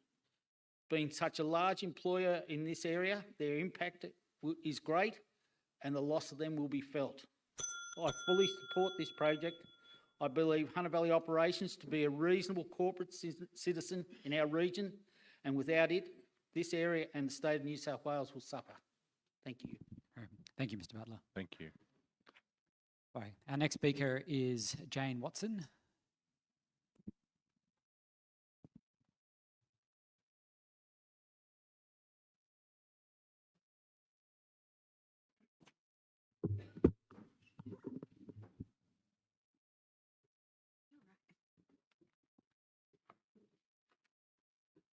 Good afternoon. Thank you for this opportunity to voice my objections to this coal mine expansion project. We've heard a lot of science today, and I'm not a scientist. And I'm actually a bit nervous now that I'm here, so I will just try to keep going. I'm here representing my grandchildren and my children, but especially the new generations coming along. We've been talking a lot about intergenerational equity and the precautionary principle over the last decades, and I don't think we've done enough at all to ensure that our kids and our grandkids have the life that we've had. We've lived a fantastically sort of irresponsible life in that we've gained many, many benefits without having to pay the consequences of our consumption, basically. Climate science, or science of climate change, is quite irrefutable. We know that burning fossil fuels contributes to the warming of our planet.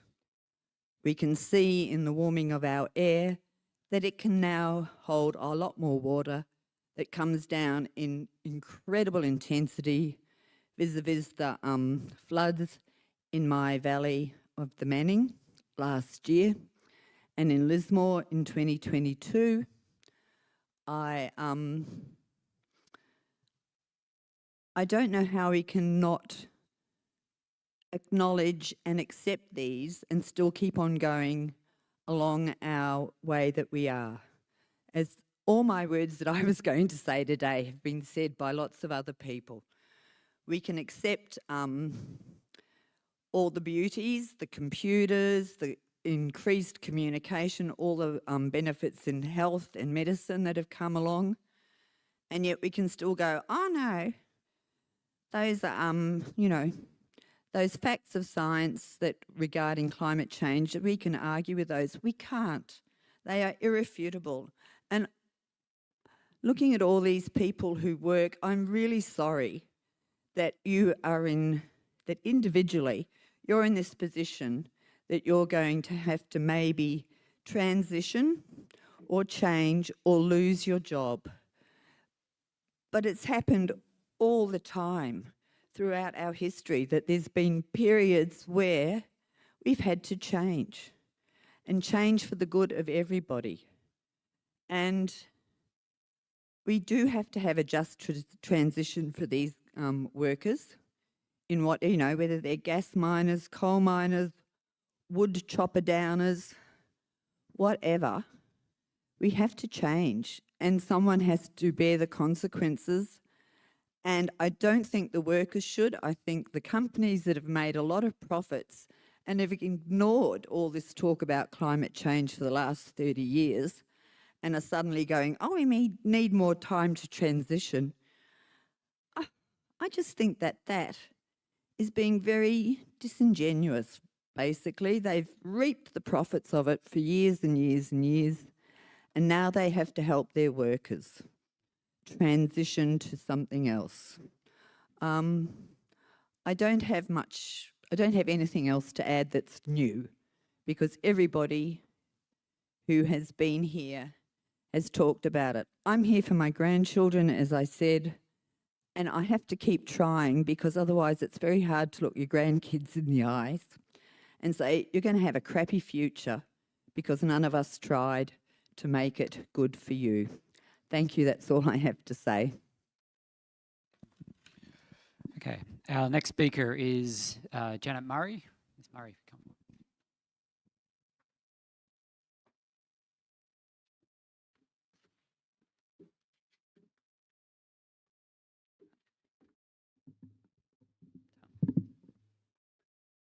Janet Murray. I'm a resident of the Lower Hunter, living about 20 minutes from here.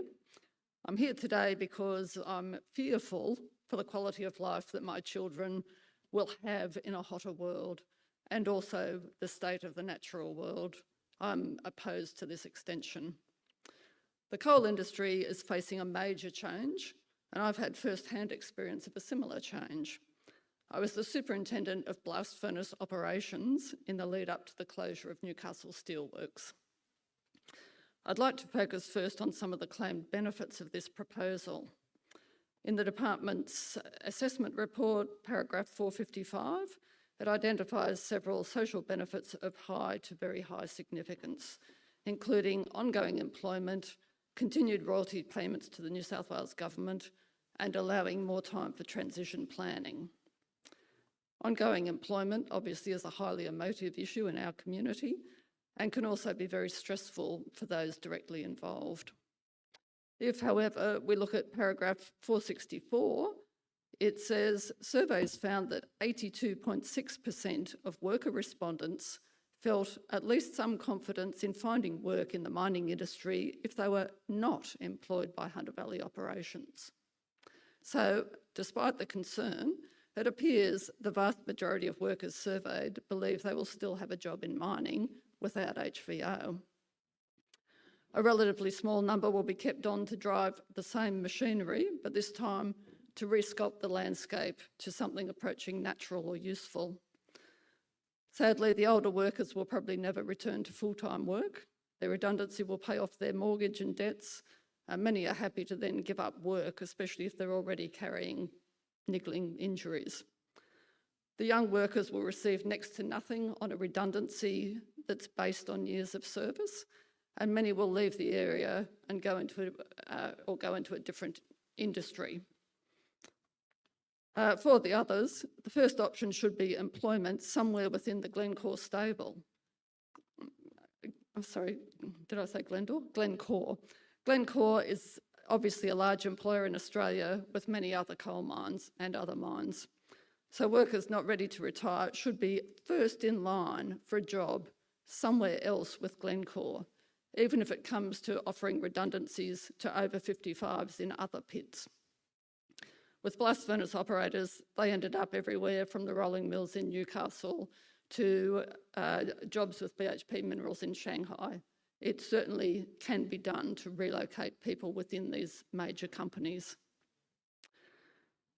The second option should be retraining for new industries. And obviously we've got the recent announcements, the train manufacturing program, the Green Steel project in Newcastle, industrial hubs at the Mount Arthur and Macquarie mine sites, and the ongoing solar and wind farm construction in the nearby reses.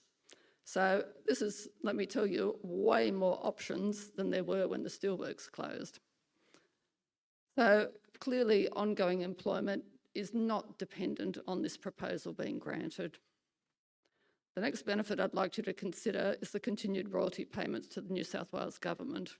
Unfortunately, the Net Zero Commission has had a look at this for 23-24, and they've found royalties from coal mining were $3.1 million, contributing about 2.5% of total New South Wales Government revenue. So mining royalties are only funding 2.5% of our schools and hospitals. And yet we constantly hear that, that mining is funding schools and hospitals. Yeah, 2.5% of them. And remember that these royalties are from all coal exports. Glencore, this mine is only 10 to 15% of that. And let's face it, the New South Wales Government could make up the difference by increasing the royalties on the remaining coal exports, just as Queensland has done. Another claimed benefit, allowing more time for transition planning. Well, come on, you've had 20 years and you haven't done it. I mean, the arrogance of it, it should not be rewarded with a consent out to 2045. So I believe the assessment report has failed to seriously question the benefits of this project, and I trust that the IPC will look more closely when deciding if the balance really does lie towards the public interest. We're told that they'll only export coal to places that are signatories to the Paris Agreement. And in fact, Dr. Joel Gergis tells us that carbon capture and storage only captures 0.1% of the global 40.6 billion tonnes emitted. So to think that their customers are going to be, using carbon capture and storage to deal with those emissions is absolute fiction. It simply isn't happening on that scale.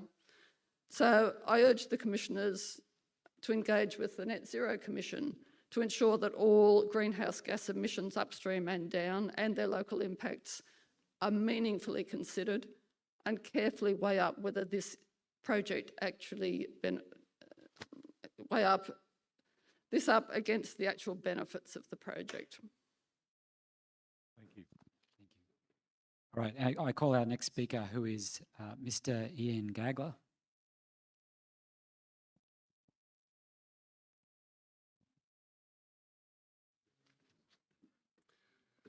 Good afternoon, Commissioners. Good afternoon all.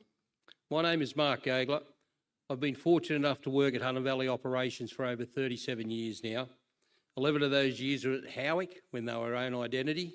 Since then, we've formed a HVO venture with Yancoal and Glencore, which is currently the North Pit of HVO, Howick was. My father also worked at Howick for 30 years. So all up between my father and I, it's been 67 years at Hunter Valley Operations as it stands now. In the involvement in mining, bringing many happy memories, great stories, a great future, prosperity, and very proud to say that I am a HVO employee. I currently live in Maitland with my wife. We have 3 children, 3 grandchildren, and have been happily married for over 32 years. Although our 3 children are not directly involved at HVO in the mining, their professions rely heavily on mining families and communities, education, medical and engineering.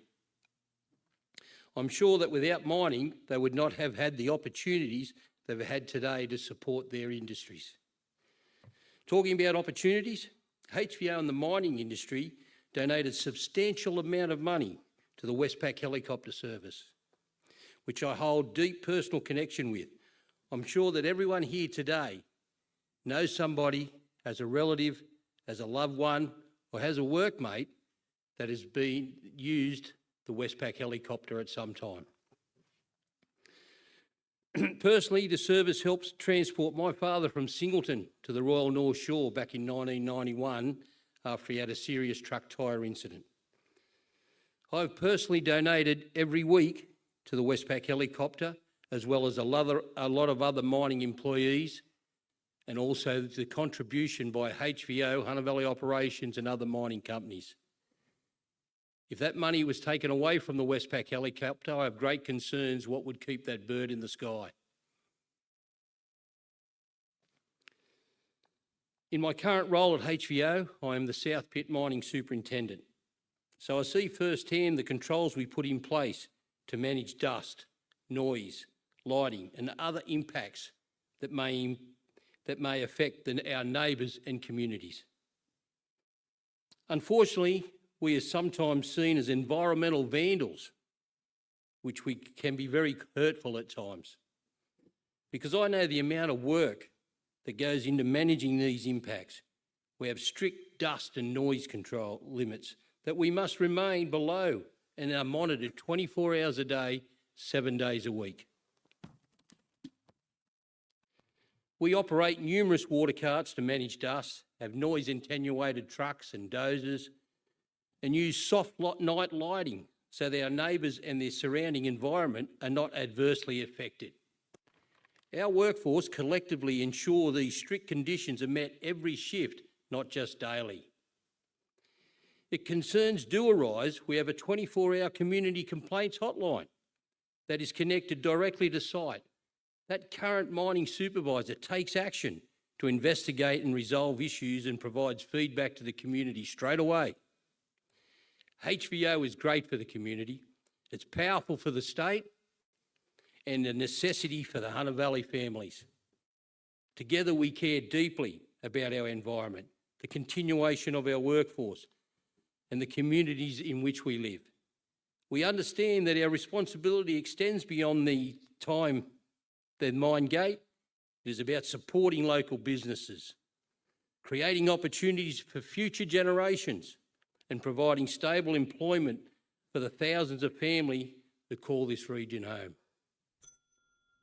Mining in our communities are not separate. They grow together, succeed together, and we face challenges together. We are proud of the role we play and we remain committed to operating safely, responsibly, sustainably for years to come. Thank you so much for your time today, for the opportunity to speak about the future of Hunter Valley operations. Together, let us ensure the future is one that continues to support our people, strengthen our communities, and create opportunities for generations to come. Thank you so much for your time.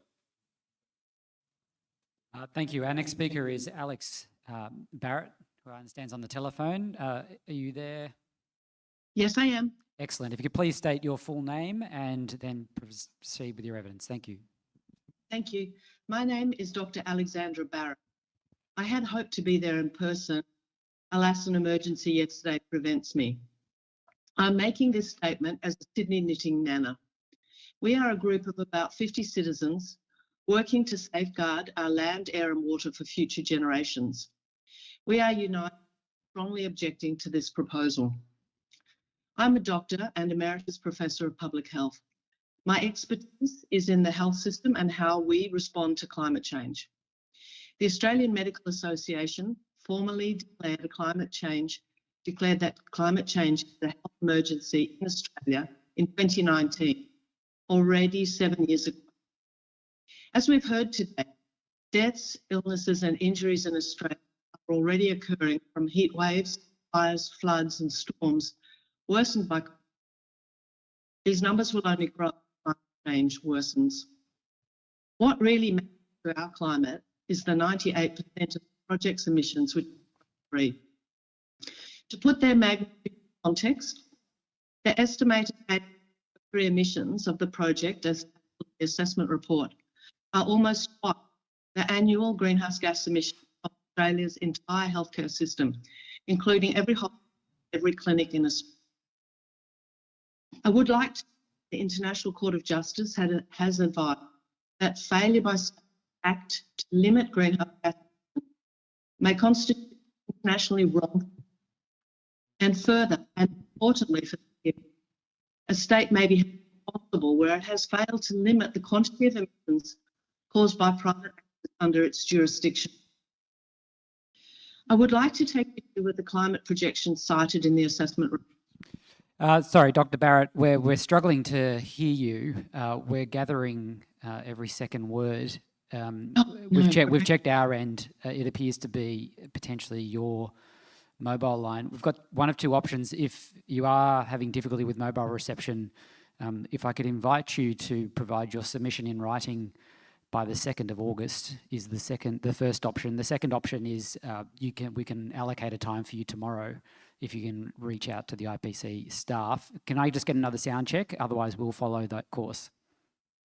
Yeah, okay. I'd like to be on tomorrow if I could. Well, we can hear you clearly now.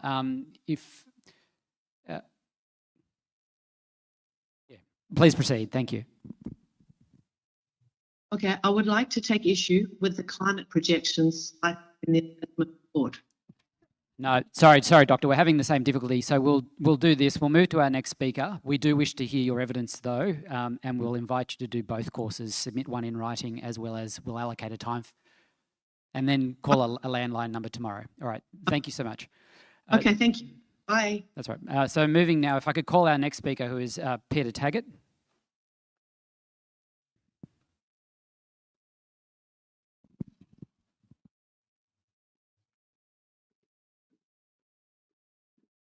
Good afternoon, Commissioners. Thank you for giving me the opportunity to speak. I am incredibly nervous, so I will do my best. My name is Peter Taggart, and I have proudly worked at Hunter Valley Operations for the past 17 years. I'm here today in support of the extension. In early 2009, I was earning only a small amount of money, renting and really struggling to keep up with everyday bills. Like many Australians, I was worried about making ends meet and wondered whether I'd ever get ahead. My dream was really simple: to have the security and independence of knowing I could provide for myself. At that stage of my life, that dream felt out of reach. Then in July of 2009, I was offered a traineeship as a mining operator. It was not a traditional career for a woman at all during that time. Driving a haul truck wasn't something I had planned. However, it gave me something I needed, which was an opportunity. And it changed the direction of my life. I believe it is important to recognise the role HVO has played in creating opportunities for women. We have an impressive workforce of women working in non-traditional roles and provide flexible working arrangements so women can support their families while working in an interesting and rewarding career. HVO is a diverse workplace. It accepts people of all stages of their life and gives them career opportunities. I know former hairdressers, carpenters, bricklayers, nurses, people from all sectors, of all ages, genders and stages of life who have been given a new lease on life at HVO. Over the last 17 years at HVO, I've built lifelong friendships, developed valuable skills, grown in confidence, and built a career that I'm incredibly proud of. Today, I work in training, helping others develop their skills and achieve their own goals, just as someone once helped me. For almost 2 decades, I have felt secure in my career. It is now very unsettling to consider a future where I may not have local employment in my chosen career. Something also to consider is the current cost of living crisis. Many families are feeling their pressure every single week. Having secure employment with Hunter Valley Operations means people can meet those increasing costs, support their families, and continue contributing to our local economy. Like many of my workmates, I choose to spend my money locally wherever I can. Those wages don't stop with us. They circulate throughout our community and support countless jobs. If HVO were forced to close, alongside the future closures of Mount Arthur and Ashton, the impact on the Hunter Valley would be enormous. Thousands of direct and indirect jobs would be affected. Families would be forced to relocate and our communities would be forever changed. My partner works at Port Waratah Coal Services, and if Hunter Valley Operations did not continue, I have no doubt the broader consequences for businesses and industries that rely on coal from this region. One of the things I'm most proud of is that Hunter Valley Operations isn't just an employer. It genuinely gives back to the community. A very close friend of mine is currently battling breast cancer. Knowing my workplace actively raises awareness and funds for breast and prostate cancer through the Truck Tray initiative makes me incredibly proud. Commissioners, I appreciate the responsibility you carry in making this decision. Please consider the stability it provides, the opportunities it creates, the businesses it supports, the families who rely on these jobs. I am proud to work for Hunter Valley Operations and proud to stand here today in support of the continuation project. Thank you. Can I call Mitch Russell?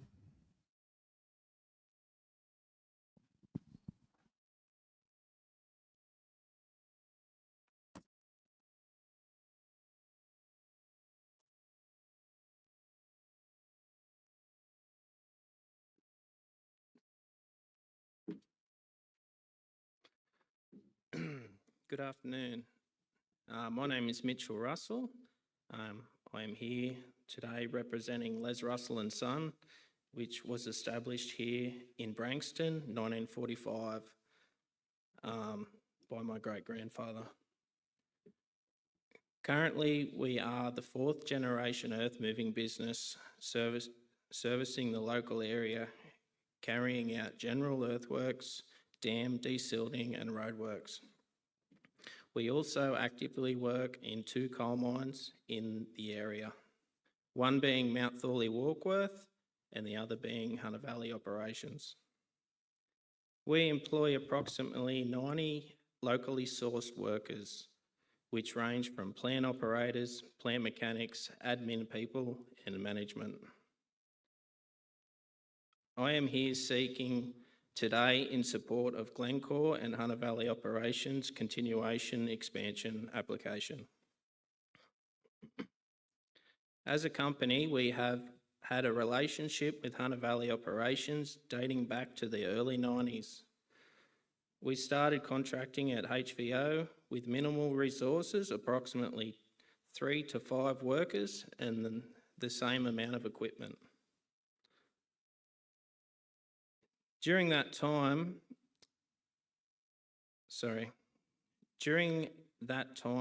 and with the help of the support of Hunter Valley Operations, our business growth grew yearly. Around 2003, we signed our first major rehabilitation contract with HVO, enabling more growth within the business. Our core business switched to mine rehabilitation, which involved restoring previously mined areas back to or better than its original landform so it can be used for future generations. We have continued to successfully keep the mine rehabilitation contracts at HVO since 2003. Currently, we employ between 20 to 30 workers each day on site at Hunter Valley Operations, depending on the client's work demand.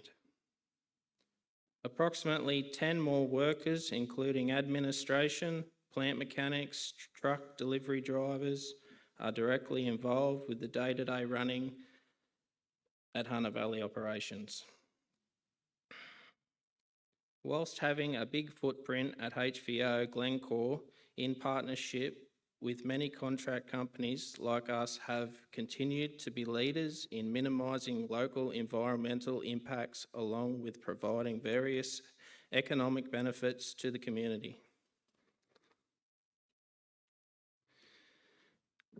LRS also, with the continued support from Glencore, have been able to give back to the community by employing local workers, supporting businesses and sponsoring many local teams, sporting teams, clubs and events.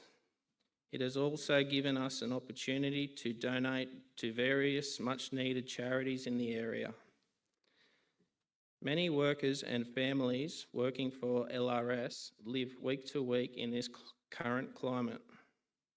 They rely heavily on the community support and sponsorship, which provide financial relief with sporting registrations, team uniforms, etc.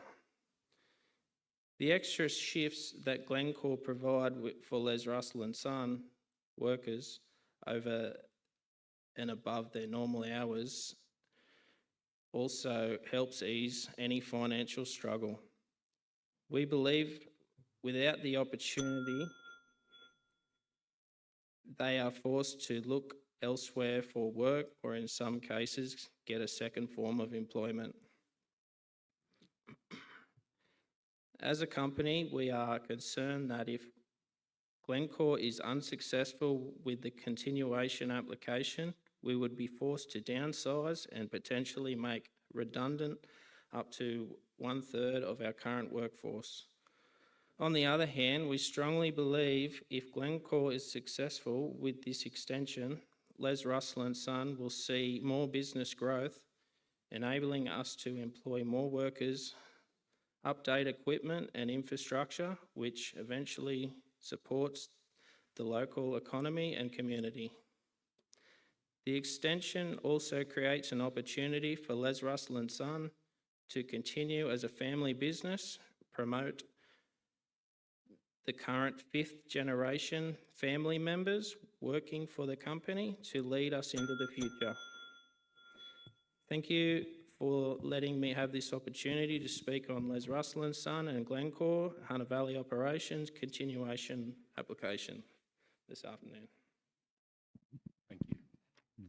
All right, everybody will be taking a short break and resuming, if you could be back at your seats by 4:25 p.m. Thank you.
Kerry Walker. Thank you. Thank you. My name is Kerry Walker. Good afternoon, and thank you, Commissioners, for the opportunity to address you today. I'm speaking to you in relation to my lived experience on the impacts of climate change on wildlife in the Hunter. As a process engineer early in my career, I used to design and commission coal processing plants. I was the operations coal prep engineer at the BHP Steelworks and the engineer for the production of byproducts from the off gases generated in burning coal to coke for primary smoking. Today, I'm heavily involved with the Licensed Wildlife Rescue, Rehabilitation and Release volunteer group that covers the entire Hunter region. I've been involved since walking through the firegrounds of Yengo National Park in early 2020 looking for injured wildlife, which largely was incinerated. That summer, predicted decades before by Ross Garnaut as being a critical turning point in climate change effects in this country, should have been the belated wake-up call our corporations and governments needed to, with urgency, put in place a plan, a fair transition for all coal-centred communities, just like BHP did for me and over 3,000 other steelworkers and contractors over 25 years ago, and they managed to do it in 2.5 years. Instead, despite their own Net Zero Commission Spotlight report finding that continued extensions and expansions are not consistent with our climate goals or the Paris Agreement, the New South Wales Government, here we find ourselves considering approving projects that result in adding more greenhouse gas emissions into the atmosphere and continuing destruction of habitat. Our group rescues all land-based native animals. One of the most important ecologically is the flying fox, a keystone species. Flying foxes pollinate virtually all our native gum trees.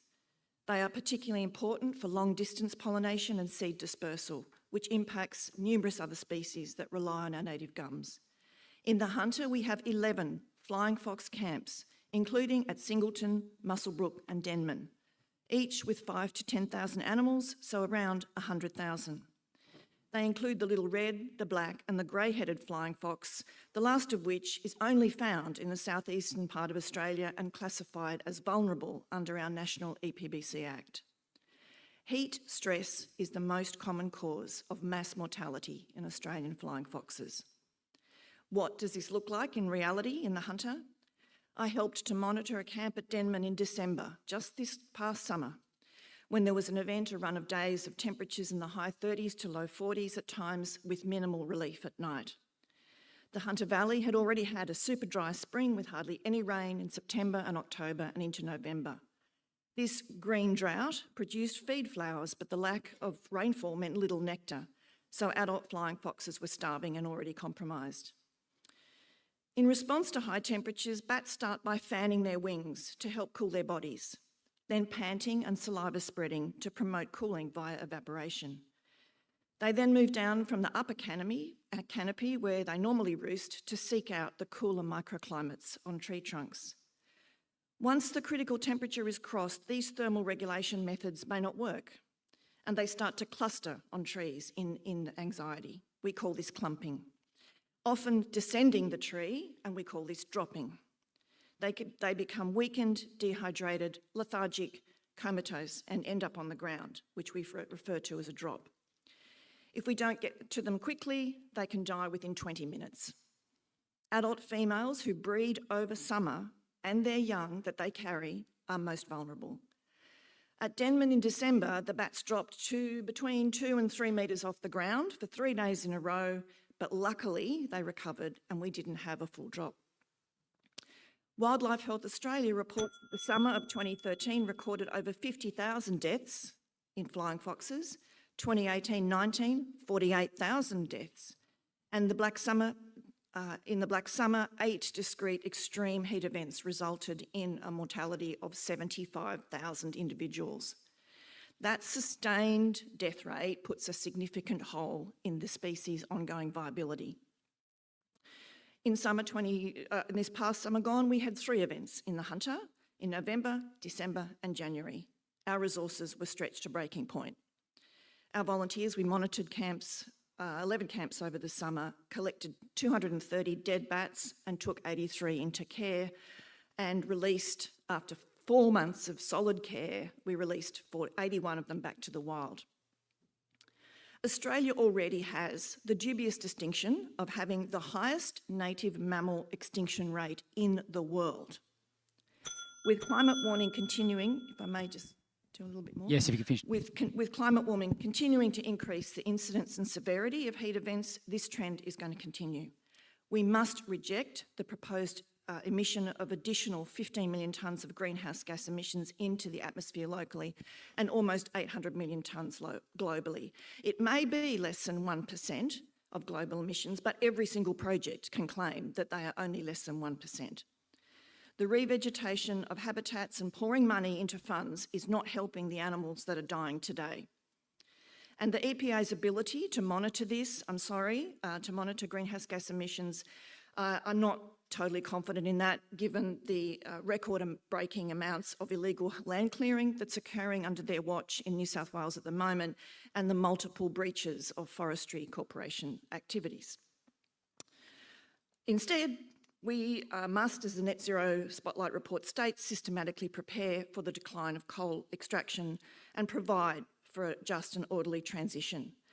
If we don't, we will lose this keystone species and many others, and the systems below them, the ecosystems, will collapse like a house of cards, and that will impact everybody. When I was born, the atmospheric CO2 concentration was 320 parts per million. Sorry to interrupt, we just got a number of speakers to finish within time. Is this your final point? Yes, it is. Thank you. When my grandson Billy was born last year, it was more than 30% higher at 427. It's past time to stop. We have to reverse it. I'm here today on behalf of Billy and 100,000 hunter flying foxes and many other animals that can't speak for themselves. To quote a famous and much-loved actor who passed away just this week, if we only get one chance to save our planet, to protect it for the next generation, then we have to take it. I ask you as a commission to consider that this is your chance. If not now, when? And if not us, then who? All right. Thank you. Thank you. Thank you. Our next speaker is Catherine Dolphin.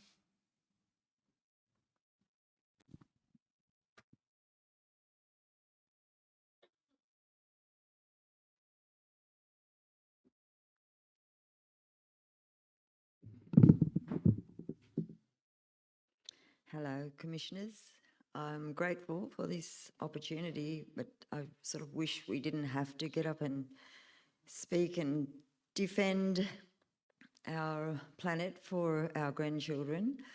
I am a local grazier and physiotherapist, so I work on both social impact of the effects of the drought and the floods that have followed since the drought. And also personally, my whole farm was burnt with the local fire service run by volunteers was not able to help at all, different to back in 2002 when I had 12 local brigades able to come and help. But this time it was just so catastrophic and widespread, there was absolutely no help. And my forest will never recover to what it was before. Pockets of rainforest have now gone forever because they were burnt so hot. And it's, I am just so concerned as a grandmother of 8 grandchildren for their future.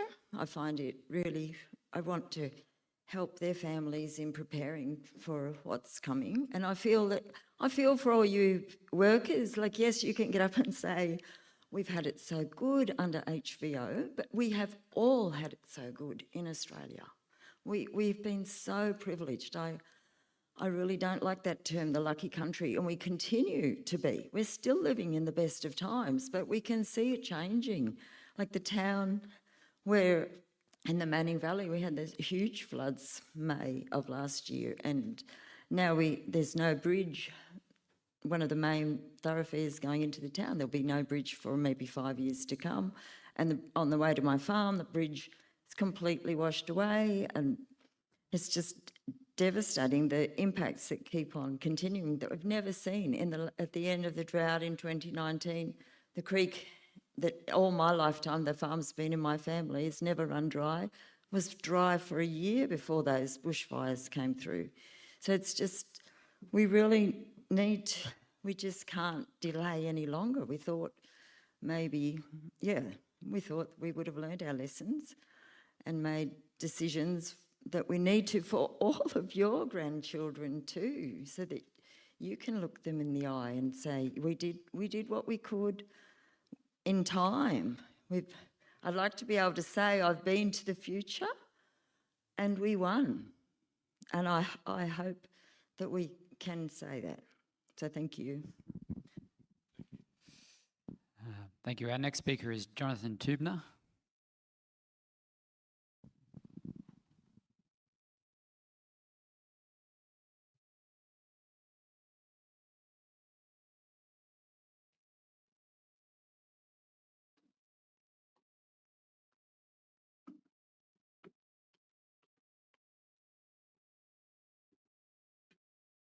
Thank you. There we go.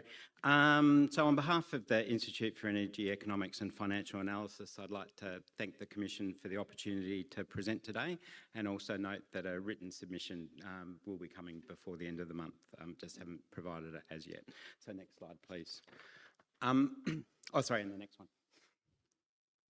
one. So we've seen these charts before. I just wanted to sort of focus on the fact that it just supports what Nick Clyde was saying earlier, that the proposed production limit is substantially above the current production level. This chart also shows that and I think it was referred to in the early talk, that 42 million tonnes a year is the current complex limit, and the production level is well below that. So the link between production and complex limit is not as firm as might be indicated. With that increased production comes increased emissions. If you look at the source of those increased emissions, approximately, or almost 60% of them come from diesel. If you convert that into litres of diesel, over the life of the project, the proposal is for 3.2 billion litres of diesel to be used in an environment where the security of supply of diesel is increasingly risky. Next slide, please. So again, charts that we've seen before. From an emissions point of view, the substantial increase in emissions and the 15 million tonnes over the life of the project, which are balanced against offsets for the safeguard limit. I think Dr. Lefebvre from ACCR spoke about both the offsets as well as the accuracy of methane reporting. He probably spoke about that at a far more expert level than I could, so I won't delve into that anymore. Mr. Dial from ACCR also spoke about the cost-benefit analysis.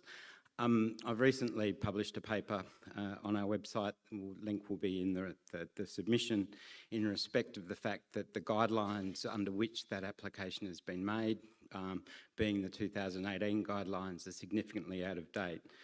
Mr. Dale referred to the fact that 3.8 million was the cost of emissions, not the 2.1 billion. Another way of looking at that is that the 15.3 million of scope 1 and 2 emissions is effectively downgraded to 51,000 in the way that they've assessed the report. So next slide, please. We've heard about the New South Wales Government Coal Report for 2650 and about how that allows applications. It is worth highlighting that that allowance of applications was sort of enforced by the fact that they would be assessed against the rigorous process. That rigorous process is what you as the Commission are currently undertaking, so that is ahead of you. We've heard a little bit about the Net Zero Commission, significantly less about the Spotlight report, although the previous speaker I note did mention it. The Net Zero Commission did undertook a deep dive into the coal industry with a Spotlight report in December 25. It came up with 5 key findings in respect of the coal industry. The analysis that I've undertaken for AEFA has shown that the HVO application is inconsistent with each of those 5 findings. So one of the findings, on-site abatement is essential to achieve targets. Well, as we've heard, there's no on-site abatement strategy. It's just purely through offsets. Collaboration on accuracy of fugitive emission reporting is required. As we've heard, in terms of the accuracy of the fugitive emissions, that's questionable, so therefore inconsistent. New South Wales consent needs to meaningfully consider emissions and their impact. Well, if you're just going to value 51,000 tonnes of emissions, not 15.3 million. I don't think that's meaningfully considering them. The expansions and extensions are not consistent with legislative targets. Clearly, it's inconsistent with that because this is an application for expansion and extension and provide for a just and orderly transition for the community.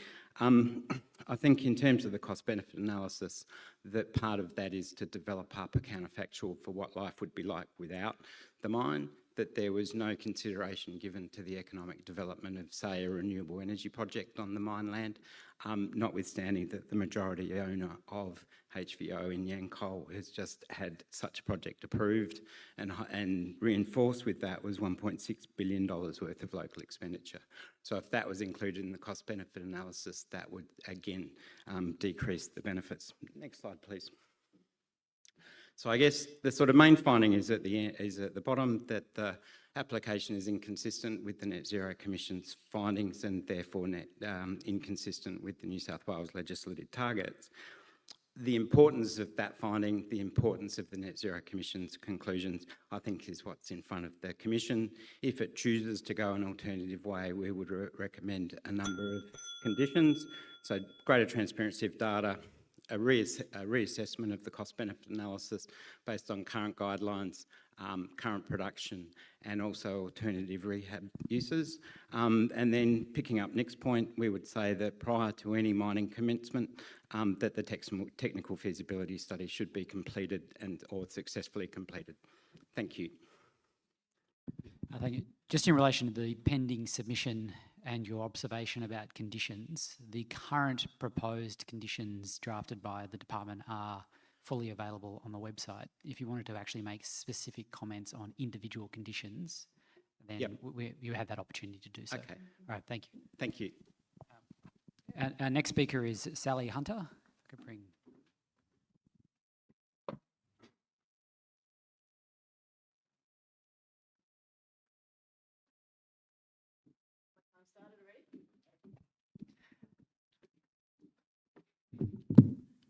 Thanks. Thank you. Thank you.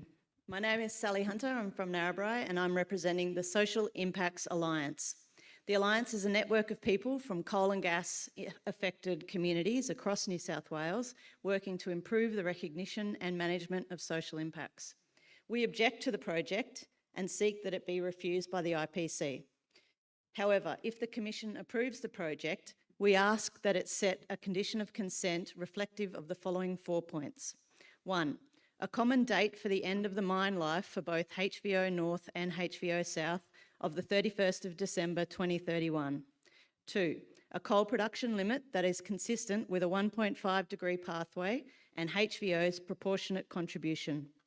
3, an annual coal production limit that ratchets down each year consistent with emissions reduction targets and HVO's contribution to that. And 4, a comprehensive, fully funded by HVO workforce transition plan, including paid training leave, career and financial advice, and practical assistance into new employment starting immediately. We consider this a reasonable and practical condition of consent that is within the IPC's scope to impose.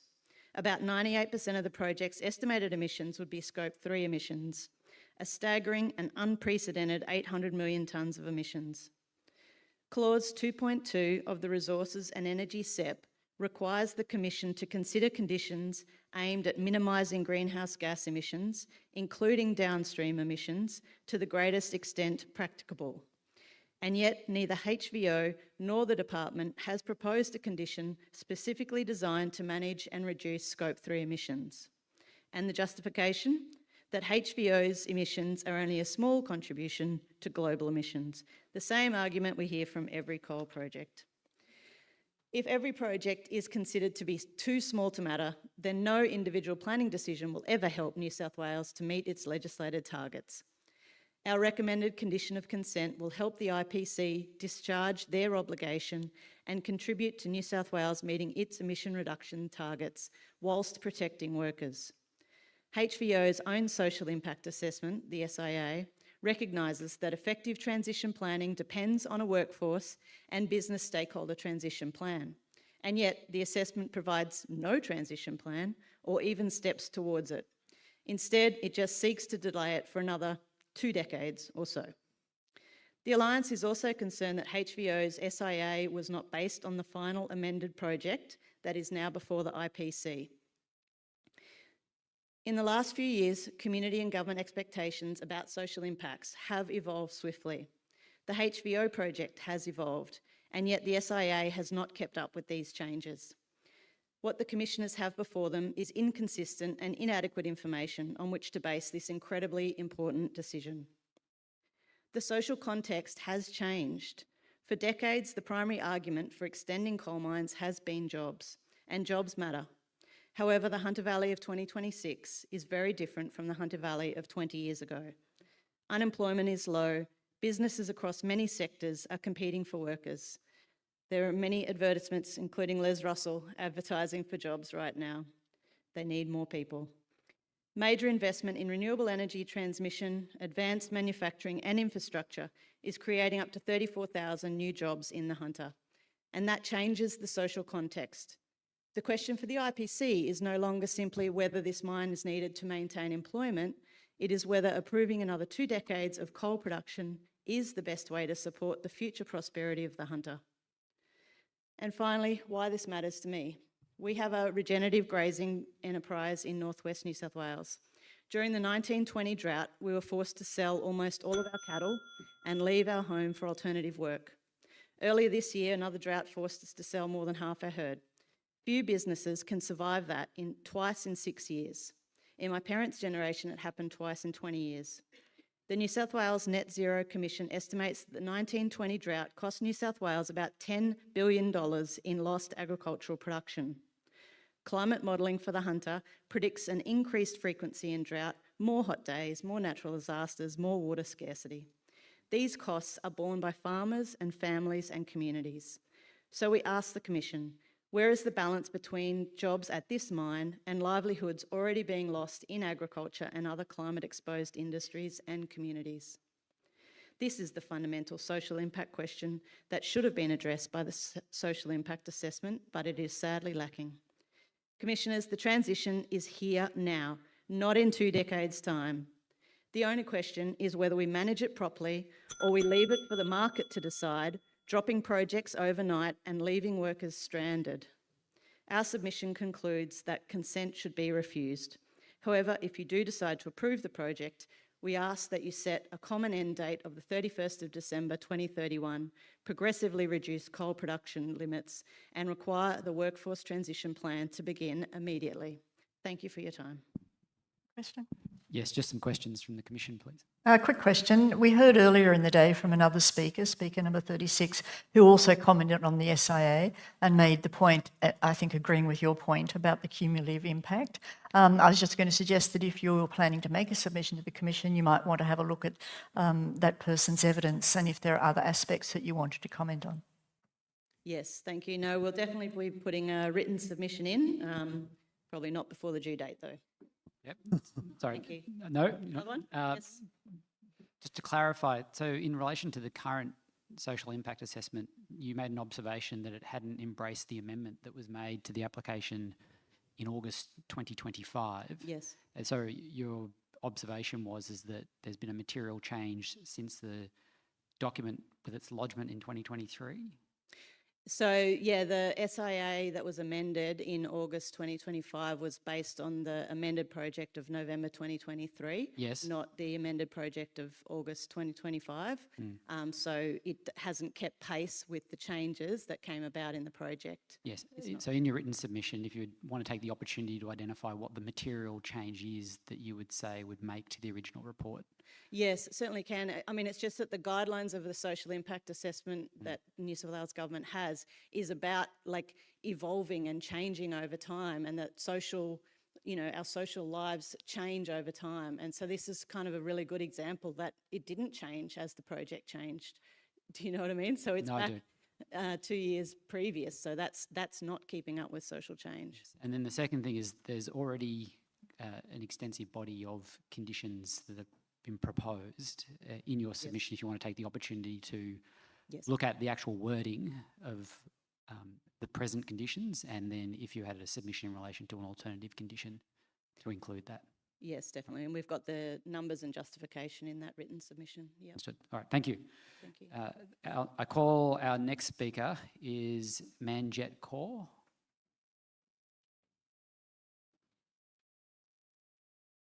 No, that's all right. Our next is Don White, please, if you could come forward.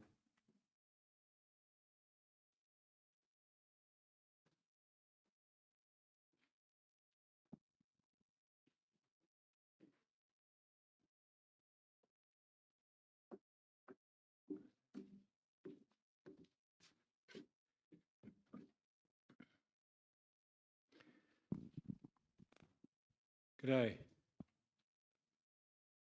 My name is Don White. I'd like to acknowledge the Woronora people, the traditional custodians of this land, and I pay my respects to their elders past, present and emerging. This land was never ceded. I hold several roles, but today I speak as an individual, although I'll draw on my experience as chair of the Wollombi Valley Resilience Network. My wife and I live south of here in the Yango National Park in the Wollombi Valley. I'm also a bush firefighter in the volunteer brigade with medals for the fires and floods I've fought. So when I talk about climate change, I'm not talking in the abstract, I've lived it.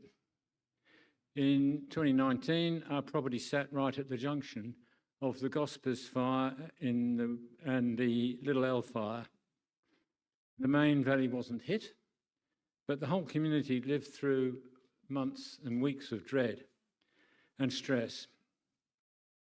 That fear doesn't switch off when the smoke clears. And we've seen that landscape and ecosystems then take years to recover as well.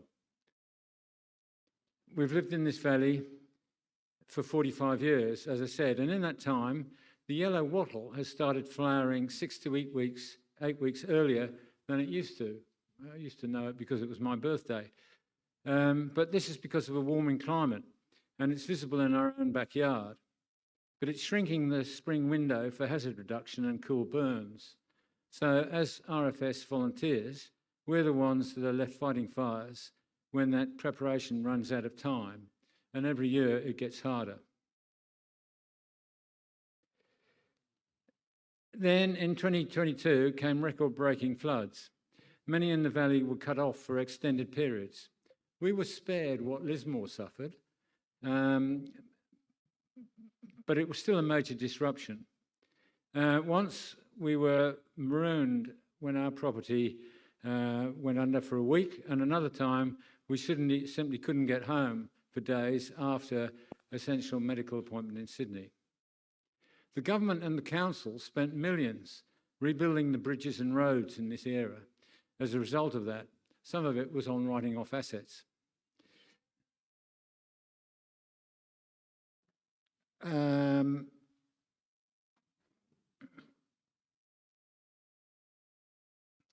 So these disasters brought our community together. We learned that we had to work together.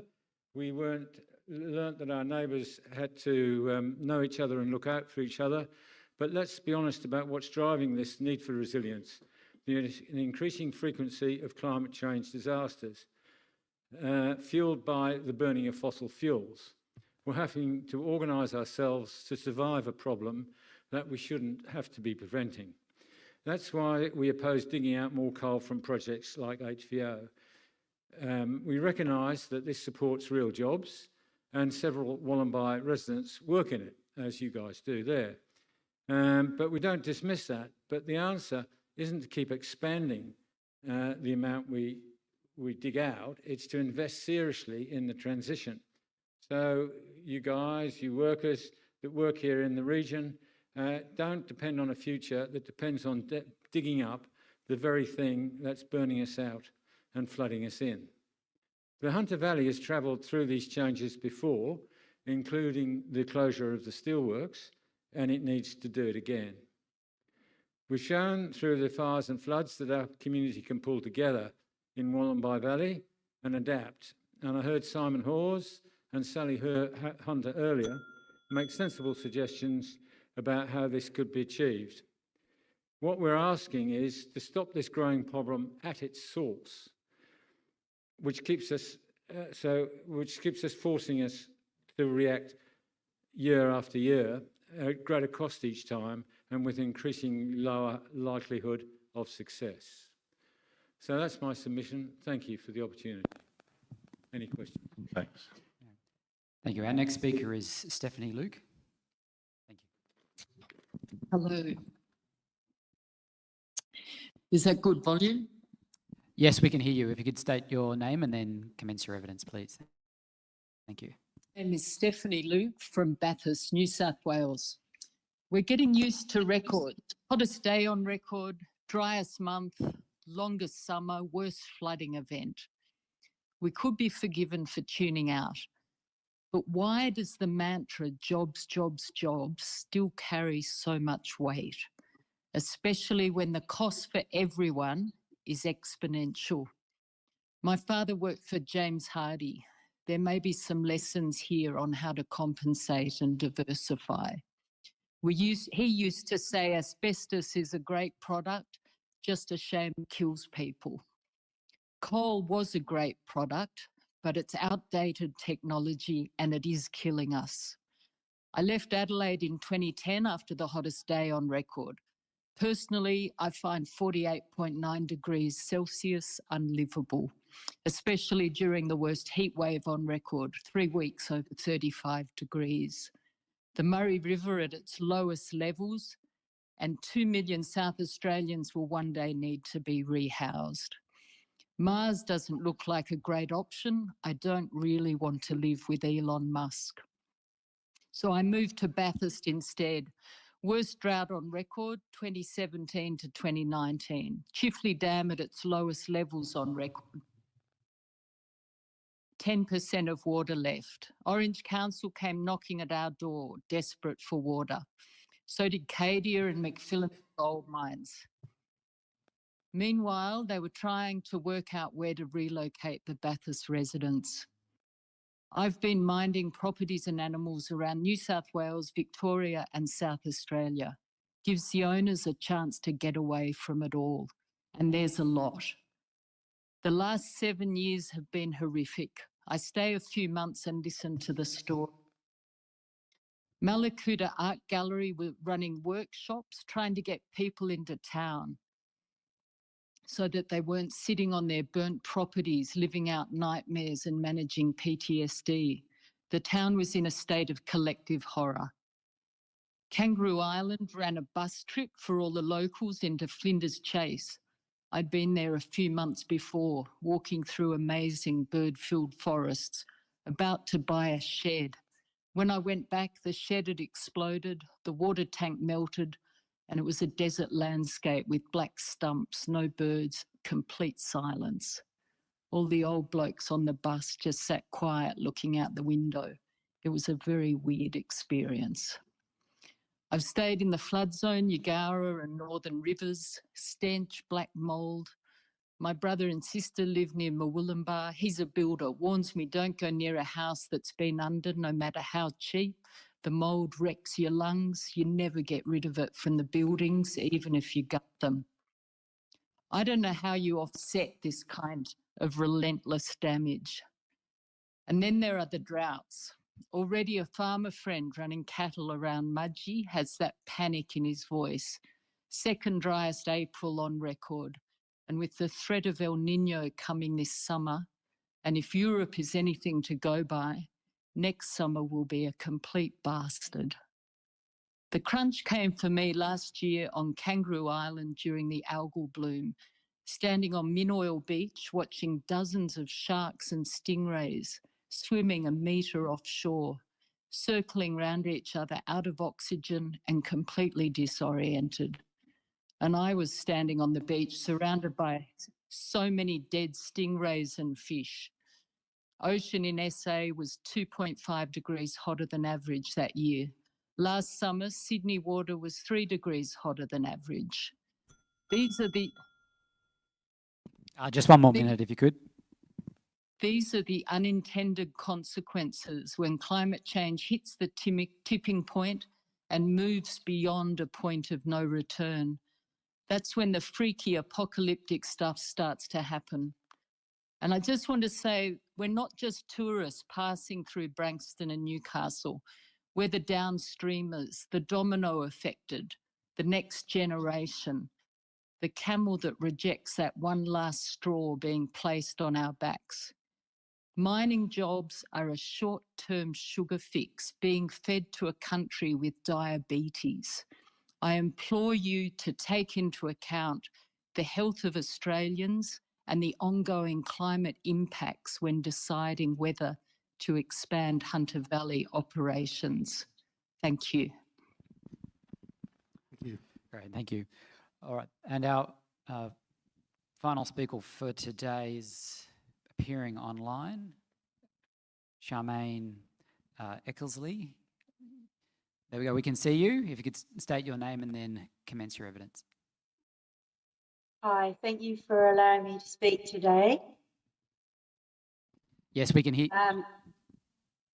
I've just got feedback, but my name is Charmaine Eckersley. I'm a retired consulting arborist from the Lower Hunter.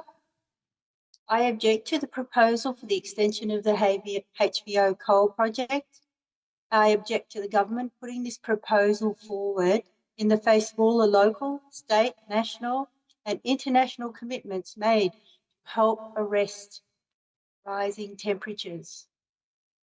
I feel for the communities of the Hunter Valley who have developed a dependency on coal mining over the last couple of 100 years and strongly support a just transition from coal extraction. Funding and training for transition must come from the industry itself, as happened with the BHP in my area, which friends of mine, they moved into lots of different trades and felt they were supported. If contractors aren't supported and associated industries, it's not right. However, the external cost to communities and the planet in general through the extraction and burning of our coal around the world can no longer be sustained, namely climate change creating climate chaos.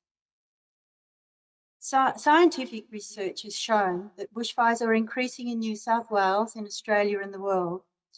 The increase in bushfire frequency is a direct result of climate change, and we are confronting unbelievable firestorms with the intensity of the fires so hot they create their own weather system. We were camping at Narrial Creek. We went south for the holidays in 2019 near Corryong, over the border in Victoria. We were evacuated by police late one night as fires were approaching from the south. We drove 1.5 hours late in the night through to Albury to just be looked after, I guess. The flames in the south appeared higher than the Mount Kosciuszko range itself. It was a horrific conflagration. 2 weeks later, we returned to clean up the abandoned camp to a scene of regional devastation.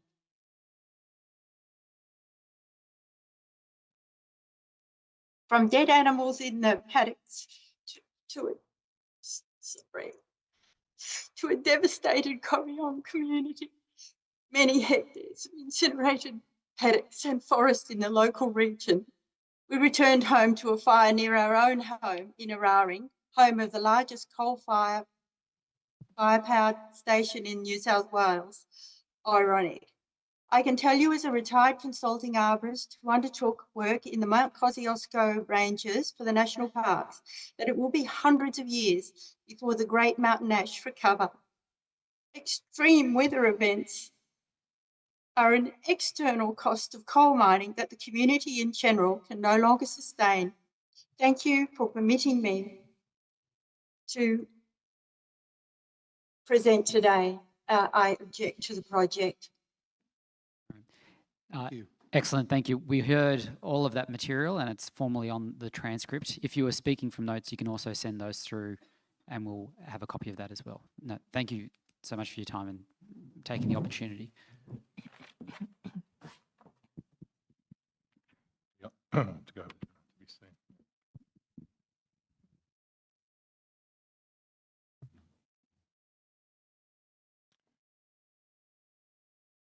Thank you everyone for your attention today. That brings us to the end of the hearing for today. I wanted to make a particular thank you to, I was unbelievably impressed with the quality of all of the submissions that we received. We're really grateful for the time that you've made to prepare to make a submission and for the time that you've taken to be here to present and to listen to others. So congratulations to everybody. I wanted particularly to acknowledge those who recounted very challenging personal experiences. Many of you, you would have all seen many presenters have been through some pretty tough times, and thank you for sharing that with us. A transcript of the hearing will be on our website within the next few days.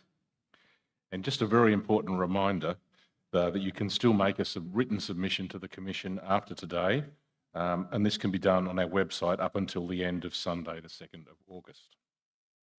So we'll be back tomorrow for more at 10 a.m. Now, during the day, we've been taking a lot of notes, you would have seen, and commissioners will have a discussion this evening to just go over everything that we've heard. But we have identified a number of issues that we've asked the applicant to come ready to talk about tomorrow afternoon, which we'll do at 4 o'clock. So I just wanted to signal what those issues would be. We'll never be able to get through all those issues in only 1 hour, but we'd be very grateful, and we'd like to give the company an opportunity to at least make an initial response on the following points. We'll certainly be able to take those up in writing in more detail after the hearings are complete. So the sort of initial list that we've made, and I'd stress that we haven't reviewed all of our notes today, but the issues that we'd like to cover would be issues to do with greenhouse gas offsetting in jurisdictions outside New South Wales and their relationship with the attainment of the state targets. We'd just like some feedback on a number of submissions that raised views about the difference between current levels of activity and emission and those that might apply if the project is approved as put. There was raised by quite a few people issues to do with the timelines for the pilot and research project on pre-mining drainage of methane and its juxtaposition with the mining of the potentially gaseous seams.